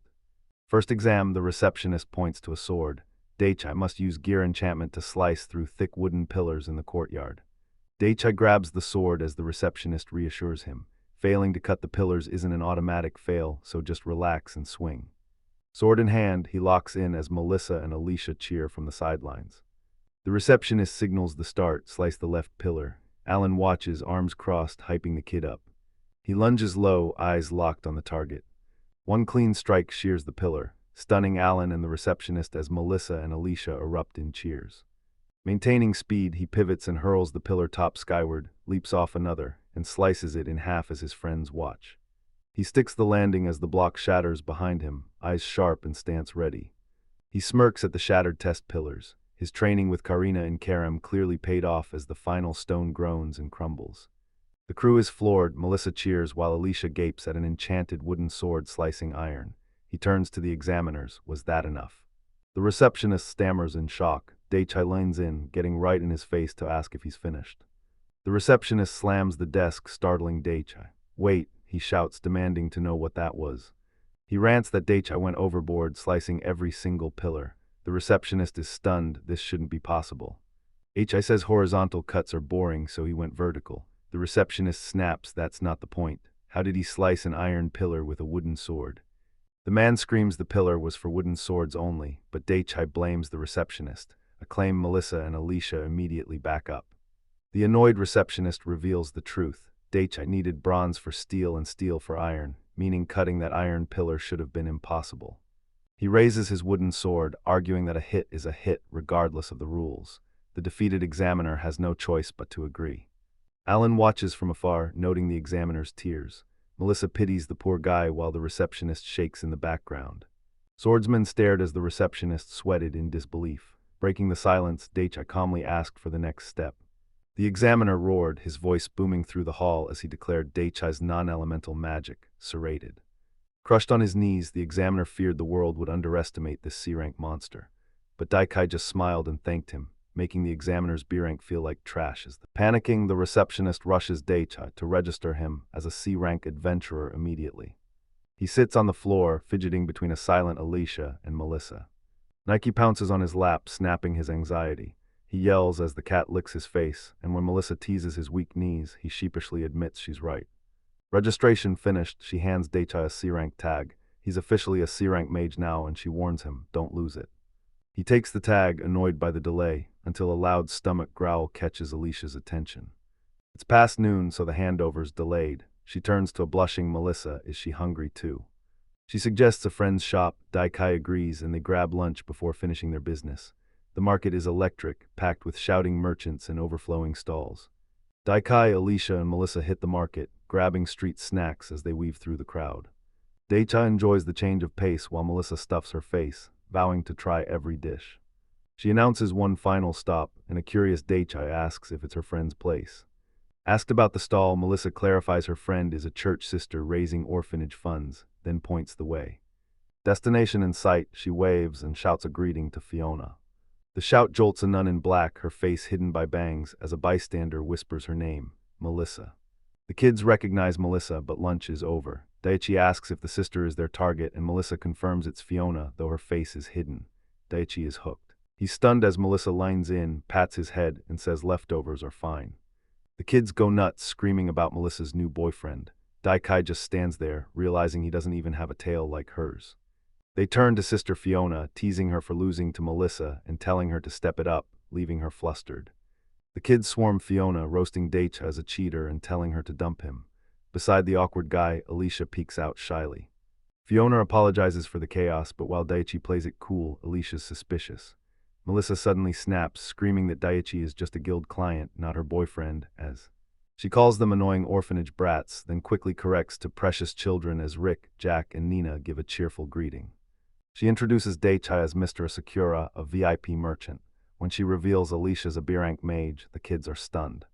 A sudden hug shocks the sister. Melissa introduces Fiona, her childhood friend and church priestess. A sister bows and introduces herself as Daichi offers a handshake. Alicia tugs Fiona's sleeve, insisting they just call her Alicia. Fiona seizes his hand, her wimple shifting to reveal her face and intense, sparkling eyes. She begs to buy his entire stock, leaving Daichi and Alicia completely stunned. Fiona's intense proposal leaves him rattled as she grabs his hands, trembling and pleading, while Alicia watches another heart fall for the cyst. Melissa shoves Fiona toward Daichi, shouting his name and yelling that she's just incredibly shy. Melissa snaps and drags Fiona and Alicia away. Kneeling, Daichi glares, muttering in confusion and warning them not to come crying back. He grabs Melissa's arm, asking why she's rushing when they're childhood friends. Melissa sighs, admitting she let her guard down. She explains Fiona's trauma. Being too cute meant men hounded her since childhood, leaving her terrified of them. Daichi's stunned, but Melissa yanks his hood back, scolding him for staying silent. Now that he knows the truth, she warns him, never touch Fiona's hands again. He turns, determined. This news only proves he has to go back. Guilty for scaring her, he heads back to apologize. Melissa relents and trusts him. Daichi pleads from the corner while Alicia quietly affirms her faith. A piercing scream shatters the peace, putting Daichi, Melissa, and Alicia on high alert. Thugs harass the orphans at their stall, slamming the table and mocking their business skills. Daichi's face hardens into a scowl as he takes in the scene. Seeing the kids in danger, he blasts through the crowd to help. He notes the recent thug surge. Melissa sneers that they're breeding like cockroaches, while a naive Alicia asks if the city is always this dangerous. Adventurers are flooding in from everywhere, but they're mostly broke, low-rank losers with trash reputations that the city doesn't want. He eyes them from afar, instantly spotting their cheap, rusty gear. Don't be fooled, he spots mages and pros hiding in the mob. Thanks to Klaus and Karum's elite gear, his intuition is now razor-sharp. Daichi knows the cost of a mistake. Melissa mocks his optimism, but he glares back. He knows the stakes and won't drop his guard. He tells Nike he's counting on him for the scrap, and the cat pops its head out of his hood. She hoists Nike, knowing he's got the ultimate partner. The cat lets out a determined cry. At the stall, an orphan tells the thugs to get lost, but a massive thug roars back, threatening to beat some respect into him. Another thug wonders if they should just snatch and sell it. Fiona bows, apologizing for the kids and begging the men to stop. Her gaze hardens as I watch the scene unfold, leaving the children in shock.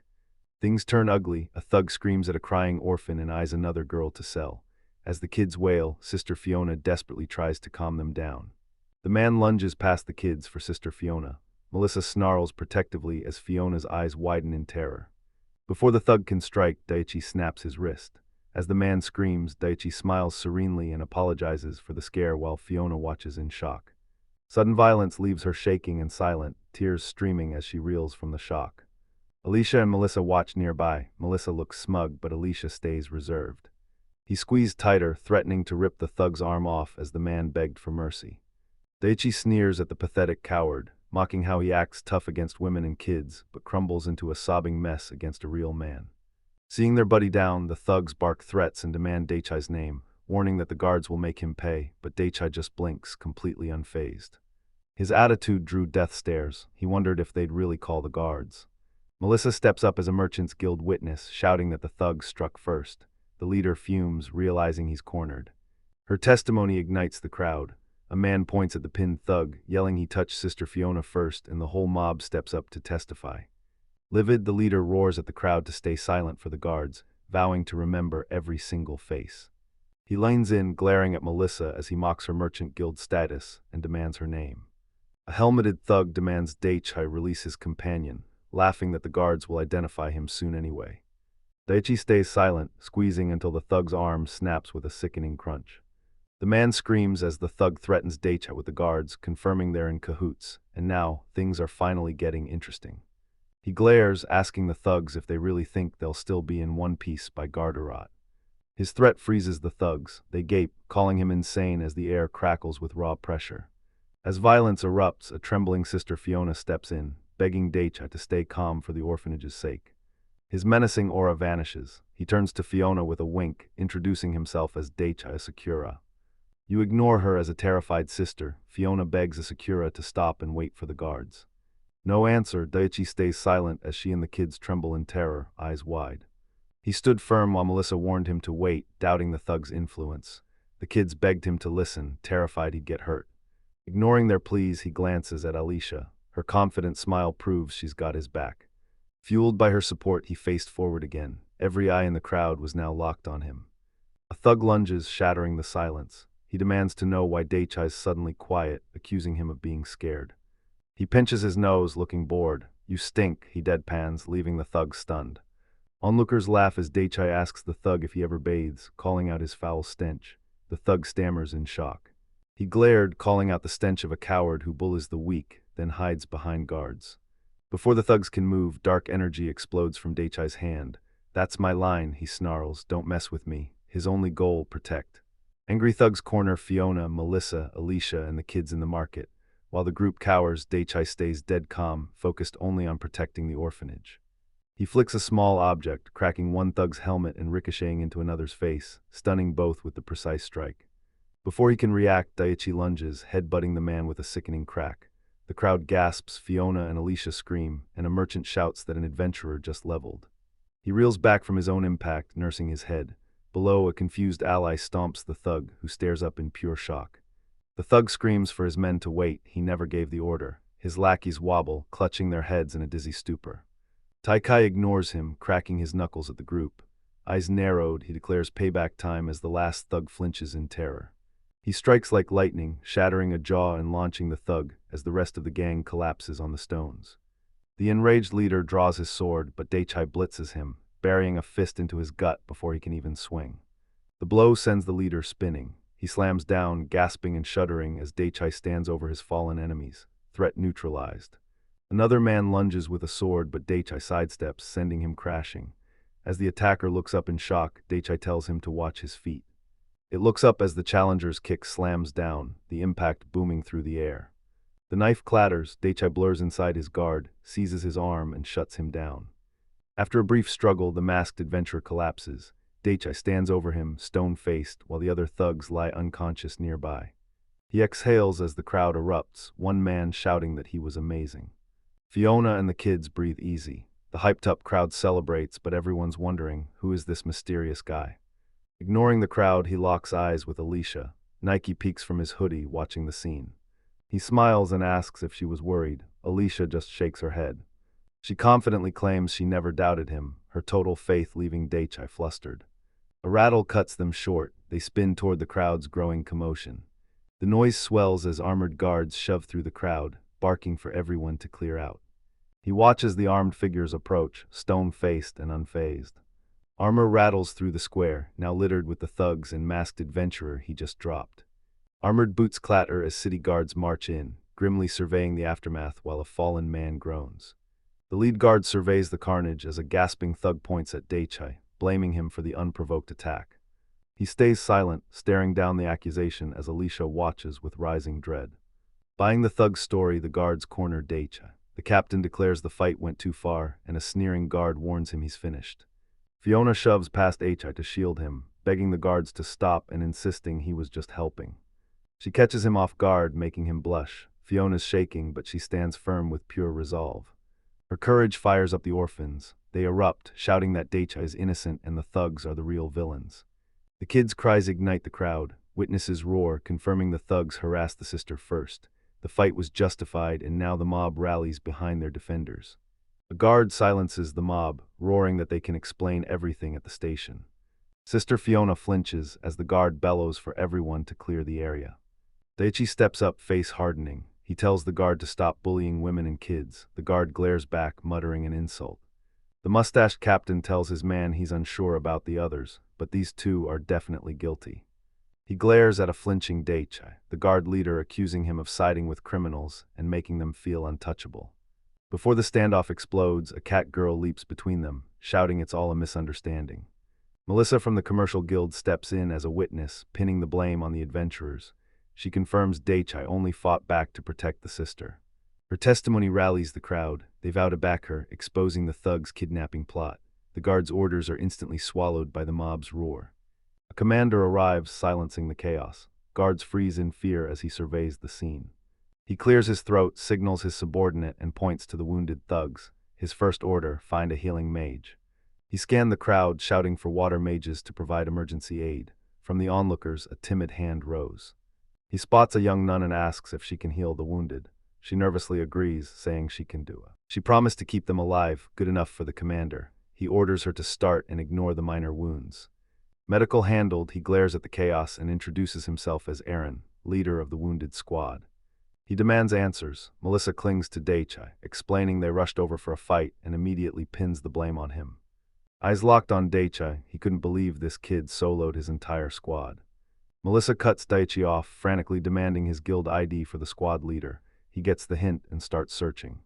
He hands over the ID. Aaron freezes in shock, sweat pouring down his face. Daichai just stares back calmly, asking who the man is.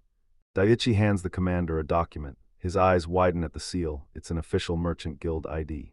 Stunned, the commander asks if Daichai's really a merchant. Daichai just smiles and confirms it. Melissa snaps, grabbing Daichai and demanding why he used a merchant pass over his mage ID. Flustered, he explains mages aren't trusted here. The commander nods, impressed by Daichai's skill, but Melissa points to the document, telling him to check the date. Daichai flashes a peace sign, revealing he hit C rank on his very first day and leaving the crowd speechless. Whispers ripple through the crowd as all eyes lock on him and Melissa.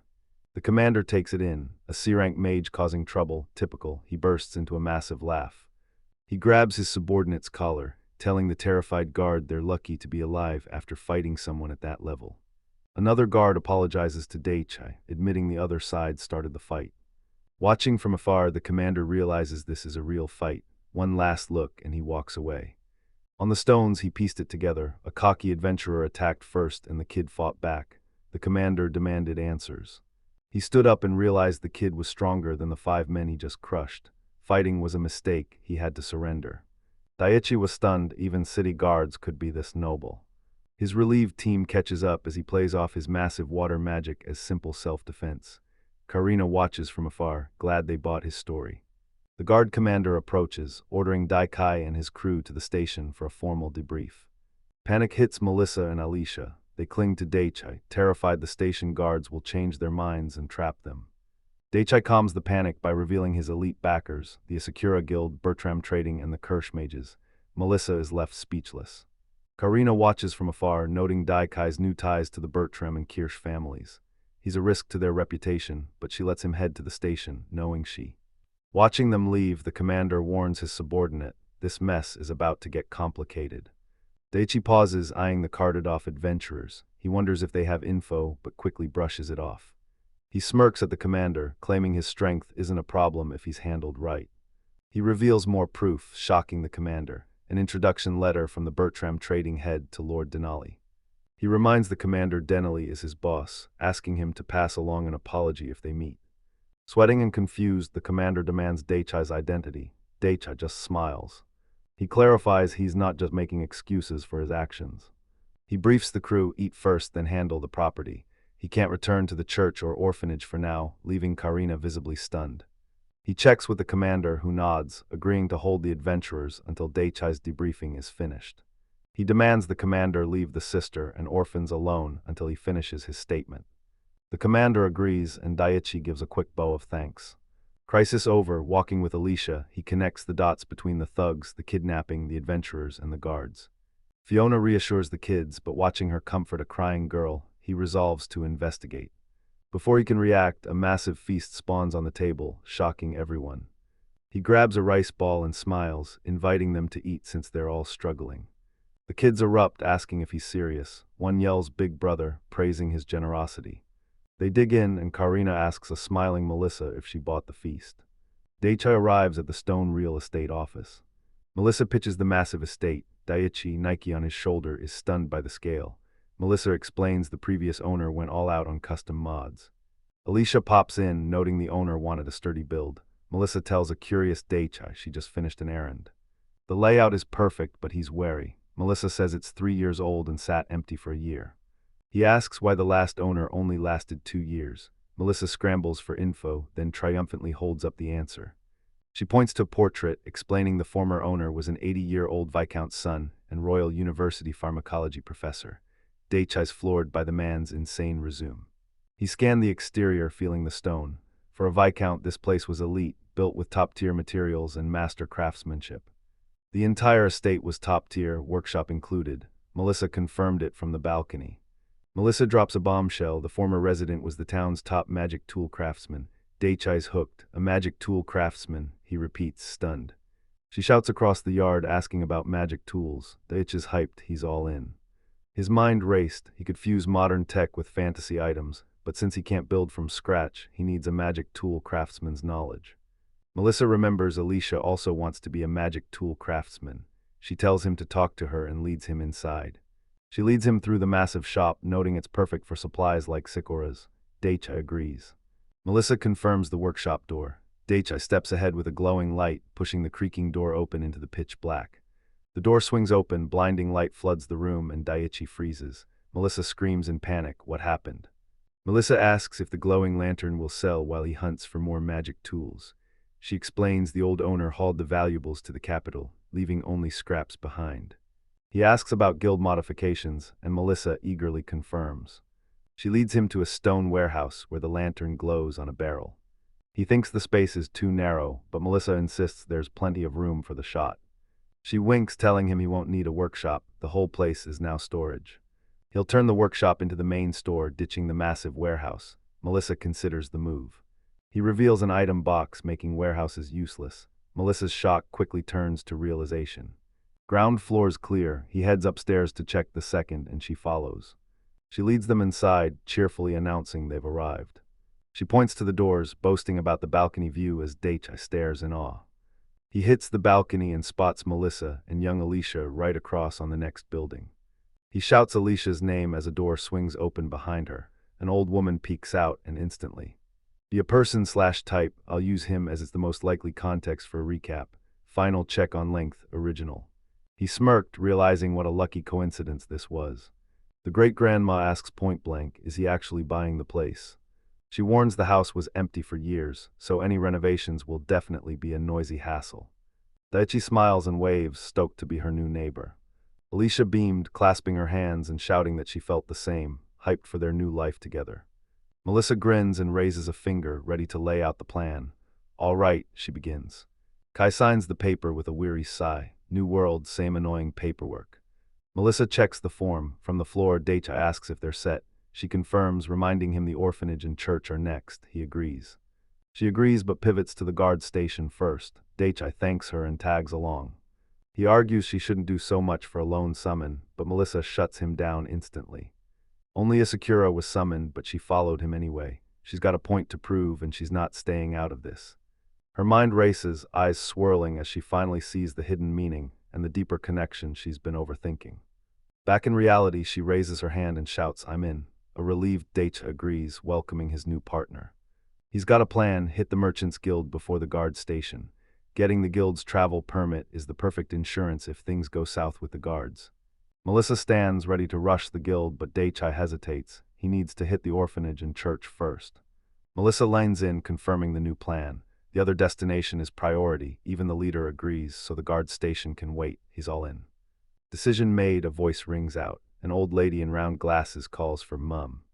Her eyes sharpen, inviting Nike and the crew in for tea. Daichi is stunned by the invite, but Melissa winks, urging him to accept. The guild comes first. Tailing the woman with Melissa, he whispers she's the town's VIP, Celia Heartland, but Melissa instantly corrects him.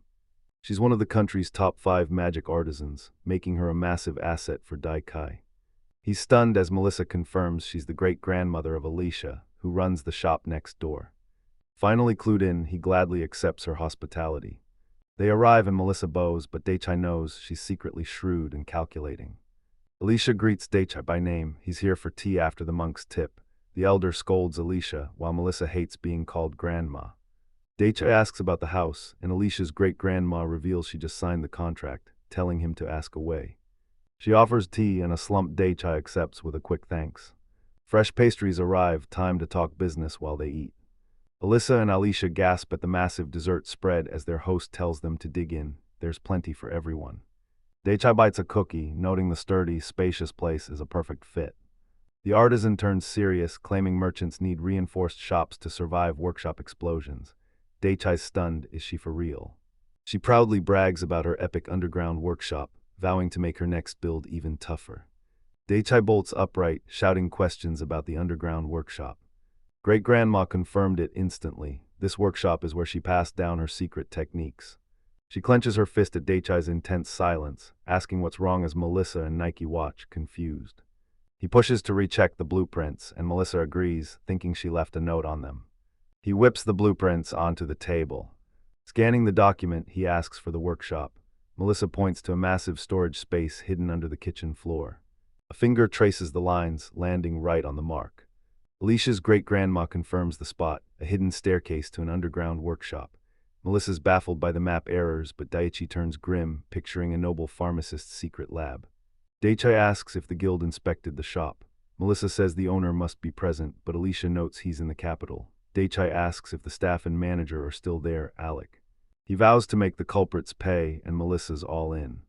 Grandma stops them with a sip of tea, revealing she commissioned the hidden stairs herself. She offers to lead the way, warning that since Daichi built it, the guild is already coming. Alicia's stunned her great-grandma built the hidden stairs, but the old woman just calls the meeting a success. Melissa's hyped for the inspection. Great-grandma sips tea as Daichi stays silent. Alicia turns to him, hesitant. Alicia asks if the former owner was a pharmacist. The elder confirms it, he was a noble scion. The revelation rattles Daichi. Alicia wonders if the workshop was for making drugs or just an upgraded secret lab. He scowls, picturing shady alchemists. They're always up to no good, and if they know about the secret stairs, they definitely built them. He ranks his targets: orphanage, church, guard post, and the underground workshop. The workshop is priority 1. Melissa watches him sort the notes and calls his plan weird. The guard post is usually the final stop, so why the sudden flood of requests? Alicia spots the oddity too. Melissa heads for the guard post alone, ignoring Daichi and Alicia's protests. She heads out, telling them to grab the guild leader as Daichi waves goodbye. Before leaving, she leans in as Daichi sips his tea, demanding to know what he did while she was at the Merchants Guild. He needs her help briefing a Sakura, but before hitting the guard post, he's investigating a lead to get some intel from her. She smiles knowingly, offering the answers he seeks. Daichi stares at his hands, weighing her offer. They talk in a town where rumors of kidnappings and disappearances are rampant. Daichi confirms the rumors. Child kidnappings at the local orphanage are spiking. The merchant peered through her glasses, face turning serious. She demanded to know why he was asking.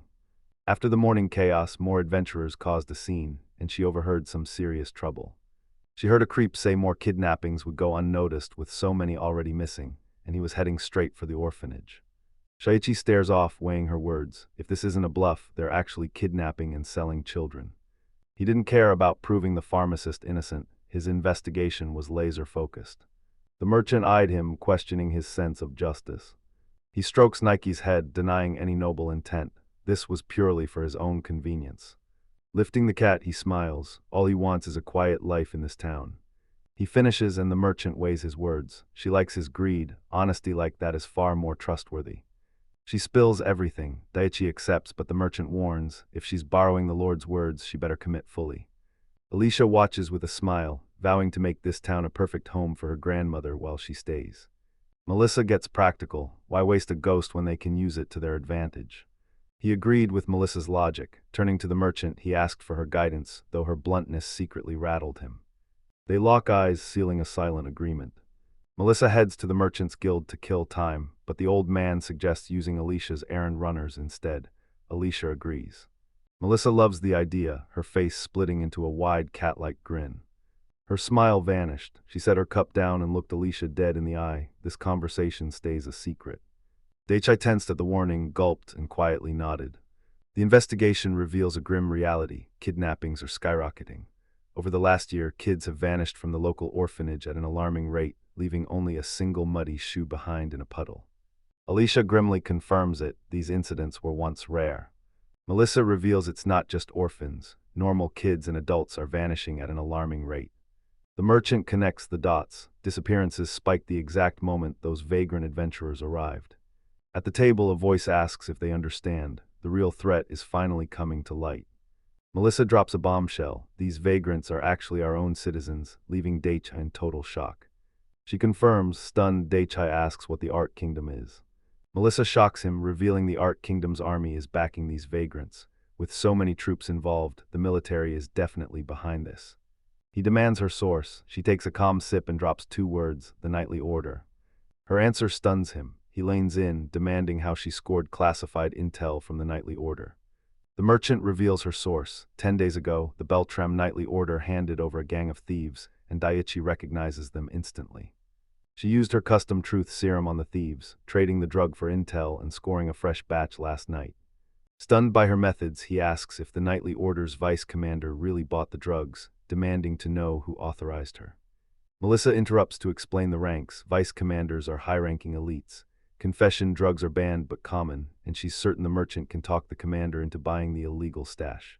The merchant reveals she drugged 5 targets last night, knocking them out cold, but keep it quiet, this stays off the record. He takes a grim sip, processing the disturbing new info. The intel is grim, disappearances are spiking, and it all started when Talonor adventurers arrived. Turns out, those captured thieves are actually Talonor soldiers. It's clear the Talonor army is likely behind the kidnappings. He looks away, certain the town is far from peaceful. The merchant agrees it's a total disaster. His face hardens, he can't ignore this. Since the Nightly Order is tied to the drugs, he'll use his authority as Lord to force a formal inquiry. He leans back relieved, finally securing one solid lead.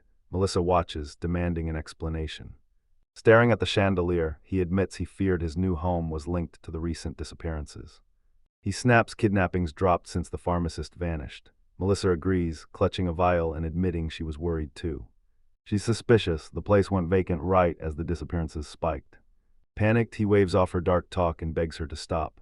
Melissa doesn't blink, simply asking for his next move.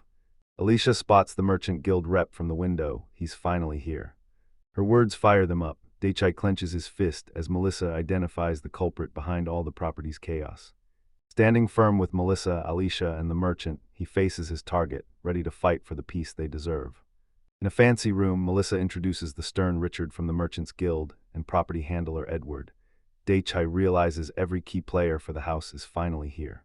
Richard rushed here the second he heard Cecilia's name. He wrote it all in a letter and now asks, is it true? Daichai recalls the letter, a hidden basement, it's linked to the missing people, and the Bertram agent who sold it has vanished. Recalling that, determination fills his eyes. Cecilia was the first blacksmith guildmaster's wife and related to the second magic guildmaster, a name that caused a massive stir. He eyes the tangled web, fearing a total social death sentence. The old merchant tells Alicia they must prove the map is real.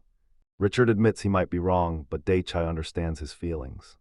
The merchant confirms the underground workshop is real, revealing she helped build the walls herself and wondering why Alicia's asking again. She remembers building a special wall for a magic tool next door that's impossible to see through. The ex-guild master corners her, demanding to know if workshop builder Bon Bon is still around while she clearly starves.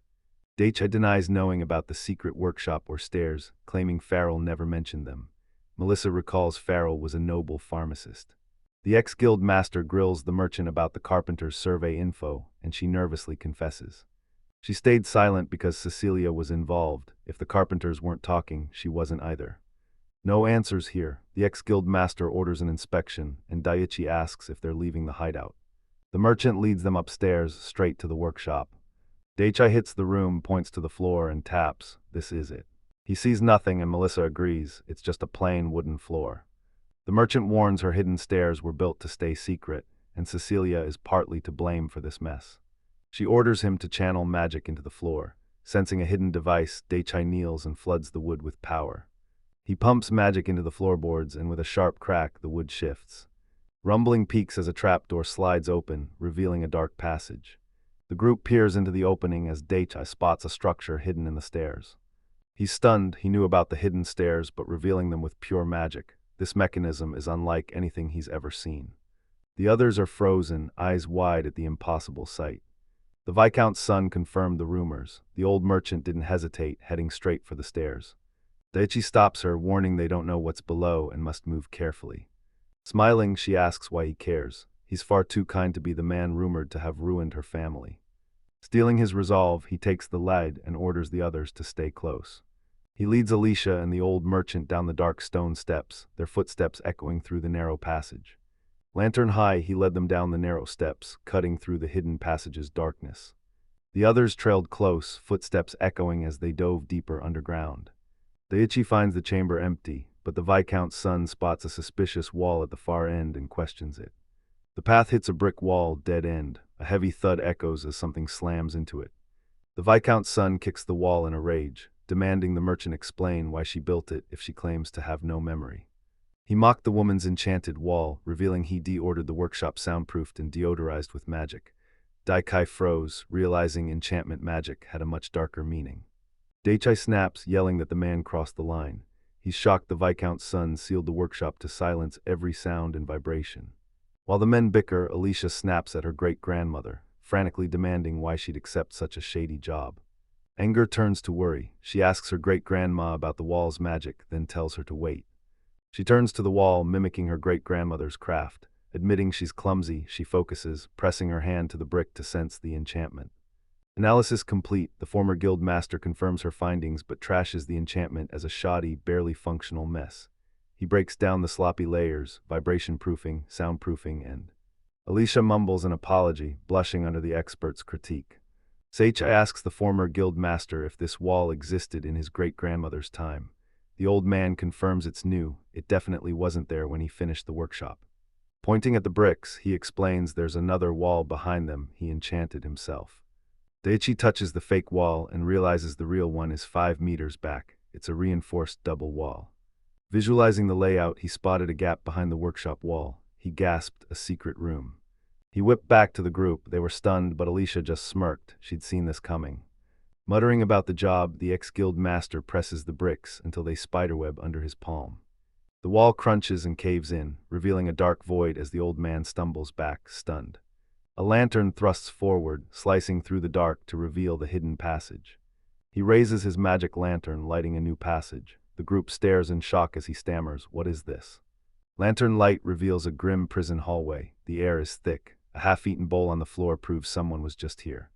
The merchant eyes the cells, muttering about the Viscount's son's twisted experiments as Daichi stands frozen in disbelief. He asks Melissa's take. She guesses warehouse, but a trembling Alicia corrects them. It's a prison. Farrell stares in horror at the prison, demanding answers, while a dark-haired woman beside him sobs, claiming she knows nothing. The old merchant nears the cell, eyes narrowing at the sturdy lock. Silent, she analyzes every detail. She reports the lock is brand new, while Melissa catches a scent. Wolfkin were here just 2 weeks ago. Alicia calls for the guards and Daichi agrees while inspecting the ground. This mess is way out of their league.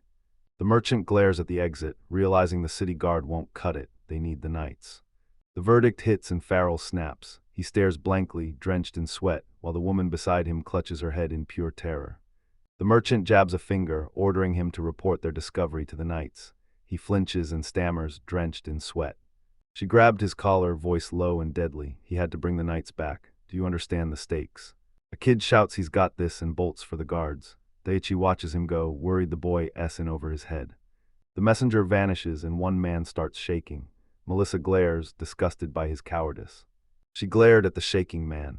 The merchant cornered him, demanding to know if he really thought he could take the fall alone. He sweats under her gaze. Melissa mocks him as a grandma's boy, bored by his fear.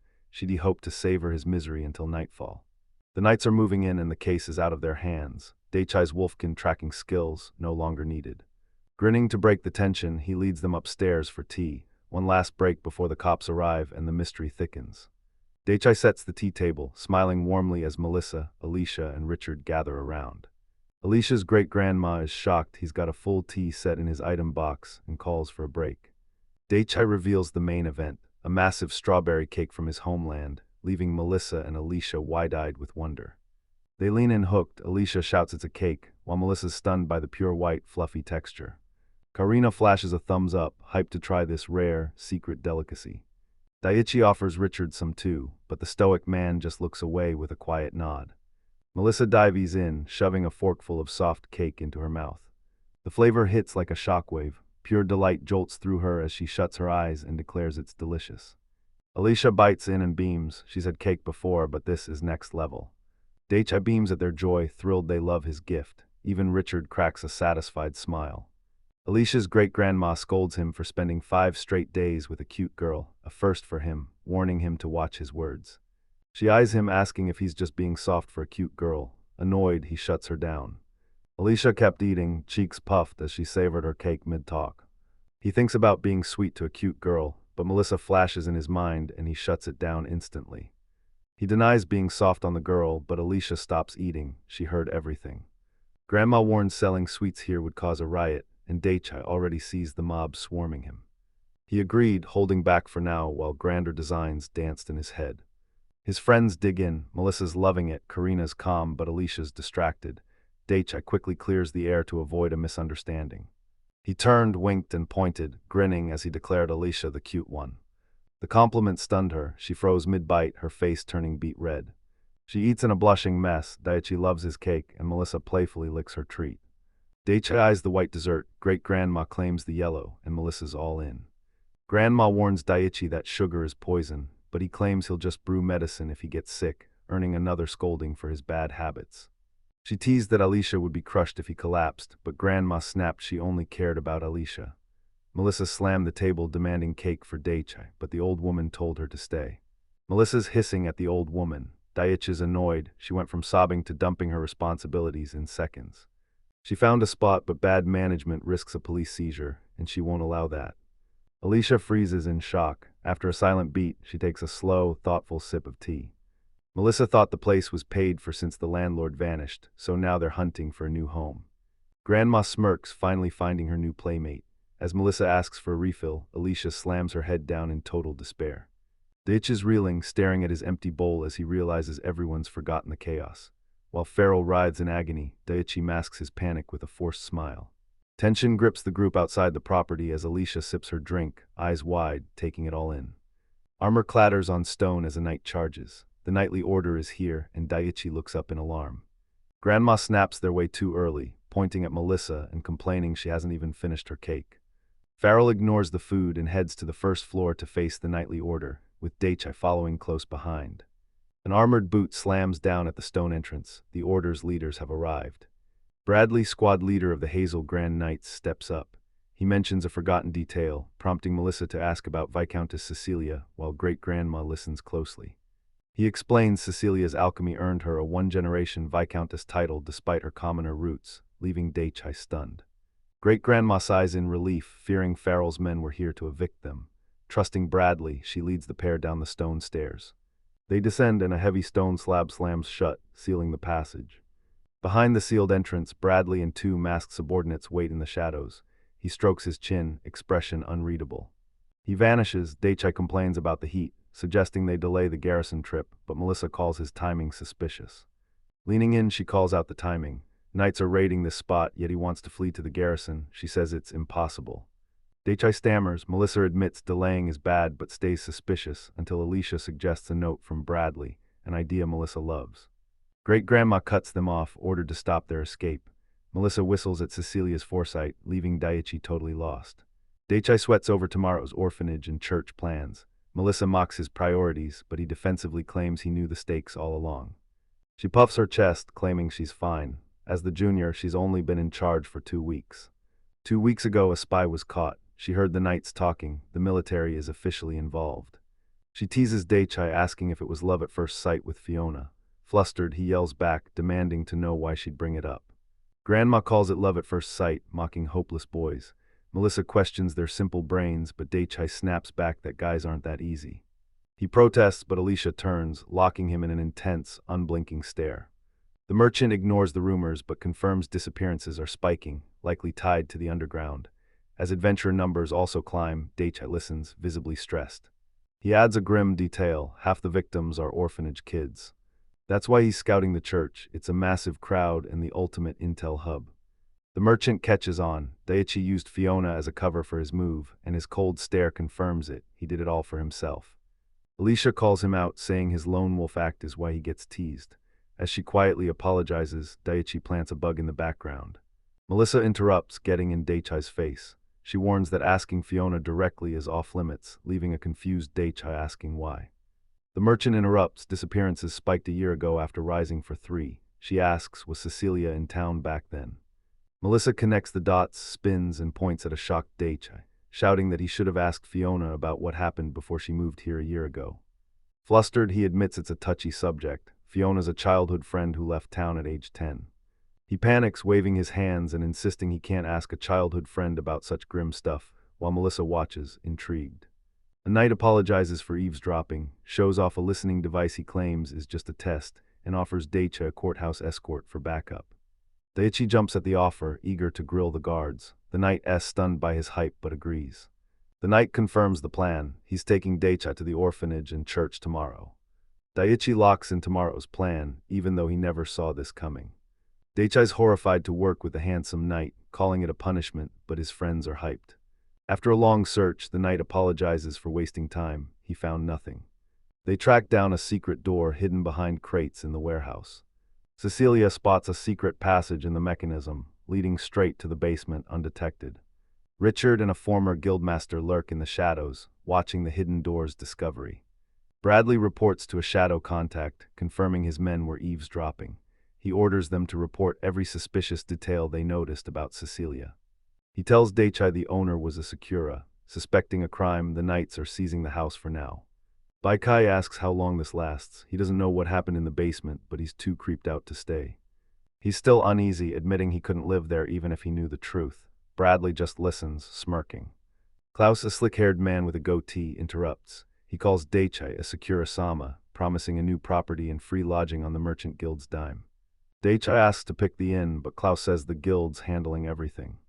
The old merchant reassures Daichi, promising the city's best lodging as a substitute since he's new in town. Klaus doubles down, vowing to prepare their absolute best room. The merchant offers Daichi and Alicia a room and a meal as thanks, but Daichi instantly sees through her hidden motive. He rejects the merchant's offer, claiming he's already busy. The old woman looks crushed as Alicia appears behind her, staring up at Daichi.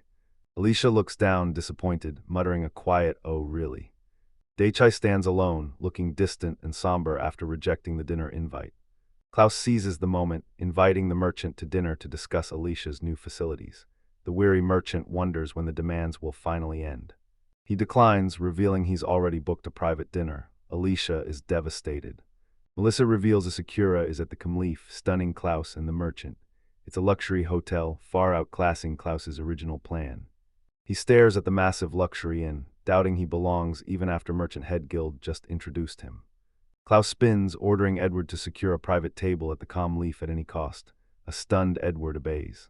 He tells Daichi the Merchant Guild is footing his entire bill at the Kamleaf, including every cent spent so far. She thanks him and Melissa stays his liaison, winking that she's also down to be his girlfriend. Her boldness instantly terrifies her. Finding a house is one thing, but becoming a sacrifice, she's panicking. Klaus is thrilled. Patting her shoulder, he praises her chemistry with a Sakura and trusts his star employee to handle everything. Melissa slams her hand down, demanding a special reward if she pulls this job off. Klaus smirks and accepts, promising a promotion if she succeeds. Edward calls it a dirty job. Daichi overhears the night squad's heated talk as Edward forces Klaus to sign a pledge. Klaus agrees, leaving Daichi stunned. Squad leader Bradley interrupts with a grin, asking if he should call for him. Bradley claims he was just mediating and asks if Daichi's been waiting, while Edward swears to keep his mouth shut. He ignores the knight's crimes, calling a pro like Daichi a total hassle. Daichi's floored by the honesty. Melissa's hyped and ready to go, while a stressed Alicia tags along. Bradley orders the escort to the guard station.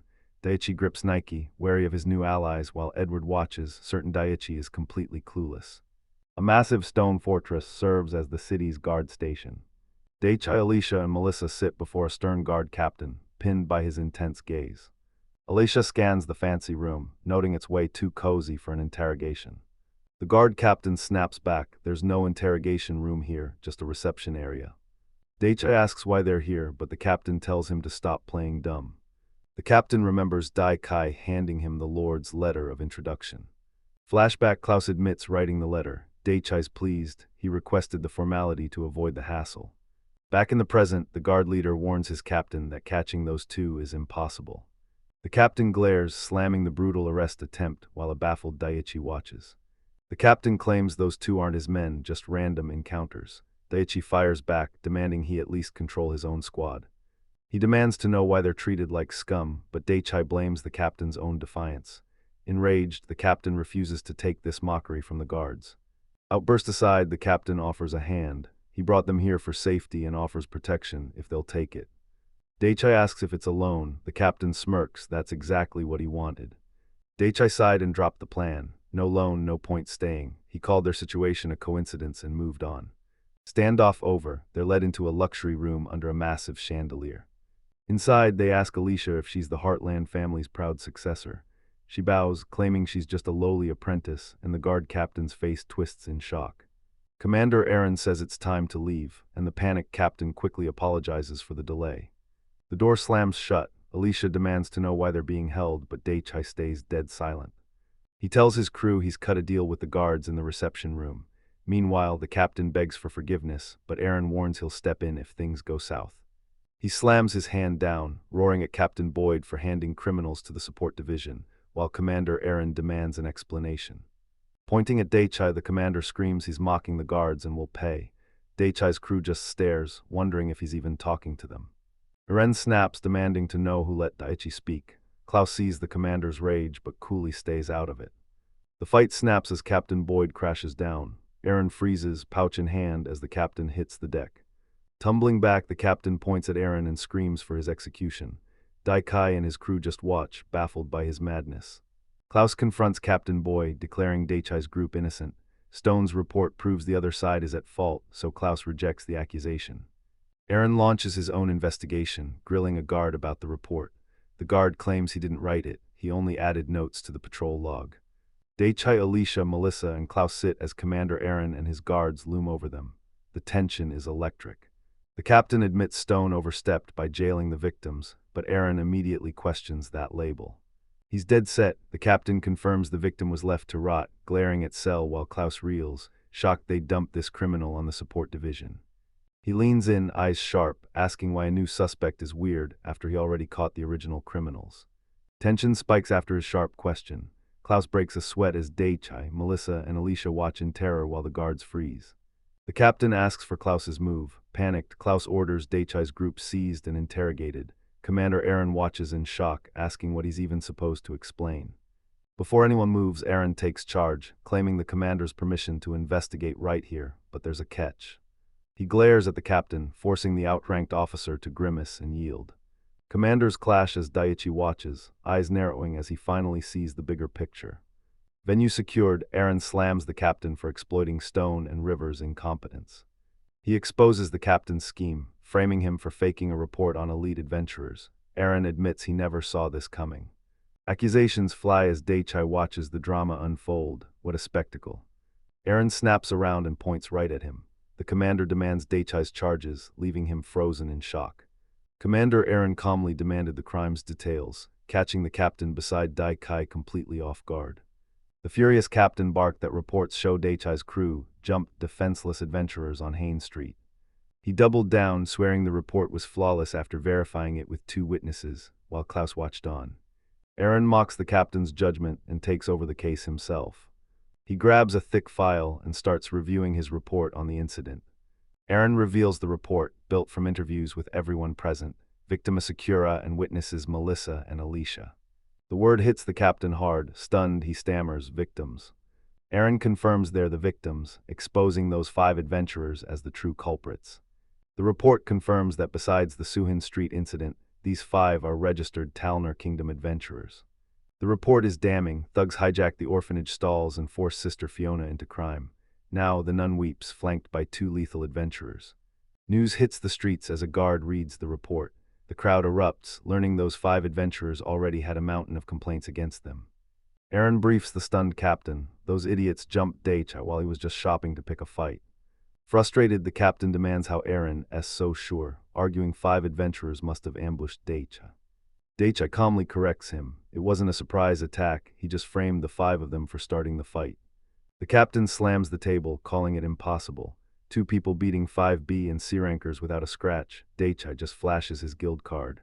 He asks if the captain's a mage too, but the captain snaps he won't accept a lowly C rank like Daichai. Suddenly, Melissa steps in to speak. Commander Aaron kept his cool and waved her forward. All eyes on her, Melissa drops a bombshell. Daichai's power is easily a rank level. Silence falls. The captain, Aaron, Klaus, and Alicia stare, faces locked in shock and realization. Melissa confronts the captain about Alan, the guild's test officer and the city's top non-attribute mage. Melissa drops a bombshell. Daichai joined a mage guild today and completely wrecked B-rank mage Alan during his exam, leaving the captain stammering in shock. Things got messy, Daichai tried to explain, but Alicia just smiled, blinded by his kindness. The captain reels in shock, stammering he knew nothing. Klaus looks down, admitting this outcome was unavoidable. The captain reels as Aaron steps forward with proof. He's got witnesses to back it up and demands to know why the captain is doubting him. Wait. Shock turned to rage. The captain slammed the table, roaring at his men for answers. Aaron faced the captain's rage calmly, admitting his squad suspected a setup and doubted the adventurers would attack first without reason. He also fell for the adventurers' fake injuries, but there's even more evidence to consider. Zero time for intel. They arrived and immediately charged in to rescue the wounded adventurers. The captain pounces, twisting Aaron's words to accuse him of framing a Sakura. He mocks the squad for targeting a defenseless man, while the victims already fled with barely a scratch. The commander knew the captain had a point, but he looked up from his reports, ready to fire back. He glares at the guards, voice low and intense. He asks if they forgot begging for his help at the scene, while the captain watches with a grim expression.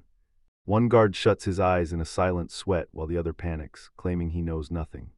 Pressed on why he and his partner are off post, the guard stammers they were just grabbing lunch at a stall. His partner remembers the mercs planning to sell an orphan, and Daichai listens in from a distance. Hiding nearby, Melissa whispers to Dai Kai and Alicia, this connects to the city kidnappings. Are the guards in on it? Back in interrogation, the mustached guard swears he knows nothing, but the captain snaps and decks him right in the face. Aaron restrains his raging captain, who glares at the terrified men and promises a brutal interrogation. One guard breaks down, sobbing that he was just following orders. A calm voice breaks the standoff. A man in white steps forward, dangling a silver pendant and asking to join the interrogation. The captain recognizes the night order uniform as squad leader Bradley steps in to take command. He stares down the terrified guards, announcing the night order is onto the kidnappings and they're being arrested tomorrow. He stands firm. Aaron demands the intel tonight, but the squad leader brushes it off. Tomorrow is soon enough. He turns to Daichai and Melissa, letting them go for now but warning they'll be questioned later. Melissa is stunned. Shaiichi pauses, dead serious, and asks the big question, where are the captured adventurers? The question blindsides Commander Aaron, who whips around in concern. The captain looks away, sweating as he admits he let them go. Aaron snaps, grabs the captain's collar, and demands wanted posters immediately. Leaving the chaos behind, Daichai's crew ditches the guard post. He's exhausted, and Melissa agrees. Their visit definitely stirred the pot. Melissa heads back to the guild to report and asks the duo for their next move. Daichai suggests a fancy hotel dinner. Alicia's thrilled, but Melissa watches them go, totally unimpressed. Mid-training, Karina catches Daichi off guard with a sharp strike, leaving him wide-eyed and stunned. Wooden swords blur as he barely parries Karina's non-stop strikes, his face twisted in pure panic. A heavy strike sends him reeling. Karina calmly explains she's been training him in basic swordplay every morning since they arrived in Kafna. Exhausted, she calls his swordplay weak, but admits his unique skills and non-elemental magic mean he doesn't need to be perfect. Fuming, Daichai slams the ground, vowing to make Karina surrender, while Jeffrey tells the group it'll be an easy win. She rallies his crew, ordering them to pin her to the wall and jab her chin, while an annoyed Karina watches. Frida strikes Jeffrey's chin to demonstrate the move, while Daichai confirms her aim. Nike watches from afar, judging the plan. This technique is too slow and delicate. A cruder, direct approach would be far more effective. Next day, the contest shifts to baseball. Daichai points to the scoreboard after a strikeout win, leaving Karina stunned. The goal: collect limited edition jewels to claim the uniform prize. She orders Karina to praise his win, but Karina snaps back, calling him cocky and talentless. Karina crushes him 8-4, revealing a god-tier status with S-rank swords, adventure, creation, throwing, fire, and wind. He's left in total shock at her overwhelming power. He slams his fist in frustration. Karina mocks him from across the field. He should have checked her status first. Now, the real training begins. Next day, he's back with a box, challenging Karina to shogi. She's left completely baffled. He flashes a piece, boasting his home's games are way more complex than anything she's ever seen. To his shock, Karina agrees, though she's flustered by the traditional robes he demands for fighting spirit. He's certain he'll win, but Karina crushes him again, leaving him totally stumped. Stunned as she asks about the board games, he snaps. Next day, he's in a chef's uniform, roaring for a cooking duel. She reluctantly accepts. Daichai vows to win using modern science, with Jeffrey as the judge. Daichai kicks off with a massive spiny lobster, stunning the judges. Convinced he's won, he starts celebrating. Karina presents the Gatani suborder, a massive sandwich packed with meat, veggies, and cheese. Jeffrey takes a bite and loses it, claiming the flavors soaking into his soul. Karina beams with pride, leaving Daichai frozen in shock once again. He's stunned. Karina won the cook-off. She gives a subtle fist pump while Jeffrey and Alicia cheer. She smirks at Daichai, asking if he finally realizes this was all a waste of time. Shocked she has his soul food, he demands one last match. Jeffrey calls it a sure win, but Daichai knows it's his only choice left. Final round, massive pancake stacks. Daichai roars to start, but Karina calmly flips her plate, ready for the decider. He frantically devours the pancakes to take the lead, but his goal has shifted from training to just winning. This victory feels completely hollow. Wavy-haired Bradley confidently reveals he's their squad leader savior, leaving Daichai and Fiona stunned. Daichai, Alicia, Melissa, and Nike glare at Bradley, demanding to know why he's here and what he's done. The leader gestures down the alley, telling a grumpy Daichai they're heading to the church. He smirks, adding he never said he'd join them. Daichai's baffled by Bradley's business, but the guy just grins and tags along anyway. Mid-argument, Fiona steps up and timidly asks who Bradley's talking to. Bradley introduces himself as a knight. Fiona bows, identifying as Sister Fiona. Formalities done, Bradley thanks Asakura for yesterday and suggests walking to the church together, but Fiona whispers to Daichai that Bradley should go solo since their routes differ. The knight asks if the girls are joining. Alicia and Melissa agree, and Bradley joins their party. Matter settled, the group hits the alley. Bradley leads Fiona, Melissa, and Alicia, while Daichai trails behind, eyeing the new formation. Bradley confronts him about rumors on the road. Everyone's wondering how Daichai can quit the mercenaries, and leaving won't be easy. The knight leader offers to vouch for him at the church. Daichai's stunned, while Sister Fiona looks on with doubt. He reaches for Fiona, telling her not to alarm the church. With a calm smile, he says it's time to go, leaving her stunned. Mid-walk, Daichai pulls Bradley aside, telling the knight to finally drop his guard. He asks Bradley about the stone and river. Bradley confirms his team is investigating and asks if this involves the adventurers from the recent incident. Annette reveals the adventurers take bribes to aid criminals, a simple but effective strategy. Daichi asks if only 2 took bribes, but Bradley reveals their squad leader and 10 others are already in custody. He cynically scoffs that losing 10 corrupt guards is a shame, eyes locked on Bradley's reaction. Bradley reveals he freed the adventurers to track them. Daichai agrees their smuggling was invisible until now. Bradley's hyped. Together they'll crush the mercenaries and seize their massive fortune. Gazing over the city, he knew buying off adventurers and mercenaries in secret was a massive feat. The real question, who's the secret bankroll behind it all? The operation was massive, even involving Tarnet's heavy infantry. Daichai listened intently with Nike perched on his shoulder. Alicia cut in, noting adventurers barely no more than guards. She eyed Bradley, questioning his true plan. Daichi shifts gears, demanding the Sakura basement results and asking when he'll finally get his house back. Bradley says the guild's paying for their stay and asks if Daichai still wants his own shop. Daichai confirms, remembering Asakura was a merchant too. He drops the bad news: the perfect house for Alicia's crew is gone and nothing else will work. Bradley suddenly drops news from Alan, catching a stunned Daikai completely off guard. He explains it's the major guild exam, then asks why Daichai even bothered listening. Bradley brushes it off, revealing he's forced Jeffrey to help him for years. Jeffrey grumbles as Daichai watches, stunned by their secret history. He's confident because he knows Jeffrey's power. Jeffrey is a top-tier mage, but he's limited to non-attribute magic. Flustered by the praise, Daichai insists he's far from top-tier. He tells Bradley that Alan saw him slice iron, proving he's C-rank without a duel. Melissa agrees it's a total shortcut. Bradley lined in, intense, demanding to know if Daichi really spoke with Alan. Bradley remembered Jeffrey's words: no mage should be able to slice a wooden pillar that cleanly. Bradley admits he's never heard of such a mage, then drops a bombshell. Is Daichi actually an A rank, not just a C rank? He weighed the idea, explaining that since he never left his mansion back home, he never knew how his power stacked up. Turning to his friends, he admitted he had no clue how strong he really was. Bradley insists Daichi master his powers, then blindsides Alicia by assuming she feels the same. Alicia fidgets with an idea, but Bradley pivots, asking Daichi if he cleared the brutal Sanus trial. Daichi just stares back, clueless. Melissa cuts him off, pointing to a massive church towering over the forest, their destination. Melissa arrives, insisting they greet the priest before the next orphanage. Daichi hides his blush, fork in hand, muttering about the crude, rustic meal. Melissa admits she never knew about this place. Most local orphanages are loaded, but Fiona's is a total wreck and the kids are suffering. Byron is the kingdom's massive trade hub in Denali territory, with an orphanage budget second only to the capital. Despite the massive funding, these orphans wore cheap rags compared to every other kid in the city. He ate, struck by the truth. For an orphan here, health and a full stomach were an impossible fortune. Melissa reveals a dark truth. Other orphans are hollow shells, their trust in adults cruelly betrayed. Her sigh drags the whole staff into the gloom. Her story troubled Daichi. Kids need care, but where were the adults? 10 orphans worked alone, heading for a mystery destination. The whole situation felt dead wrong. Bradley explains that missing orphans forced the guard to plant spies in orphanages, but those measures are finally over.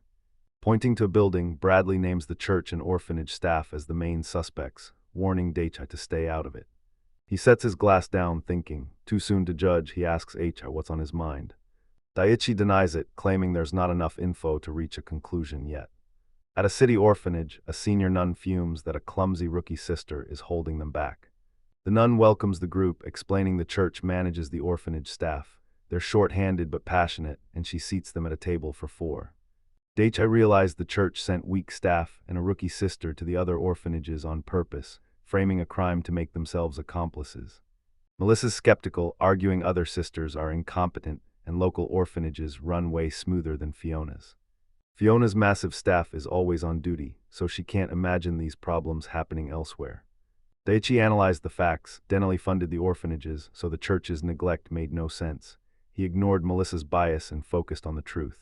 Kidnappings, a secret basement, and a sketchy orphanage, the clues were piling up. Bradley warned of foreign threats, and now mercenaries are hunting for bounties. Daichi confirmed the guild's wanted posters were coming soon. He lacked hard proof, but his suspicions were solidifying fast. Staring at a wall of wanted posters, his plan is set. He asks to hunt the targets and gets the green light. Since they're hunting fugitives anyway, the wavy-haired adventurer suggests they join the guild. Daichi stops eating with a weary sigh as Nike peeks out. The guild again, looks like he's headed back into that chaos. At the tavern, Bradley grills Daichi. What's his take on the Adventurers Guild? Guild jobs are lethal, but they come with perks. Daichi listens, intrigued. Bradley notes Daichi's already a mage guild merchant and asks if he'll sign up as an adventurer too. Joining other guilds means fewer annoying forced quests. Daichi's confused and asks why. Melissa laughs, mocking the Adventurers Guild as low-class trash compared to the mages and merchants, boasting she can easily crush their demands. Later in town, Bradley tells Daichi that joining the Adventurers Guild will solve his problem. Confused, he asks Bradley what problem he means, racking his brain for any forgotten guilt.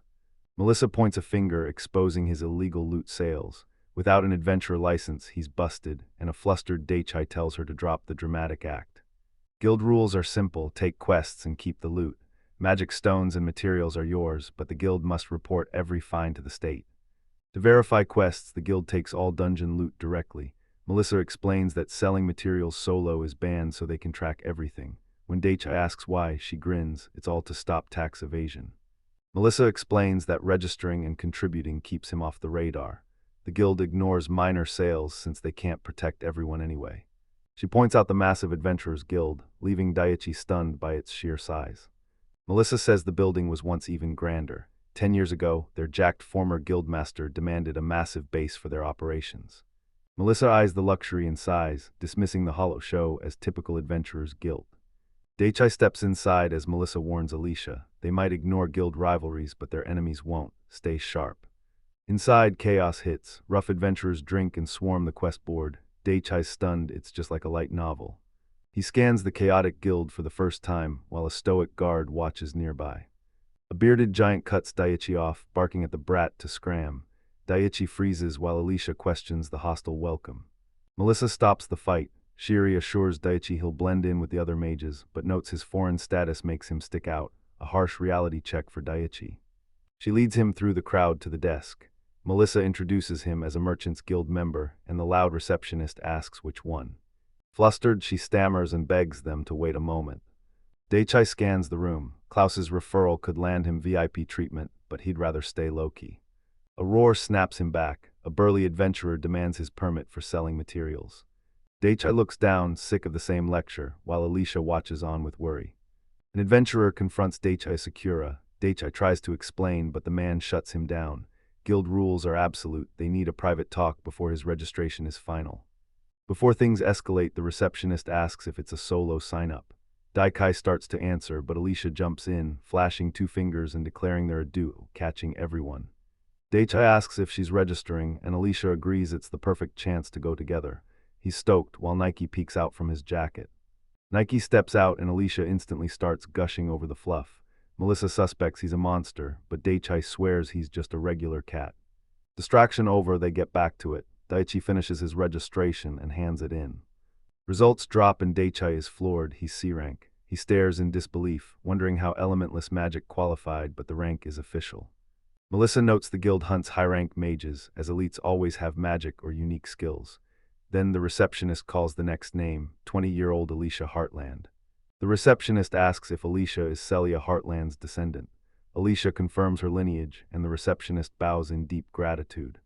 The hyped receptionist realizes she's meeting Celia's descendant, stammering a welcome to her and Mr. Sakura as Daiichi and Melissa watch.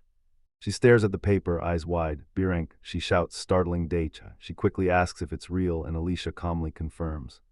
Overwhelmed, the receptionist thanks them and scurries off to process their registrations, telling them to wait. Daiichi's stunned by Alicia's high rank, but Melissa notes that mages this strong rarely join the guild. The guild favors even low-rank mages over regular fighters, aggressively recruiting casters. Daiichi senses trouble. This blatant bias is a powder keg for conflict. Melissa shuts him down. The guild doesn't take just anyone. Mages and commoners are worlds apart. She maps the guild pyramid, bottom-tier combat and gathering grunts, low-rank mages above them, and elite high-rankers ruling the top with special perks. He wondered if the Adventurers Guild had a combat test, just like the Mages Guild. Melissa confirms the combat trial, leaving a panicked Alicia stammering about why it's even necessary. Her reaction is weird. She just fought king apes and thugs yesterday. Alicia admits she only survived monsters because of Daiichi. Alone, she's weak and strictly limited to a support role. The receptionist says basic attack magic is plenty, right as Sister Fiona the nun makes her return. She announces a combat trial at the training grounds. Daiichi asks if they're fighting an examiner 1v1. Before Fiona can speak, an angry adventurer yells at them to quit joking. He shouts that nobody's dumb enough to spar against a B and C rank duo, making Alicia flinch at the sudden outburst. The man screams, demanding to know where they're going. He insists on business now that the application's done, and Daiichi turns to face him. Fiona calms Lodi, explaining Daiichi and Alicia are mid-application and heading to their combat trial. Lodi's rage finally cools. Lodi's rage returns. He'll pick the examiner himself and orders Fiona to the training grounds. Panicked, she obeys. The adventurer glares, warning Daiichi about his chosen examiner, but Daiichi just smiles and asks him to go easy. He mocks his hidden foe, telling them to go easy, while Alicia and Melissa watch in terror. Lodi walked off, warning Daiichi not to even think about running. Daiichi isn't running. Cracking his knuckles, he vows to wreck the examiner, but a panicked Alicia cuts him off. She screamed that Lodi was the problem, not the examiner. Hurting staff hurts the guild, so she suggested just thrashing Lodi instead. The result is the same anyway. 3 elite examiners march in, led by the imposing Captain Jeffrey. Daiichi questions the trio, but Lodi reveals the catch. It's a 2-on-1 trial, and Daiichi is fighting alone. Alicia protests the unheard-of 2-on-1 exam, but Lodi snaps and roars for her to shut up. Ignoring the chaos, Jeffrey asks his mustached companion about Daiichi's combat skills to set the trial's difficulty. He calmly admits he's fought a bandit crew and taken down some local thugs. A long-haired examiner mocks the feat, but Daiichi calls him a fool. Unfazed, the greedy official is already plotting to sell Daiichi's magic stones for a fortune. Daiichi tells Melissa the man's just loyal to his guild, while Lodi screams in the back about broken rules. The smug examiner tells Lodi to chill, but the scarred vet cuts in, demanding his plan for the monster. Ignoring them, Daiichi reports slaying dozens of king apes and blasting forest monsters with magic. Melissa screams in disbelief, "King apes." His casual claim shocks the room, leaving examiners and rivals staring in dead silence. Lodi laughs off the bluff, telling Daiichi to quit stalling, while the veteran demands to know how he killed the king apes. Unfazed, Daiichi walks to a dead tree and snaps off a twig. He used body strengthening and magic, shattering a tree with a mere twig to prove it, adding he used knives too. Holding the twig, Daiichi reveals he's C rank. Melissa adds he soloed Alan of the Allen Guild, and Alicia is a B rank heir. This info shatters Jeffrey and his crew, leaving them sweating and speechless. Lodi's mind snaps. He hits the floor foaming as the other examiners watch in total defeat. The receptionist rushes in and shuts down the mock battle. Daichi's way too strong for this. Registration's official. Daichi's left dazed while Alicia finally breathes a sigh of relief. Daichi spots a commotion nearby and asks Captain Jeffrey if they're really staying out of it. Jeffrey looks away, claiming no duty to help, while Frida and the scarred veteran listen. Jeffrey explains a C-rank mage tried to kill them. The guy's a bloodthirsty hothead building a four-man squad, so Jeffrey tells Daichi to go teach the brat a. Cut to a quiet field where a weird scarecrow stands, sporting a smiling sackcloth face, metal armor, and a conical hat. Back in town, Daichi tells a girl in a bonnet it's time to go.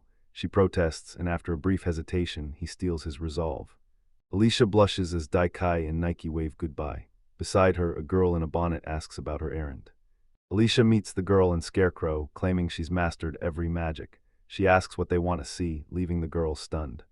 She gets serious, clenching her fists as she reveals her mastery of four-element, non-elemental, and enchantment magic, plus alchemy. Celia flees in shock, screaming that Alicia's grandpa was right. She just fought beside a future great sage. Behind her, Jeffrey's party watches in total disbelief. She asks Alicia about a follower, but a massive blast suddenly rocks the sky. Daichi and Melissa watch in shock as something plummets toward them. Something blurs past Celia, making her scream in shock. Alicia calmly catches a bird of blue fire. Jeffrey and the crowd stare in shock. It's a blue inferno. He asks if she knows what she's holding. Alicia confirms it's a deadly A-rank monster, but insists it's harmless, just a well-behaved kid that follows every order.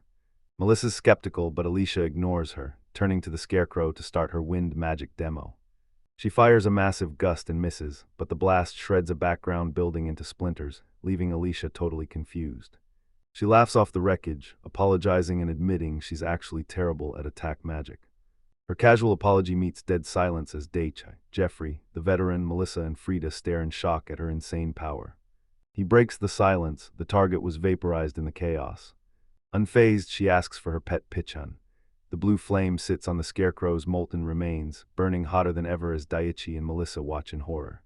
Fiery birds circle Alicia as she claims they read her mind, but a skeptical Daichi doubts she's really in control. She taps her temple, ordering her familiars to stand down while eyeing her next move. She clenches her fist to continue, but Karina and Melissa desperately beg her to stop. She's already passed. Her spell leveled the building, leaving splintered rubble as a brutal reminder of her power. Night falls as the full moon rises over the silent streets.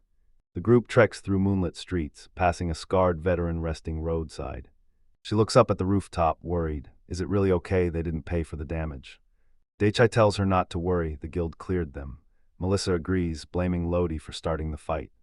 A rigged exam forced volatile mages into chaos, letting the submaster pin the entire disaster on the already hated Lodi. Surveying the wreckage, Melissa's stunned by the guild's overkill, while Daichi realizes the entire guild is now terrified of Alicia. He shows the guild's paperwork, already picturing Lodi and the examiners taking the fall for the fiasco. He sets the plan. Tomorrow, they hunt for the flyer and grill the crew for laids on those 3 targets. He points to a nearby building, warning it's just a hunch based on how a man spoke. Holding Pichun, he eyes his true goal, the Taltnart Kingdom. Luckily, the horse corps he's joining is headed right there. Corina breaks it down, trade with Taltnart, and he's banned from dealing with any other nation. The restriction weighs on him, but Melissa tells him to lighten up. It's just a possibility. Determined to find a workaround, he asks Melissa for help, but she shuts him down instantly. He won't take no for an answer, begging for any scrap of info, but she snaps back. Sharing another nation's trade secrets is strictly forbidden. Melissa relents with a catch. Starting tomorrow, they must find adventurers from her list with 0 hints. Daichi's spirit breaks, realizing they're on their own. Stunned by the task, Alicia cheers. Their party application is approved. She's hyped to work together, leaving him totally lost. He collapses as Alicia admits she recklessly took the Golden Head quest and dragged the other Alicia into a death zone, while Pai-chan fumes over Daikai, ignoring her diagram. Daichai warns the area is too dangerous, but Alicia refuses to let him go alone, smiling that Pei-chan is the perfect backup. Daichai groans. Pei-chan is exactly why he. Melissa cuts his excuses short at the door. Daichai offers to go if Celia allows it, but Melissa shuts him down. Alicia claims she's an adult, and Melissa smiles, acknowledging her resolve. Sunset shadows stretch from the stone tower as day turned to night. Alicia shyly admits it's her first time, and Daichi says the same. Flustered, she confesses her heart is racing just being alone with him. They reach the overlook and go silent. Below, the crumbling slums stretch under a dark sky as Nike perches on Daichai's shoulder. A sudden noise startles them. Daichai yelps, Alicia jumps, and her pets freak out. Alicia regains her cool, pets pitch on and laughs. They're in this together. Alicia stops at the door, telling Daikai to ignore her great-grandma. She's an adult now. A stern old woman bursts in, warning Daichai he's responsible if Alicia gets hurt. Alicia shouts at her great-grandmother in protest. Ignoring the warning, he confidently promises to protect Alicia, making her heart skip a beat. He and Alicia enter the slums, a lawless ruin where wanted posters line every crumbling wall. They find a group at a table where Daichai greets a suspicious, long-haired man. Calling him brother, the man warns him to scram if he's just recruiting for the gram. He flashed a wanted poster, but the long-haired man blankly claimed the targets were already gone. Daichai pushed, claiming the man's connections could find them easily. The man asked if he was being called a liar, but Daichai just said no. Suspicion turns to a smirk. He sips his drink, intrigued by the kid's sheer audacity. Daichi knows he's hiding the target. What's the price for the intel? The man turns serious, warning Daichai to scram before thugs arrive. Daichai stands firm, offering cash for the intel. The offer hits a nerve. He shatters his cup in a fury, snarling at Daichai for trying to buy it.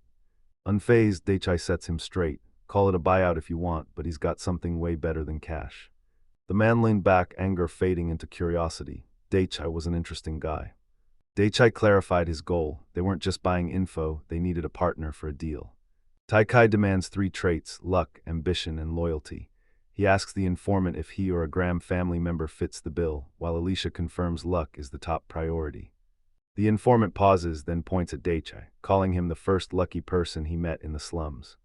A booming laugh erupts. Dice asks if he said something weird, while the informant chuckles, asking if he's some kind of mage. A blindfolded man approaches, warning the informant that bringing a woman here is a reckless mistake. Daichai turns cold, warning that if anyone touches Alicia, Pei-chan will torch the entire slum, just a precaution. The blindfolded man snaps, refusing to take lip from a kid, but the informant silences him with a single gesture. Daichai mocks the man's panic, noting Alicia and the informant's calm is real. The informant realizes the truth. Their composure proves they hold all the power.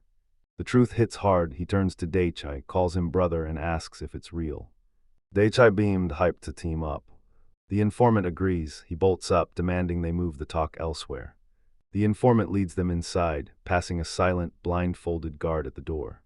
Inside, the guide gestures to a chair, welcoming them to the Graham domain. Gilbert Graham reveals he's the man Daichi is hunting. The informant is actually his subordinate, calling him boss and starting the deal. Daichai's mission was clear: bring Earth civilization to this world and prove its superiority. But he had something else in mind.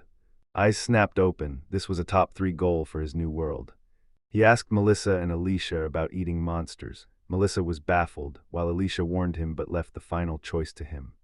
Alicia explains that monster part medicine is rare, wagging her finger at the bizarre practice. Unfazed, Daichi reveals a massive meat slab from a spiky monster he hunted and had the guild butcher into a safe cut. Daichai roasts a massive slab of meat over the fire. Melissa gags at the stench, but Alicia asks about herbs. Daichai confirms he'll use them and cook it thoroughly too. He seasons the slab with herbs and citrus, then drops it on the grill to sizzle. A perfect monster steak, seared with grill marks and topped with melting butter. Melissa snaps at Daichi to just eat while Alicia cheers him on. Stealing himself, Daichi's chest glows as he triggers body enhancement, digestive system. Daichai bites the monster steak as Melissa and Alicia watch. Alicia asks if it tastes like chicken, but he stays silent, savoring the flavor. He paused, then realized it tasted totally ordinary. Melissa scoffs common monsters taste boring.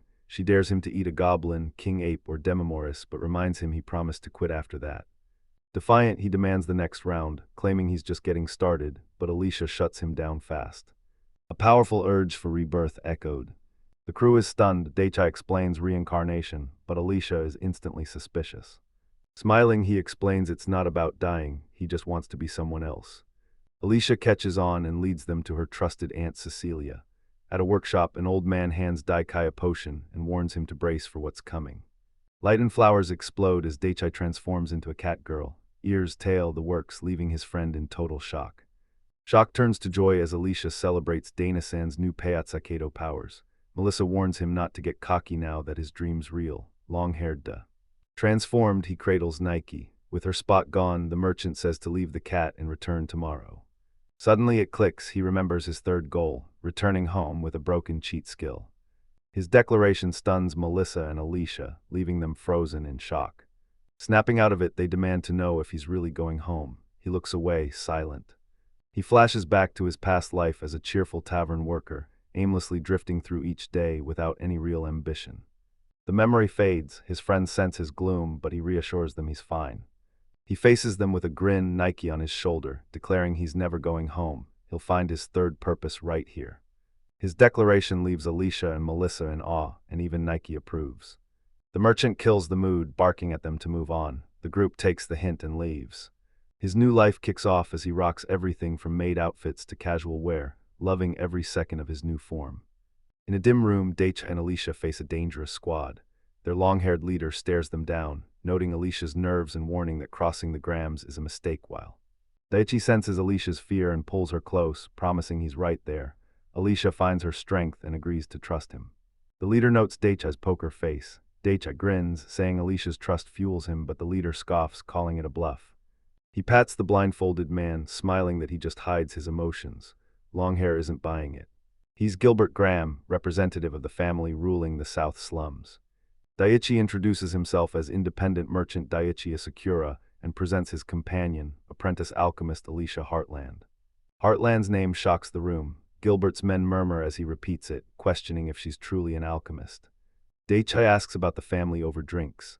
Alicia's great-grandmother reveals rumors of a Heartland alchemist arriving in this very town. Alicia stammers she's just an apprentice, but Gilbert turns serious and demands her brother's ID. Shaking, she reaches for the tag around her neck. Before she can move, Daichi reveals two metal tags, his and her brother's. He asks if the tags earn Gilbert's trust. Gilbert stays silent, arms crossed, as the blindfolded man behind him breaks a sweat. Gilbert yields. Daichi reaches into his pack, ready to trade. He slams a sheathed object onto the table, payment for the intel. Gilbert draws a gleaming blade. Daichai calls it a razor-sharp foreign masterpiece, prompting Gilbert to ask if Daichai is also a foreigner.